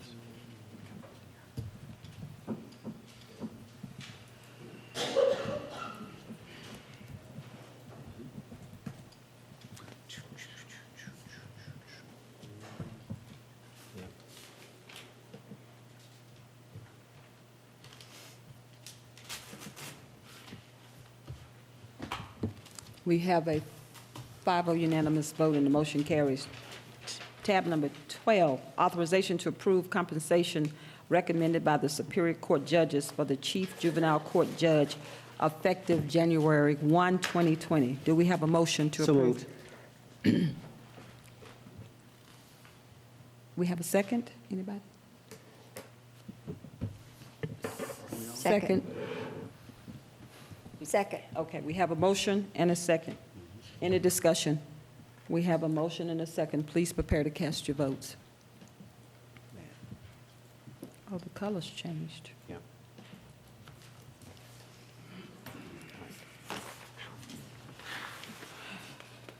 Okay. We have a 5-0 unanimous vote, and the motion carries. Board of Commissioners, I'm going to move on to the consent agenda, And please be advised that all items are subject to final legal review. Tab number 13, authorization to approve an MOU with Happy Tails Pet Therapy to provide qualified teams for animal-assisted activity, read with a pet program at the Lithia Springs Public Library, and authorize the chairman to sign all related documents. Tab number 14, authorization to approve change order number 7 with Motorola Solutions for the Public Safety P-25 radio system, and the chairman to sign all related documents pending final legal review. Tab number 15, authorization to approve a contract with AT&T for the AT&T Viper E911 telephone system for the backup E911 center, and authorize the chairman to sign all related documents. Tab number 16, authorization to accept a donation from Keep Georgia Beautiful Georgia Power in the amount of $475 for the Keep Douglas County Beautiful and amend the budget. Tab number 17, authorization to pay Carter Watkins $22,453.42 in additional rebid and redesign fees for the addition to the Douglas County Transportation Center.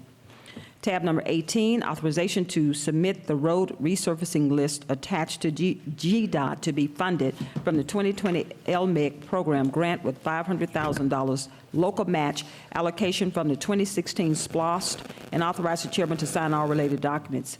Tab number 19, authorization to approve amendment number 2 of the right-of-way acquisition funding contract with GDOT on the Lee Road widening project, Phase 2, and authorize the chairman to sign all related documents. Tab number 20, authorization to approve a second amendment to the ground lease and MOL with TowerCom LLC to add a 10-foot utility easement for parcel leased at 1765 Wortham Road, Douglasville, Georgia, and authorize the chairman to sign all related documents. Tab number 21, authorization to award proposals for website design and development solicitation 19-023 to Civic Plus for the Civic Engage Content Management System, CMS, for a total cost not to exceed $125,000 as recommended by the program committee, and authorize the chairman to sign all related documents pending final legal review. Tab number 22, authorization to approve a four-year SunTrust master lease agreement at a rate of 2.21% and a principal amount of $424,683.17 for patrol cars, equipment refresh, and authorize the chairman to sign all related documents subject to final legal review. And last but not least, tab number 23, authorization to renew agreement with Dr. Raymond L. Fowler, MD, FACEP, to serve as medical director for the Douglas County Fire and EMS Department, and authorize the chairman to sign all related documents pending final legal review. Board of Commissioners, this concludes our consent agendas. Do we have a motion to approve? So move. Second. Okay, we have a motion and a second. Any discussion on any item? We have a motion and a second. Please prepare to cast your votes.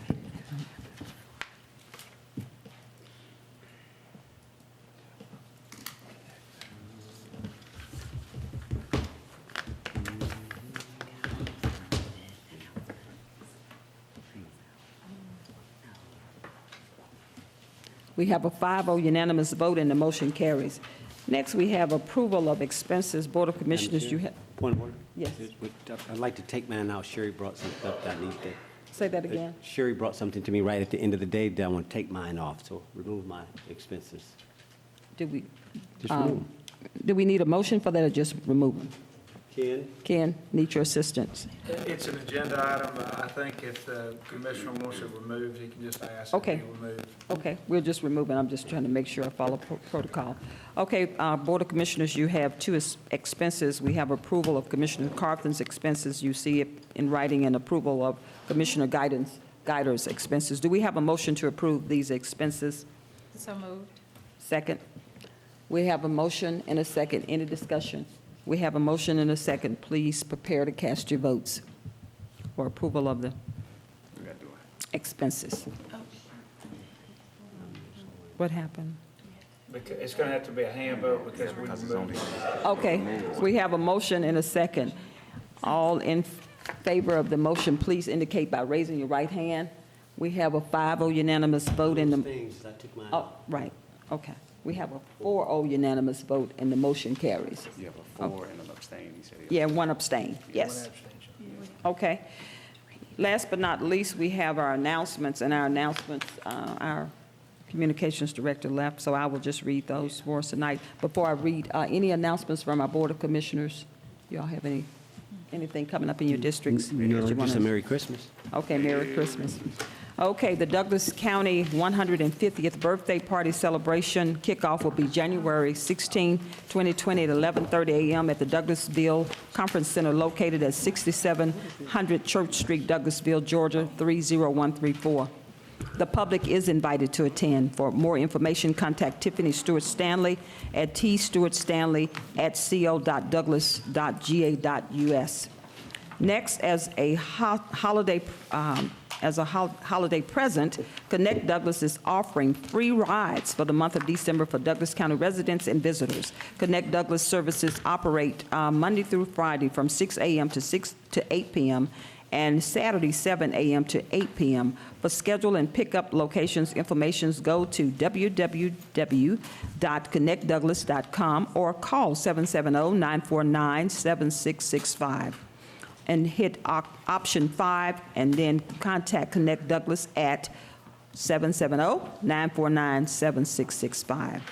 Last but not least, the Douglas County Courthouse will be closed Tuesday, December 24th, and Wednesday, December 25th, in observance of the Christmas holidays. The courthouse will also be closed Wednesday, January 1st, in observance of the New Year's holiday.